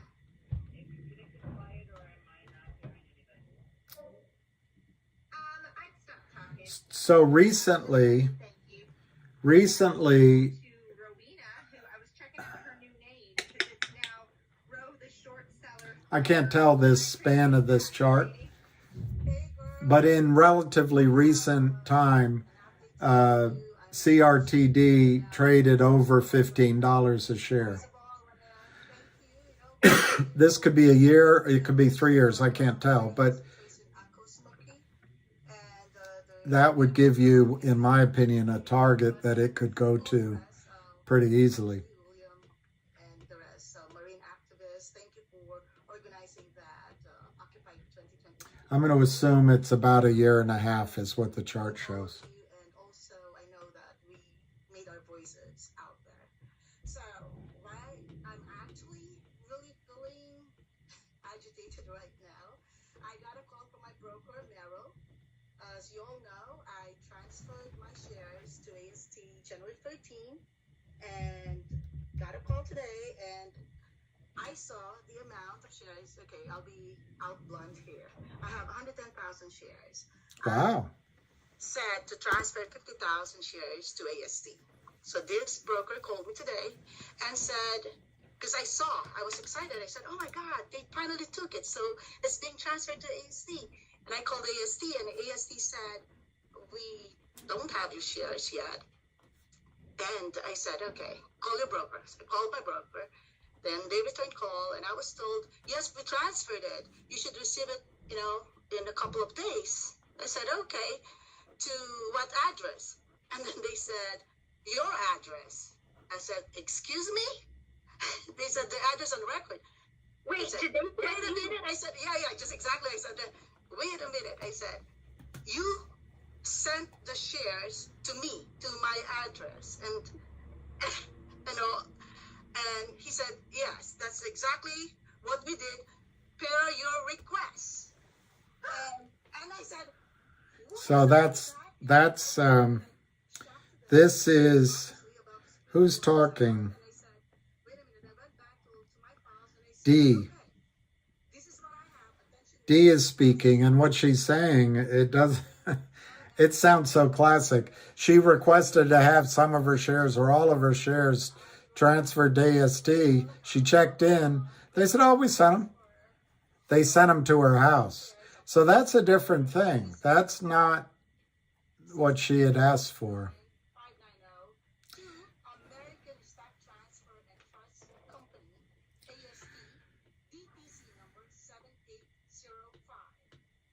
All right, so I don't know what else to talk about. 3:30 margin call.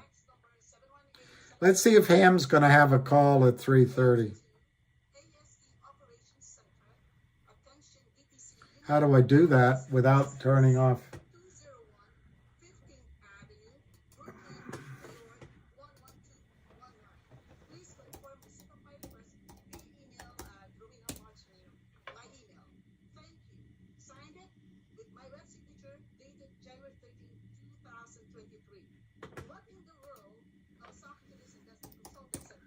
I'm half. She's really nice. I met her. And she's got a lot of stock. I mean, it's not insignificant.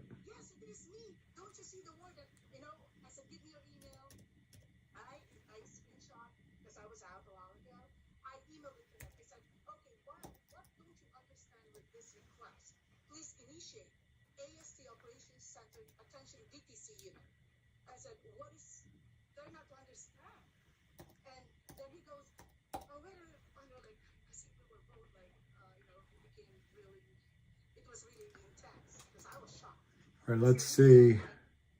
Oh.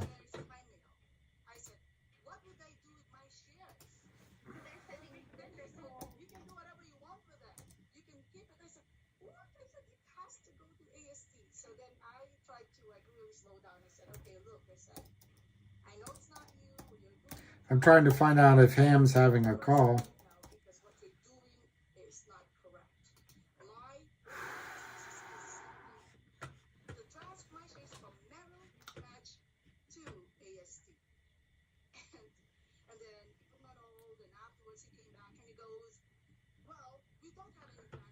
I'm going to turn this down so I can give you some of Ham's insight, which is far better than mine, I'm telling you that, on GTII. Let's go back to, let's go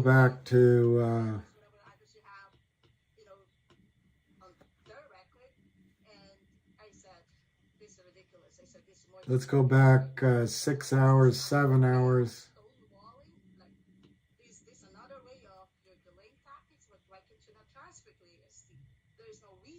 Wow. Wow.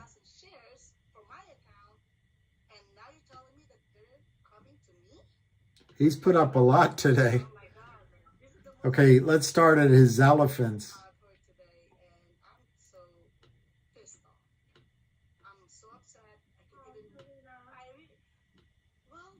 No. there is no AMC. Aw, the elephants. All right, here's what he said in the morning. How in the world? Anyways, so Oh, those are nice elephants. I asked him, I said, I hear what you say, but Who could shoot an elephant? Robert, I have a friend that shot an elephant. who's the person in charge that I could talk to? And I then couldn't he goes, do it. Metal Materials. I couldn't do it. It's not there anymore. And then he goes, well, it's just a company. You just have to contact the company. And then you have to contact They're a funny looking creature in some ways. Anyway, this morning he said, So they said, yes, next week I'm Abe said the squeeze number on Ape is 250, 900 million shares to cover. If it breaks 250, I hope you see a nice run. Good luck to Long's Ape. That's on Ape. No, once I get those physical certificates, I'm presenting them to my lawyer. So that's my next move because that is ridiculous. Because I would tell them, look, what is Okay, Ham 7 hours ago on GTII. it's not Here's where it all started. The company had a toxic note with Kurt Kramer, but it paid it off. Instead of covering, Kurt Kramer never stopped selling. Now, no, they did it with the help of Alpine Prime. What was 40 million shares counterfeit is now 300 million, and they're trapped.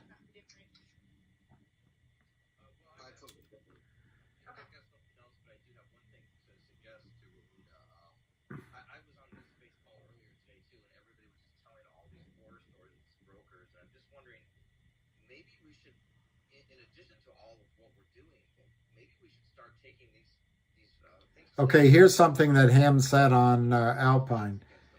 Never throw good money into a bad trade, which is what I see, how he can say it just like that. I went on and on.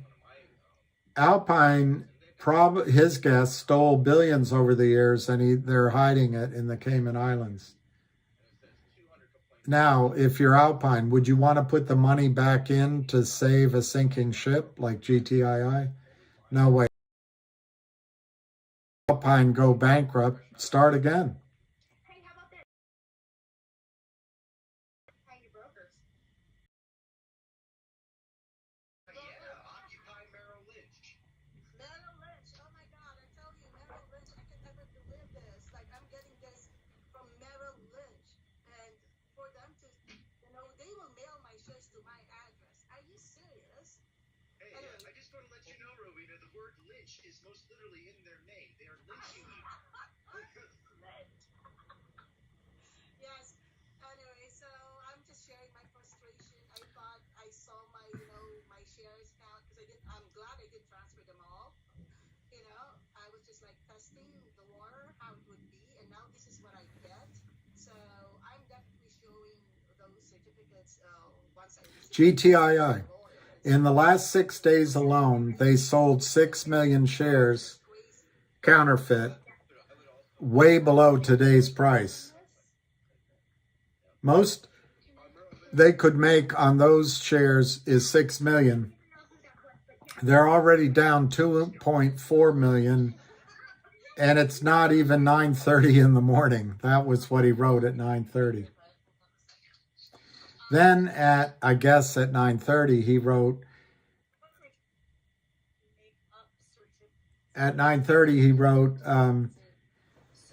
if they did send you something, that could be fraudulent.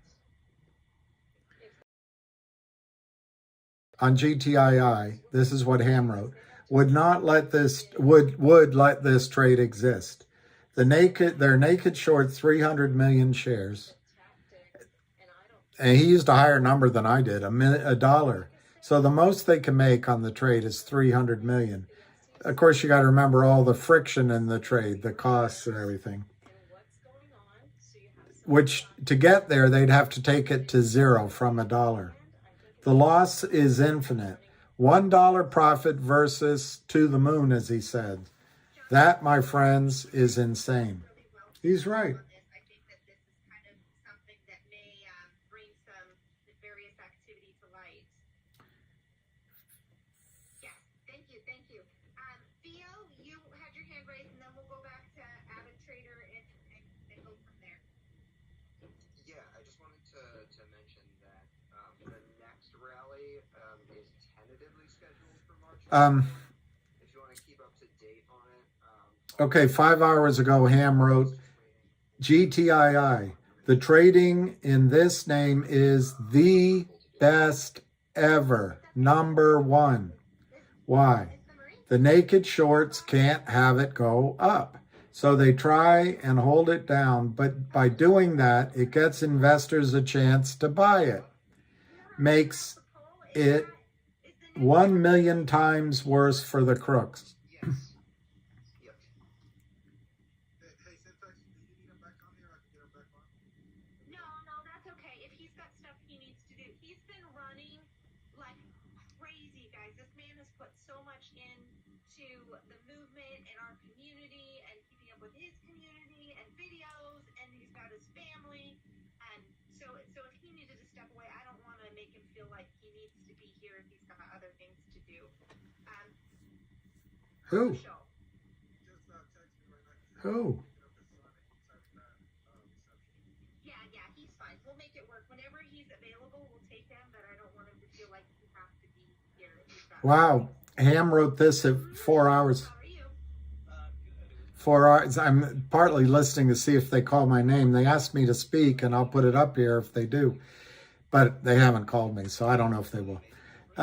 4 hours ago, Ham wrote, a shareholder just pitched $1 billion fund. The fund is a short buster type of guy. They love the story. Let's see what they do. This is on GTII. One thing I wanted to say too is, Mike did that interview on Fox News, which was great, and we were all lined up there, and it's great visuals and everything. And after Mike came on, there was this guy that Charles Payne put on named Rob Luna, and he kind of like, I don't know, you guys I'm sure saw this. He kind of, Yeah, do you know who he is? Like, what's his story? yeah, I don't really know who he is, but I saw that. Okay, so Ham broke down trading today of GTII 3 hours ago. He's guessing. I trust his numbers. 0.2. I can't remember what I said, but I don't think I think that's something like what I said. 15% washed for 600,000 and 5% flippers. I was wondering who that was too. Okay, that's to that guy. So, I mean, I doubt anything will become of it, but more people that could retweet that, and then every time that. Okay, so Ham 3 hours ago wrote this. He had a friend put an order in to buy GTII, and the guy tried to buy 60,000 shares using a $3 top. He paid $1.85. So he put the order in for 60,000 with a $3 price. He paid $1.85. Understand the fraud. Well, can I hijack on that one too? Yeah. I think it would be wonderful if people retweeted it, and maybe we could kill two birds with one stone, because now we're putting out the hashtag Occupy FINRA. I think The word that kills naked shorts is accumulation. Nice and slow walk up. Yep, the hashtags work. I'd love to see them trending. yes, thank you. No, I really appreciate you doing that. And sometimes Okay, Ham is supportive of GNS. Anyway, he says thank you. it's Theo, did I interrupt you? Did you have more? I feel like I cut you off. throwing all kinds of shit on the wall is what he said. Oh, okay. Let me see. Oh, that's it. Okay, 12 minutes ago, Ham said about GTII, they stopped the selling of counterfeit shares. Now they start to walk it back up to the close. Their friends who helped needed to get flat. So in other words, I'm doing good. Hope everybody else is doing good. I'm at work, so I wanted to clear the air on a little bit of confusion. what he's saying for today, they've stopped the counterfeit selling of shares. They're trying to walk it back up, trying to get their friends covered as they go, moving the losing trades probably to gullible investor accounts. already have one that is in the books and trying to get work, and that's the New York City one through Frommer. Okay, GTII, 7 minutes ago. Think about the lawsuit versus Alpine by DTCC and SCC. How big is the naked short? If you did borrow, from whom? Who is the naked short? Blue sheet to follow sell tickets. The company lost $7 billion from the high. That's already being worked on through Frommer. Now, that's where the confusion is. There are polls out there for our next location, which is perfectly fine, and we can keep voting on it. But we all need to understand that if we start cluttering with 3 minutes ago, Ham said, Alpine calls in all the thugs to help stop the upside. That's what he sees is happening right now. Now they have to cover. They are just an attack gang, no long term for them. The more they sell, the higher it goes. In other words, all this selling that's trying to hold it down, those people are going to buy it back. They're the evil people. Hey, if Frommer wants us there, I will be there. This man has been just a trailblazer. Absolutely, but I get what he's saying because it's like there's a lot of confusion. Is it us? Is it them? Is it who's doing what? I get it. Mike's poll is like our next event, like what we as a community setting up. As far as with So GTII is 165, volume 5.62 million, and I don't know what time it is, but I don't think there's much more than 45 minutes to go. Isn't that something? There on all of my things, there's no clock. we also do want to make people aware of that New York rally as well. Did I hit that out? Yep, perfect. And I just wanted to clear the air on that because it sounded like people were. Yeah, GNS is up. I don't know any, but yeah, good luck to everybody. I don't want Kim Kardashian. She's not my type. Make sure our communication is crystal clear. I know there's a lot of moving parts. Like I mean, y'all saw me. She's available. 54 minutes left. 3:06. All right. Tim Sykes. Tim Yikes. Timmy Yikes.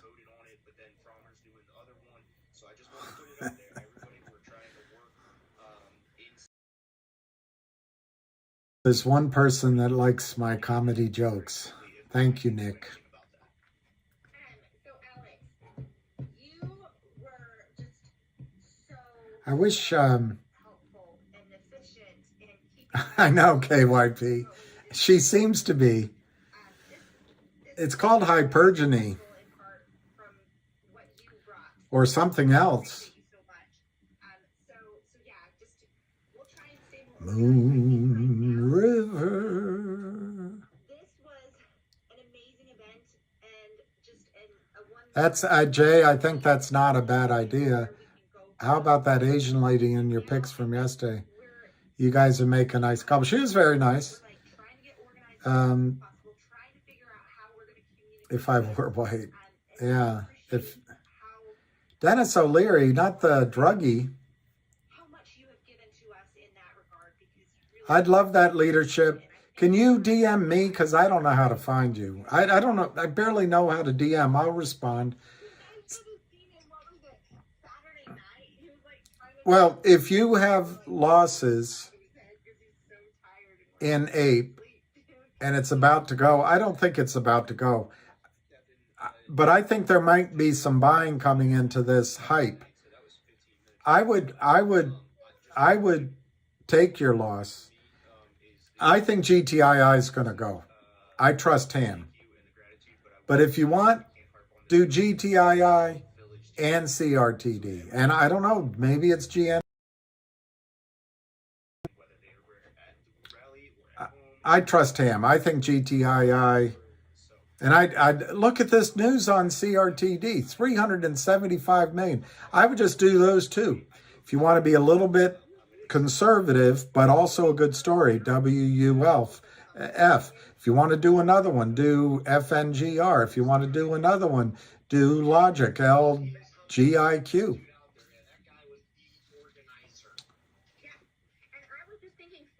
My mail-ordered Russian wife. Well, Thank you, leadership. I actually dated a Russian woman for a while, and I miss her. She married a Mormon, and I thought the world of her. I don't know,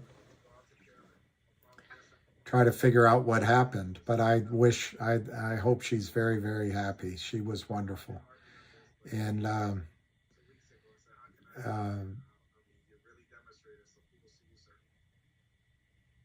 I love the Russian language, and I love the strong decisiveness. And I like she was intelligent, made things fun. And I wish I had gone. She invited me to Moscow one Christmas to meet her parents, and I should have gone. I would have loved to have gone, but I was, so focused on, what's that Eagles song?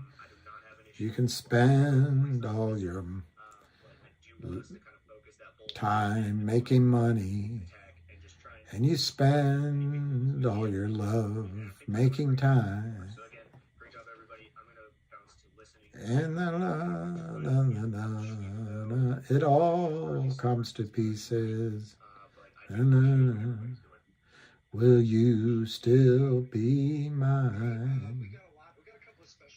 And take it. Yeah. I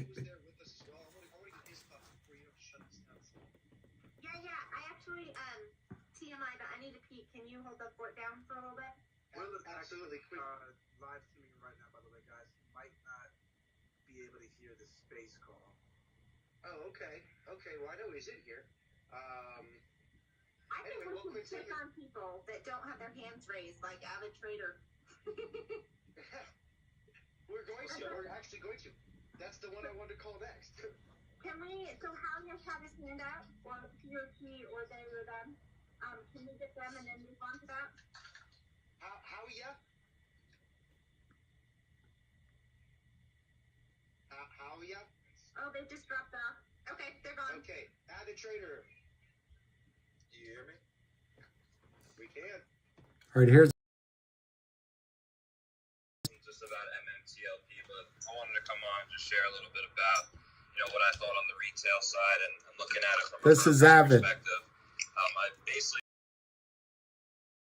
shorting, and especially when it goes back from when I started investing and then to where I'm at now. So try to be as quick as possible. I can't take the info every 4 minutes. I pretty much get from everyone is they don't expect the brokers and the retailers to also be Rachel Maddow happens to be, trying to hold a certain stock price down. I think we saw that from the bat when I first got into the markets. Mid 2020. I think that might be it. And we really all got to see really what was happening behind the scenes with something like AMC or a GameStop.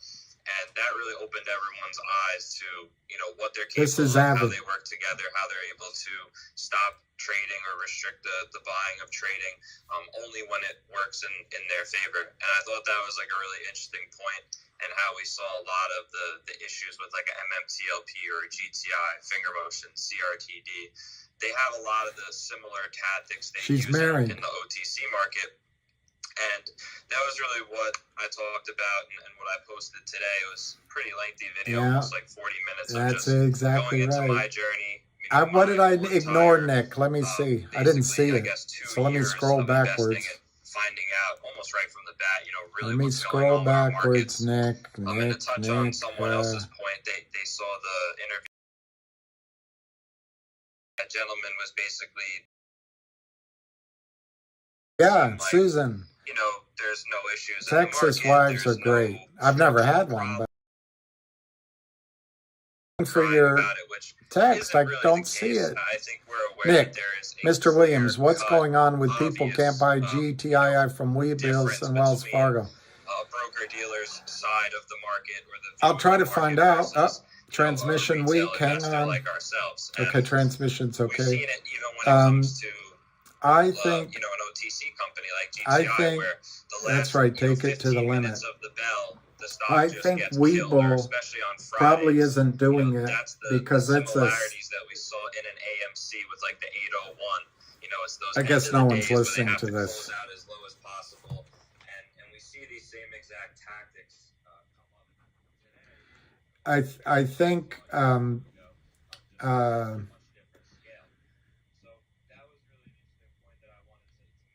what am I trying?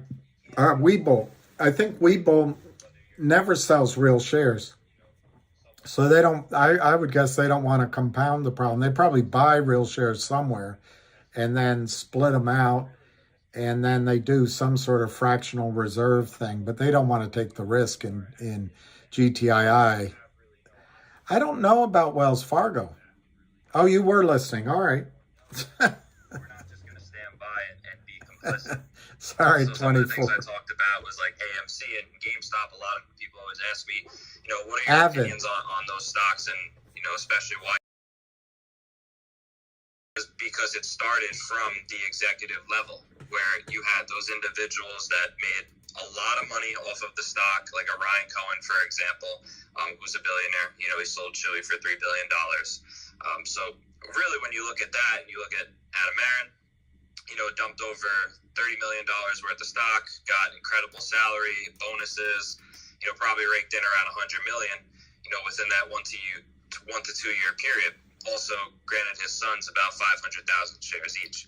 So you look at like those two individuals and you say, okay, well, they're definitely vocal on social media. They definitely, had an influence or an impact on other executives to do what they did on a social side of it, the social media aspect of it. But in terms of the actions and the follow through and by any means necessary type of demeanor, I didn't see that with them.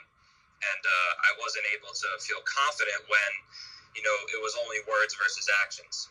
So now I bring it back again to where we are currently, and you look at someone like a Roger Hamilton or Jeremy Frommer, and they're doing whatever it takes. They're basically on a public level saying they are, one, held accountable, for their actions, and two, they also are going to basically say it's their fiduciary responsibility, which is to, one, fight back, and two, protect their shareholders. It's their right. They're obligated to do so. So seeing that brings a lot of hope, because I think the hardest part is to do that on a big board level, is to get these, massive companies, these large blue chip companies to want to listen. The CEOs, they have the same tools that, a smaller cap stock. I'm going to get a new computer. GNS or CRTD has at their expense. The market cap is just nowhere near, AMC or GameStop, the largest global movie theater chain. So being able over the past 2 years and now bringing it back full circle, the executives are finally doing what their retail investors were preaching this whole time, of standing up, being vocal, saying it exactly how it is, not beating around the bush. Or, that kind of disappointed me with Charles Payne when he had that guy on, and he's, almost discrediting in a way, like, that there's really no issues in the market, that there's, a lot of chances to make money. I do agree with that. There is definitely a ton of opportunity in our equity markets, but to sit there and say that, the brokers don't have an advantage, or that we're not, playing on someone else's home turf is just a ludicrous statement. But would it have been different for you? I keep thinking, like, what if that guy had gone first and then we were the rebuttal to him? You know what I mean? Like, that would have felt different. Oh, yeah, absolutely. And it's easy to say that, again, when you're in a different position, right? If you're a fund manager, if you're an executive, you're getting paid regardless. You're getting bonuses regardless, and stock option and grants and all these different things. So his view of the market is definitely different from, an everyday person. And one thing that Jeremy Frommer said that it stuck with me, it's something I can't get out of my head, is he says, FINRA makes statistical decisions, right? When they look at, when they assess an issue, if it's a major liability, and we'll call it an irresponsible liability for a lot of these companies, they make statistical decisions. It's just numbers, account names, and that's all it is. And it's a matter of, well, how much is this fund going to be affected? what type of ripple effect or impact can this have on a national scale and even in global markets? But that's no excuse.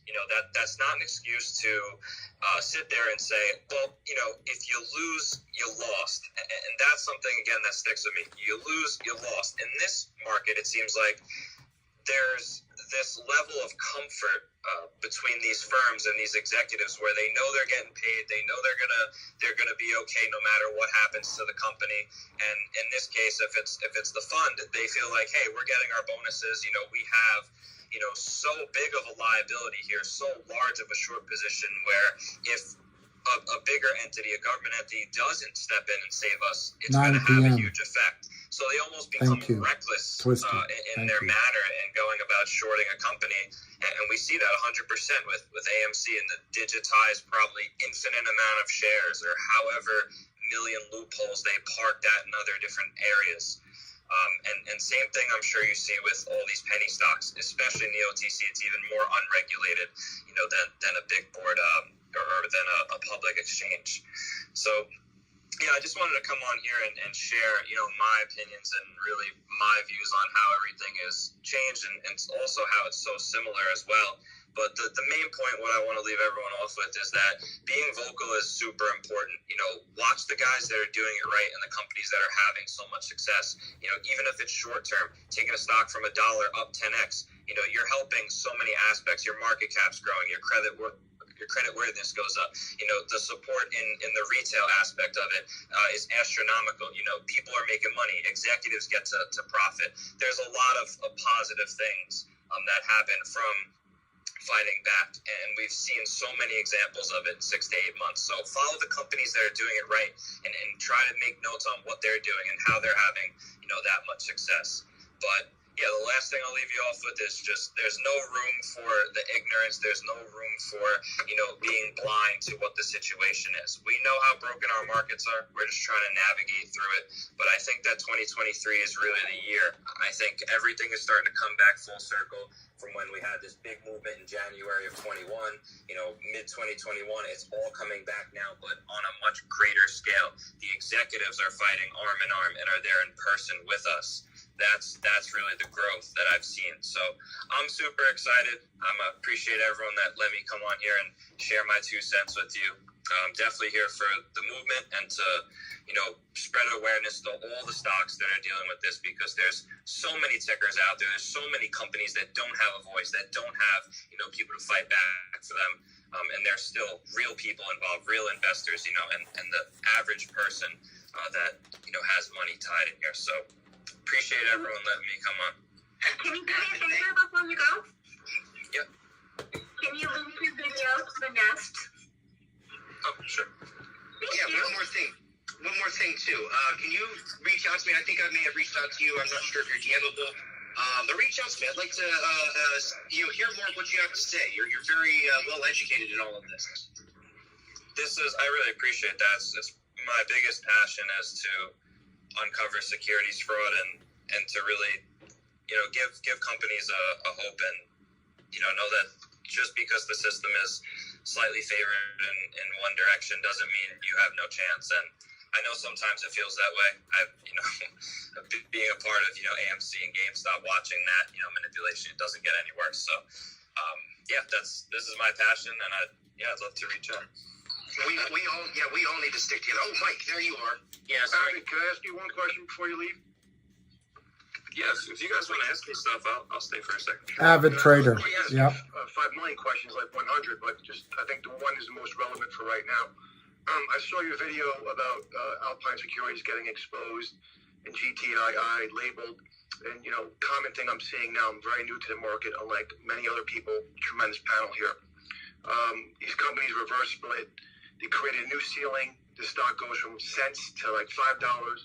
The naked shorts beat the hell out of it again, and it just rinse and repeat. So is there anything that's going to force Alpine Securities and these short positions from doing the same thing right now? It looks like they're doing the same thing to GTII today.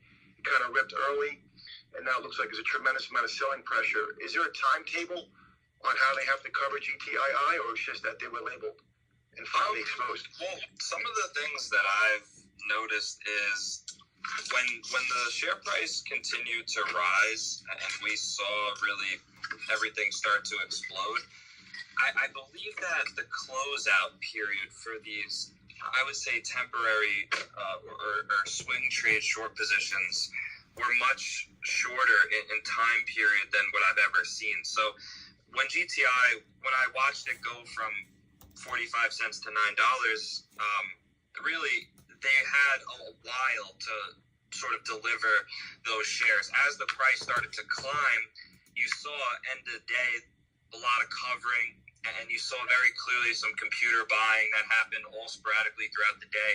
And I think that was sort of seeing the smaller guys get squeezed out. So it matters really on, I would say, who is actually attacking the company. If it's, smaller guys that, don't have $1 billion account, or they're not a massive, market maker, it's more the smaller guys. Could even be, a big retail investor that wants to short, like a Tim Sykes. We've seen guys like that. It matters on who your audience is. But really, when someone gets in trouble, and you could see how this position is very risky, I believe that a lot of times these market makers are forced by their prime broker to close out those short positions. It could be end of week, or when it gets very risky, I'd say even end of day, or it could be intraday. And I think that's what I saw with GTII, is that need to close out, or that risk profile of the position obviously grew tremendously when the price started to rise. But really the big picture what it all is, no broker is going to force their market maker to close out. They're not going to force them unless it's a super risky position. So if the stock is not extremely volatile and it's not, trading a very high volume and volatility, it's not a very risky trade. If the stock is staying relatively flat and it's not trading 2 or 3 points up and down a day, odds are it's going to be contained if it's a small stock. So I hope that maybe helped a little bit. So, Ham's always talking about this 300 million shorts on it. At what point do they cover? Unless there's a buyout like what we're doing, or a dividend gets distributed, or an NFT, what's going to make them cover? I don't think it's going to be anything that's just volunteered to do it. And I would say that majority of these positions, they're not all in one account. That's probably the key. I think that's the answer you're looking for, is they're spread out. So imagine, you're one entity and you have $1 billion. You're not having $1 billion all in one account. If you're a fund, you have multiple LLCs, you have different branches of storing it in all different types of notes and accounts. So pretty much what you see, and especially with Alpine Islands accounts. So they have basically shares touching hands, moving hands constantly. Let's say instead of having 1 million share short position in one account, they have 10 separate accounts spread out with 100,000. All helps break up the risk profile, because the prime broker, they don't see it the same way as the market maker does. They have different LLCs, so they don't know it's all the same account. I think that's something that most people are unaware of, is, these short positions, when someone says there's 300 million, it's spread out between a multitude of different people, and you're able to actually hand it off, so you could transfer that account to another broker that has a higher credit worthiness, and then they trade it back, and it keeps shuffling hands. One of the things I've noticed, and what I read in that article of the video you were talking about, was that FINRA really doesn't have a good insight to what's going on. There's not a lot of transparency. That word transparency came up and said, well, if the government agency, if a regulatory body doesn't have a good idea or have enough information as to what's going on in these accounts, where they're being transferred to, what the actual number is, that's a huge problem. And certainly I'm not going to know that number better than them. That's so right. That's really the biggest thing that people don't really grasp is, it's a couple 100 million shares, but across how many people, across how many different accounts, spread out to all different areas, right? That's the hard part, is getting one person to really blow up. The last part of it is something I think individuals should really wake up towards is DBMM and digital brands. they have definitely a long relationship with Alpine. The company went bankrupt, I believe, back in 2014, and now is trading again. So one of my latest posts I just dropped on a little while ago on here basically said that liabilities never actually go away on the books. You know, when it comes to short positions, the market maker can write them off as zero, right? And if they go bankrupt, well, who does it fall on? The liabilities come back on the books plus interest to the prime broker, which is Alpine. So go back and look at DBMM. You'll see that there was billions of shares traded. I think, like, I don't even want to give a number. I don't know if I'm right. Like maybe 9 billion plus that was traded in 2014. And then they went bankrupt. So now you have to imagine if you're a prime broker that's responsible for shorting a company like DBMM with the Kramers, and we see the same thing that the SEC posted. Their largest short position was GTII. Now they're involved with the company that just went public again and is now able to trade. Well, that's going to be a big issue for that entire short position, because it has to be massive to take a company nearly bankrupt. Or it wasn't nearly bankrupt, it did take it bankrupt. And now they're trading again. So you have to imagine from 2014 to now, all those years of interest that's going to build up on that short position. And now the liabilities that zero, they're now bankrupt, which was called the Kramers LLCs that bellied up. So now it doesn't even go on the Kramers books anymore. It's now taken from the prime broker. So now it comes back in the SEC that they're having trouble paying. There's issues with, you know, affording to even pay that fine. Is that true? I don't know. But the lawyers say so, that they can't afford it, that they're broke, basically.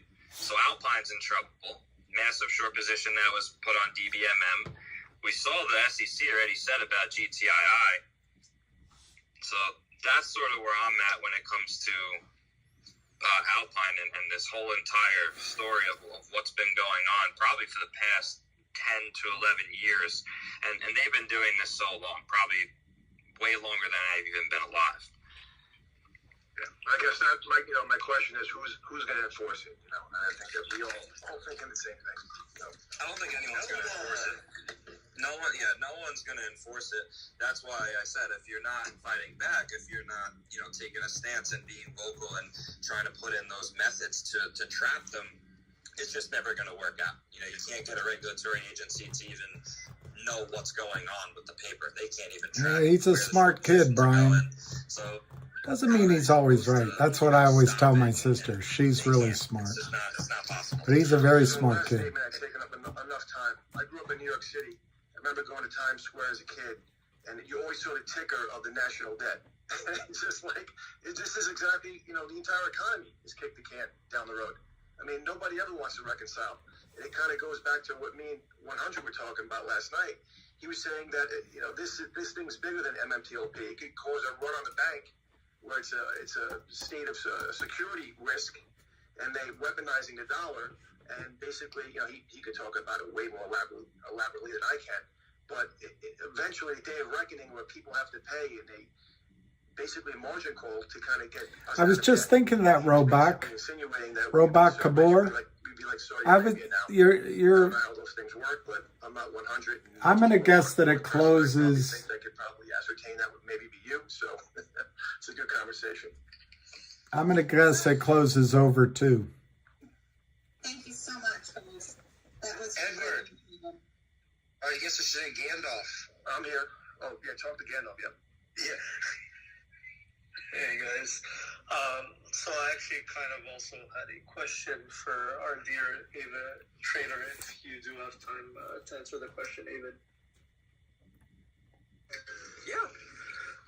So I've been kind of also following behind the scenes here, the videos that you've posted regarding GTII, and I don't mean to kind of redirect the focus of the conversation about this, but I was kind of hoping that maybe you could shed some light about this situation.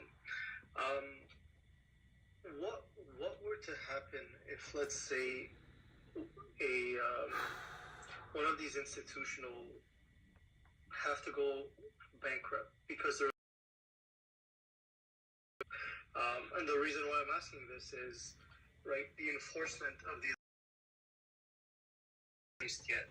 But if they were forced to, couldn't they just simply say, you know what, the liability is way too big and we're going to decide to go bankrupt? And I've dug into one of my dear friends here. I know, Corey. TC. I'm being aggressive, but I'm also looking at the chart here. Of DTCC. So if that liability, they do decide to just go bankrupt, who gets that liability, or how does it get transferred? How does that even get fixed? It's a great question, and a lot of people ask it all the time. It would be the DTC from my knowledge. Now, that is something where we've seen also with, it was Dole Food. And Dole Food, when they went private, there was a discrepancy in the amount of shares that were distributed versus the amount of shareholders that were actually, created by the company. So, in the end of the day, the article was written by. Yeah, I'd say it's going to close above 2. I could, my that link as well. My reason. But, they never comment on it. You try to get a hold of Matt Levine, you try and, reach out to him for years. What my happens? reasoning So who end up is there was a lot of day shorting.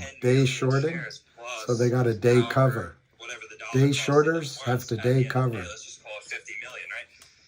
Who paid for that? Who put up the money? It couldn't have been the company. It couldn't have been the brokers. Was it? DTC. My analysis? Don't listen to. Don't listen to my analysis on a chart. Any other agency probably in the world. So he definitely can afford to pay it, but when it comes to someone like Alpine, I think I don't know why he wants to tie me to the front of a. If they choose not to save them and they do end up actually going bankrupt, well, this might be a really, really fun time for someone that's going long on the stock. Again, I don't know if that's 100% going to happen or guaranteed, but it seems almost like a little too good to be true that they're really going bankrupt or they can't afford it. Is it that they're good at hiding money and they are just trying to make a statement, and sort of lie legally and say they just can't afford it, or they're claiming bankruptcy and they're not actually bankrupt? I don't know. I have no idea.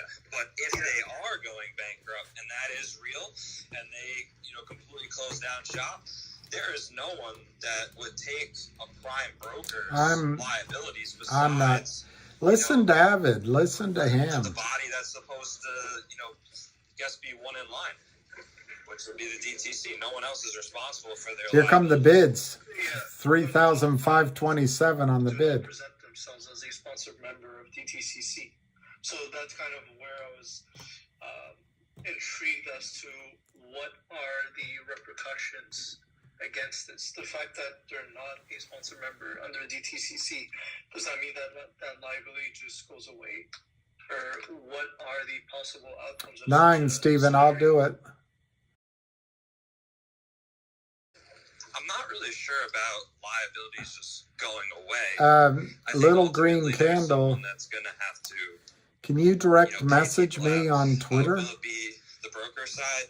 Will it be, banks? I gave my details on but from my knowledge, again, I think the only thing that makes Sunday. sense So in my there's head, going to be, if you know anybody in the group.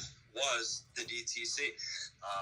It really matters on. Well, Corey, one day I'll be right. In case, in that case of taking the company private, it was about shares. I don't know. It's actually just the miscount. All right, son. Somebody said they were listening to him, but I'm starting. It's 3:38. I'm starting to think that my Twitter is my name, William P. Farrand, but at the end, it's got a 1 instead of a D. If this would end, I'll show you. But it's just, if you go to GTII or MMTLP, eventually you'll see me with a purple W. but it's William P. Farron, the same as my YouTube, but it has a 1 at the end instead of a D. Okay, let's make it super quick though, because we've got a couple more hands, and I've got to go for my That's it. There you go.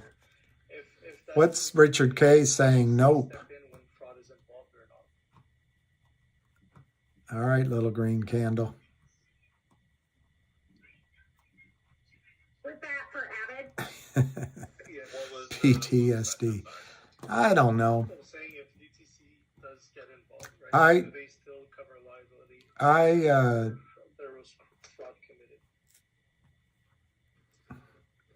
don't think that you're gonna get that out of them. I have rigatoni. But it'll more just be an undisclosed taken care of behind. Rigatoni sounds good. Sure I haven't eaten they're gonna know if it's something rigatoni serious. I think again you have with to vodka sauce. very particular about what the wording is of certain documents, and I don't think the SEC would. I wish I had a voice like Avid. I would command attention. Wasn't real. HPV from a misspent youth. By using a past case in Alpine, but the DT were actually the SEC. Was Yeah, pasta please. that Absolutely. I believe is going to be relevant for them to have a case to not pay the fine. So I think. Well, Scott Scheller, I agree with you. They want us scared out. Number one, they want us scared out. Number two, they want to change your goals so you get out early. Thank you. Thank you so much, Evan. Hey, William P., real quick for you, sir. You were there. We want to hear you. Well, hi, everyone. Can you hear me? Can you hear me? Somehow on this system, I can't get it, so I'm seeing you all. I just see a bunch of fingers and phones and animals and all that. So I have to talk blind, but I want to say a 2 or 3 things. One, if Juan is on the call, I don't know if he is. I did try to get on the last space call at 7, but it was already over. So I guess somehow I missed the time. But then I want to say to everybody, it was so fantastic meeting everyone at that SEC. Everyone should know that whether you're in APE or AMC or GME or GTII or MMTLP, this group of people, amazing. Everybody from all across the country came with your interests in mind. There wasn't a single person doing it selfishly. It was all selflessly. And I was just amazed at the intelligence, the commitment, the goodness, the willingness to work together. And I think if we continue to do that, we're going to have success. For my part, I noticed a lot of MMTLP there, which was great. I thought MMTLP was going to be the first squeeze. It now looks like it might be GTII, but the fact is we don't know. We don't know. When one goes, we're all going to benefit from that experience. One other thing I wanted to point out to everyone, and I don't know how we can do it, but in talking to people, and we all know this, but when you say naked short, it sounds like a strategy. It sounds like, hey, well, shorts are good. I've read it. I've read where shorts helped the market. I just want to emphasize these guys aren't naked shorting. They're committing crimes. They're counterfeiting shares. They're transgressing. I'm trying to come up with other words for the crimes they commit. And then I love what Avid said earlier, and you guys should all listen to Avid on trading advice. That guy knows what he's talking about.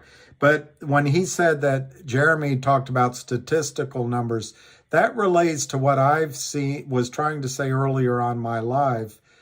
I think FINRA and a lot of the brokerage firms have relied on computers to judge the risks of what's going along. And as long as the computers are humming, they don't see anything wrong. For the first time, maybe by accident, MMTLP, their eyeballs shares. That's what I heard this weekend. 1 billion shares that don't exist. How do you fix that problem quickly? That's tough. So anyway, I wanted to say that. I also wanted to say when Avid just said, I don't know if he was talking about Charlie Payne or in general, but I want to say that all of you guys that own these shares, what the criminals are trying to do is get you to think, well, if I lose, I lost. They all want you to think that. These criminals, for years, have been selling shares that don't exist. They're counterfeit. They're taking that money out. They're taking it out. They're winning every single day. Why do they deserve that? Why do they deserve that? And you don't deserve a fair market and to benefit from your due diligence and the buildup of pressure of a buy-in. Why don't you deserve that? I just want the message to be there that you deserve that. Anyway, I went on quite a bit there. I'll be quiet. I'm just very thankful and very honored. I mean, really honored to be part of this group and that you all welcomed me so completely. And I'm there to help. Whatever you want, I'm there to help. Hey, Will, before you go, we still got to plan out that code live stream. We just got to get. Is this the smokester? No, this is Quintamen. I'm up here. All right. I can't see. I've literally got. I'm afraid I'm going to disconnect. Let's do it. Anytime. Awesome. You would text or call you whenever we can get it scheduled. We just got to get our time schedule to match up. And listen to Avid about DBMM, because if Alpine goes down, there's going to be trouble all over. I did read off some of Ham's live, to my live audience. I just read off some of Ham's things, and one point he makes is that Alpine probably has made a lot of money and they've hidden it away. They're not going to support a losing trade like GTII. And if I can just say 3 things about GTII, but CRTD is massive. And all of these stocks are ready to go. But GTII, you've got the audit in writing apparently coming by tomorrow. That's a real company all of a sudden. Where the Kramers are out, I think. So who's going to take the short side of this trade? Who's literally, I mean it. What prime broker, what market maker is going to want to accept these trades? I don't see it. And they have a huge short position, as you know.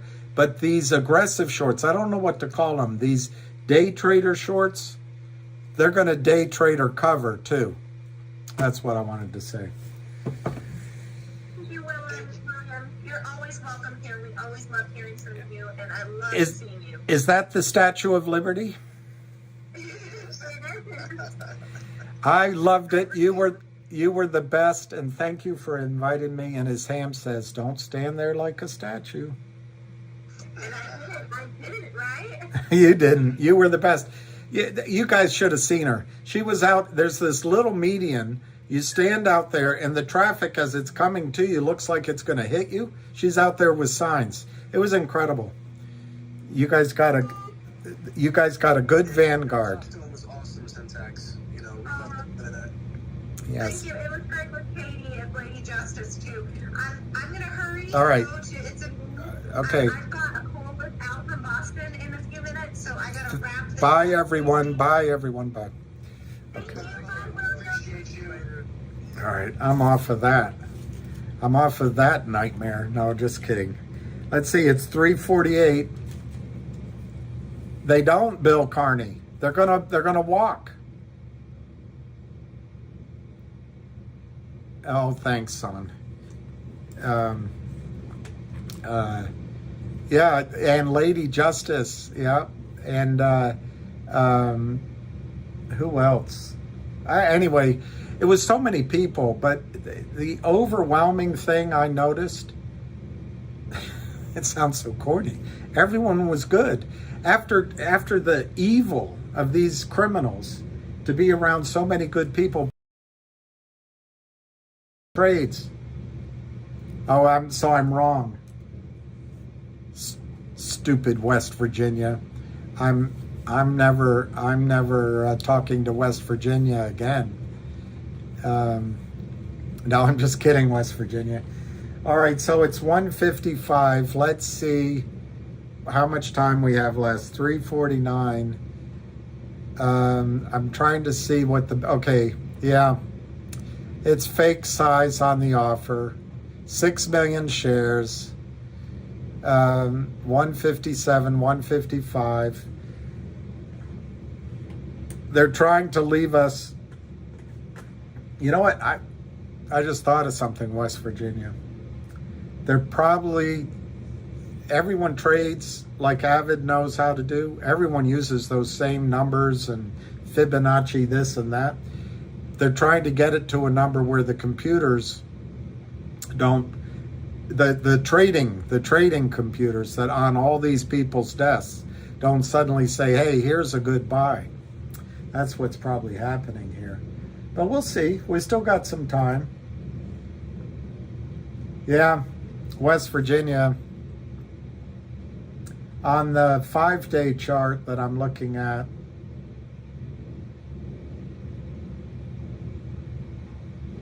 I would say they're trying to get it back down to 150. We'll see. Wife had a baby, third daughter. Watine, God bless, God bless.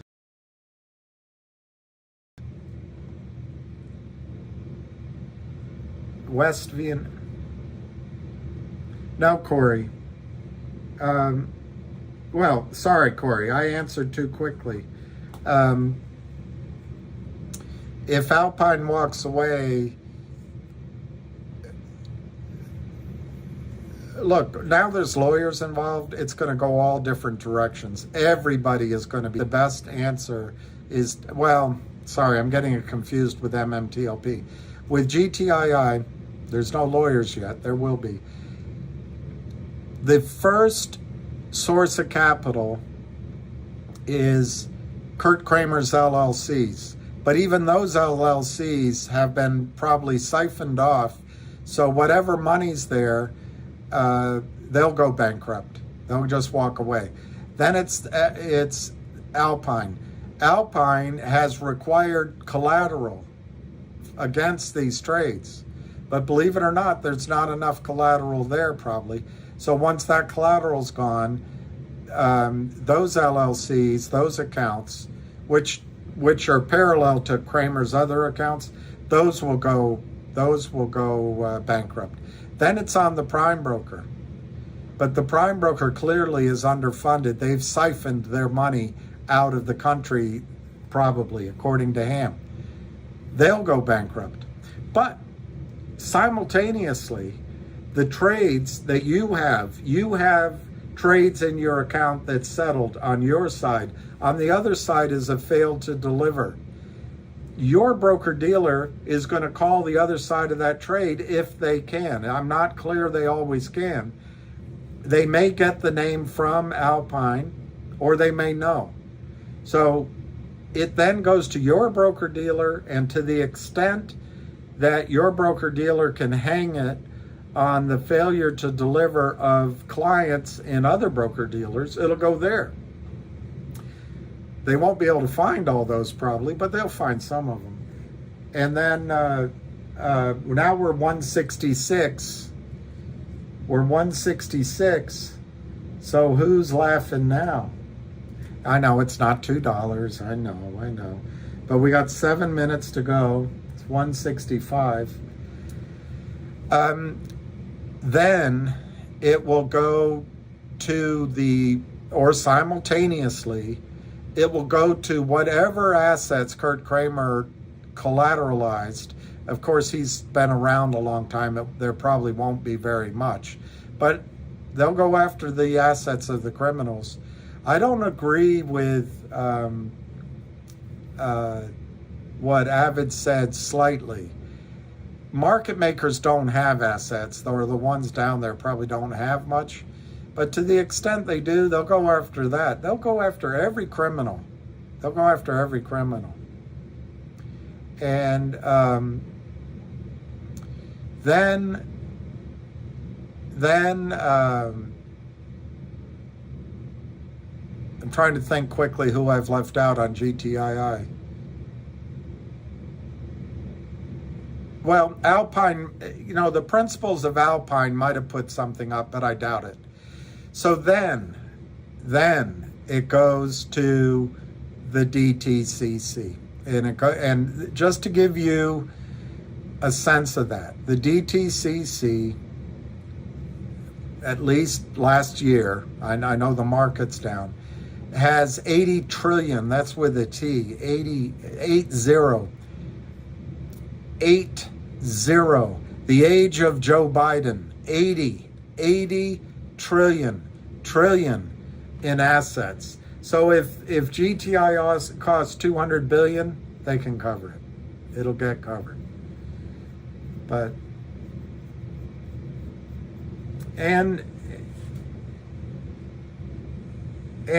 I think it will get covered quickly.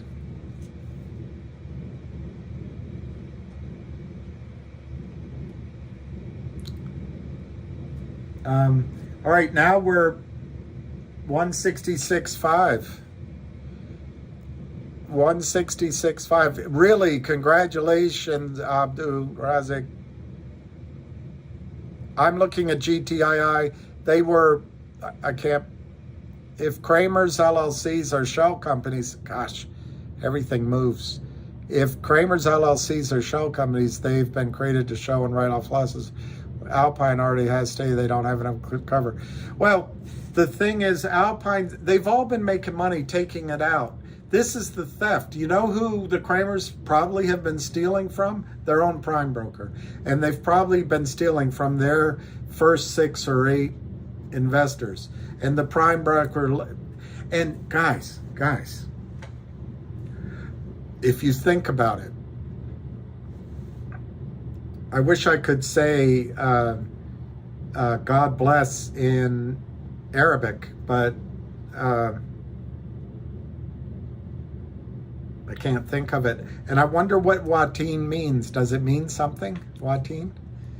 The cute little baby girl? Anyway, it would be a good rip right now. It would be great. 166 is awesome, though. It's better than West Virginia was worried about. Allah Yabarak. Allah Yabarak. Is that right? Allah Yabarak. Is that God bless? Barak Allah Fik. Barak Allah Fik. Kifik. Allah Akbar means God is good.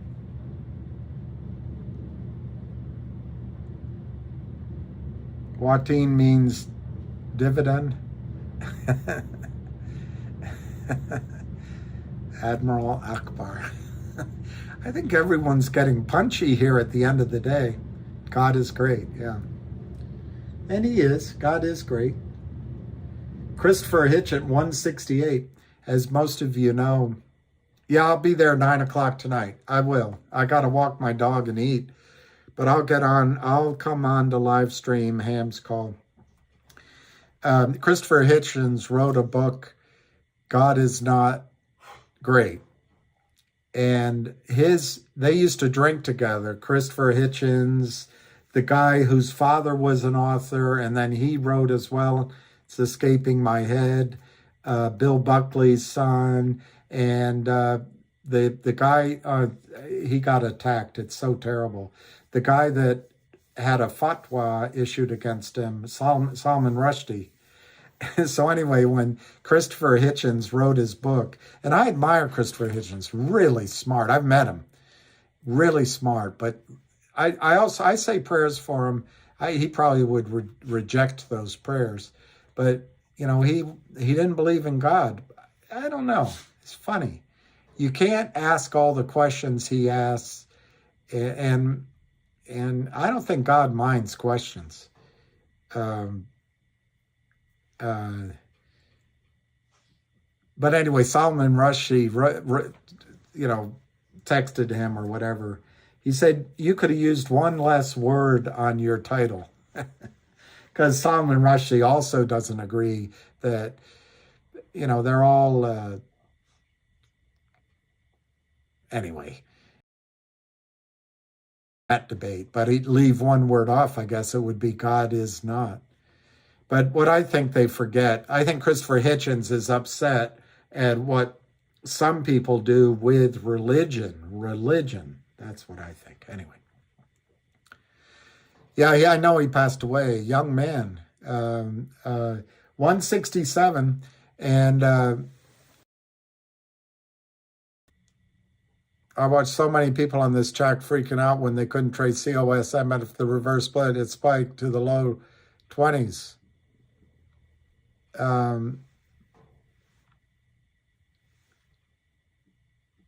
There's an artery from the left wrist to the heart called Watine, giving life. Aww. I love that. That's a very nice name. I wish, of course I never would do it, but she needs a big hug and a kiss right on her forehead. That's right on the top of her head, right there. Little sweetie. Little sweetie. I'm sure she's going to be a beautiful, beautiful girl and give you blessings all your life and have a good sense of humor. And make fun of you in a nice way. She'll tease you in a nice way as you get older. I know, 9 o'clock, so I'll come on at like 8:45. How about that? Maybe sooner. I know, Back to the Future. Back to the Future, this. Mr. Rough, rugged, and raw.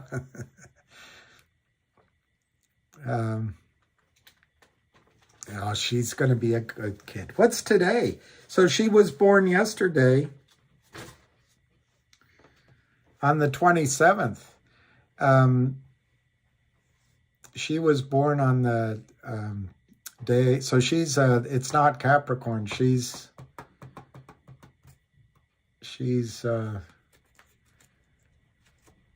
I don't know. Aquarius, maybe? Anyway, she's born on the day that vegan is that patchy word for poor Hunter. She's born on the day that Novak Djokovic won his 22nd. All right, so is it closed yet? See that? 167. So West Virginia, I was wrong.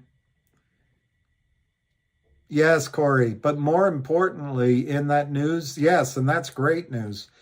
Oh, January 26th, but you don't know, Abdul Razik, because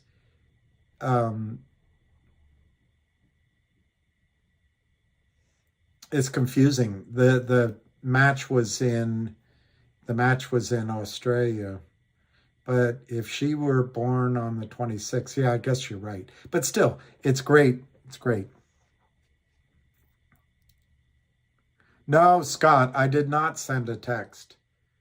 Scott, I did not. What did it say? Did it say sell? I did not, Scott. Chocolate. I did not. If someone's impersonating me, it's not me. It wasn't me. It wasn't me. It wasn't me. Yeah, look at that. West Virginia, and who said it? Somebody said we're going up. Yeah, the warrant strikes at okay, see you then. Put your finger right when she grabs your little finger.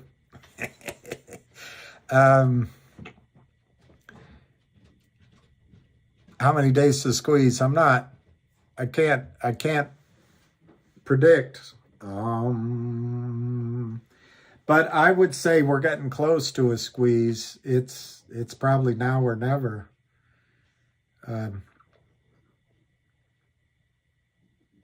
Yeah, the warrant strikes are at 275. So if we get back up there, it'll put the remaining warrants that are sitting in accounts into margin call status. Please don't impersonate myself. Why would I want to be me?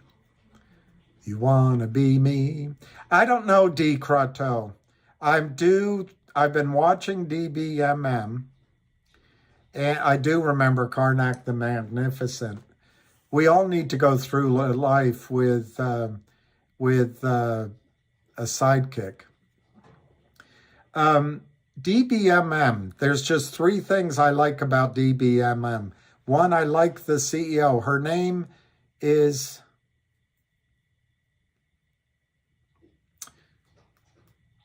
Laura. It's not coming to my head, but she's fighting.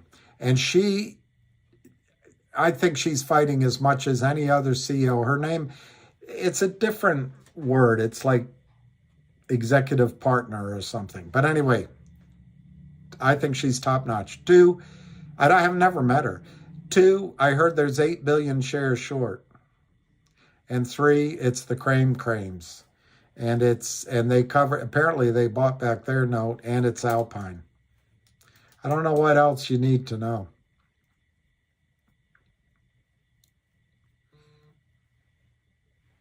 Okay, so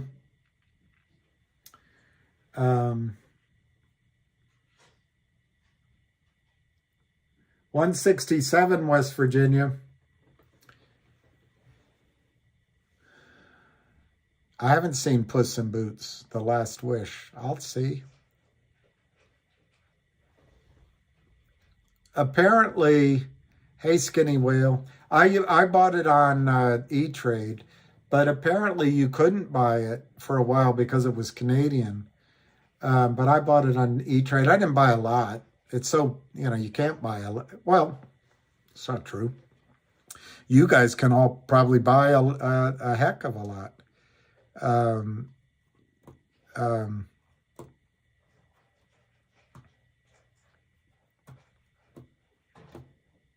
What am I expecting the Fed to do?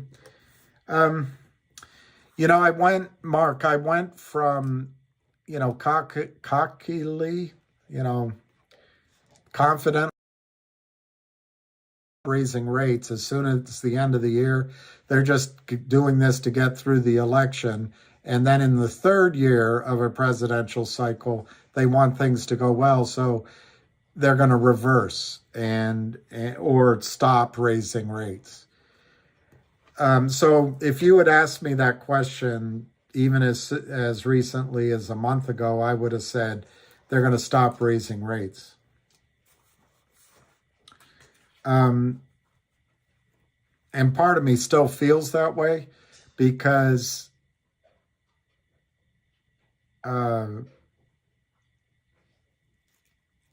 they can't. I think the Fed, at the same time as they're raising rates, the Fed is buying bonds and maybe even buying in the stock market. So in a very real way, they're tightening, but I think someone's buying a lot of those bonds. And so they don't want the bond market to collapse. I think the economy is showing some real signs of trouble. I don't understand why they're burning down all the chicken hatcheries and a lot of farm places are being destroyed. I don't know if that's an act of war or if it's truly coincidental. But the economy, on one hand, has inflation. For example, there's a lot of eggs missing in the supply, chickens. On the one hand, there's a lot of that inflation going on. On the other hand, there's a lot of stresses in the economy. There's a lot. So I don't know how much of inflation is situational and will ultimately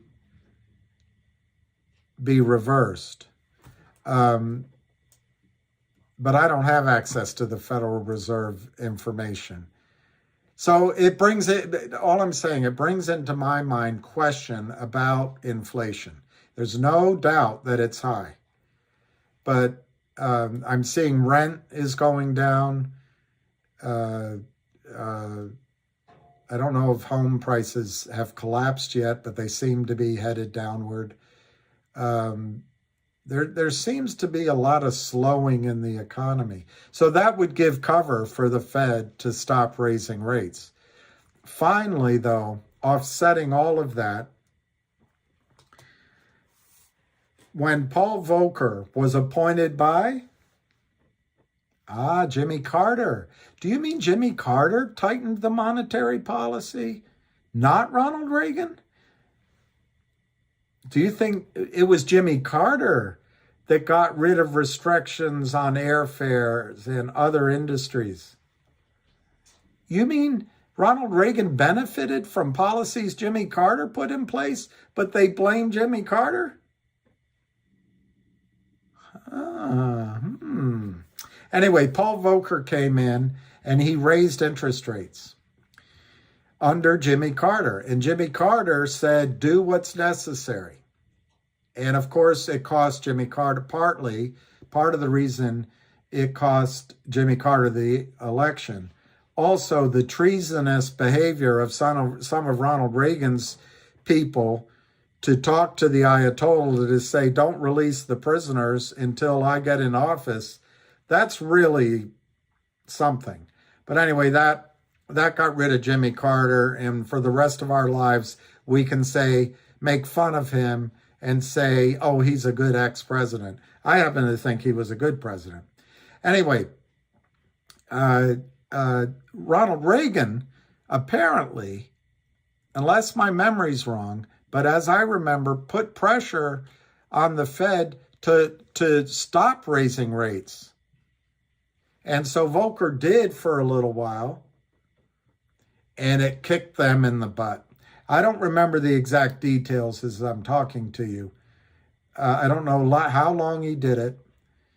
And I right now don't remember what the reason was, if it was for election or whatever. But the point is, it backfired in a huge way. So Paul Volcker had to turn around and start raising rates again. And then with high interest rates, and to be fair to Reagan, what I didn't like at the time, but it looks like it did help, is some of the lower taxes and things like that. But don't fool yourself. The fact that Russia, the Soviet Union, decided at that time frame to lower oil prices, and that's what they did. They raised production. Not Russia, Saudi Arabia lowered oil prices at that time. They raised production to go after Soviet Union because it was godless. That also had an impact on the fact that the economy rallied, particularly later on under the one that we glorify, Bill Clinton. A lot of it was oil prices. But anyway, let's not get involved in all that. My point is to long-windedly answer your question. I think Jerome Powell is afraid of making the same mistake under political pressure that the tall guy, Paul Volcker, made. And so I'm giving you a wishy-washy answer where I used to be convinced that come into 2023, the Fed would not raise rates anymore and then would start lowering them. I'm now concerned that Powell does not wish to repeat the mistake that it was only temporary, but it was painful for months. the mistake that Paul Volcker made. So what do I expect him to do?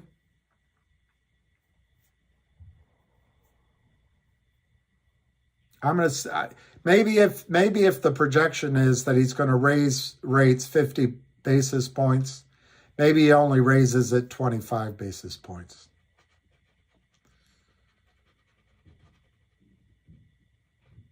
We'll learn. We'll find out.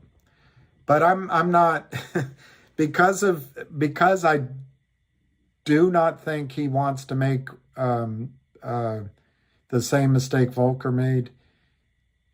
I'm being wishy-washy, and I no longer think he's going to stop right away as soon as the calendar changes. So I do expect rates to go up. Maybe they don't go up as much as everyone thought.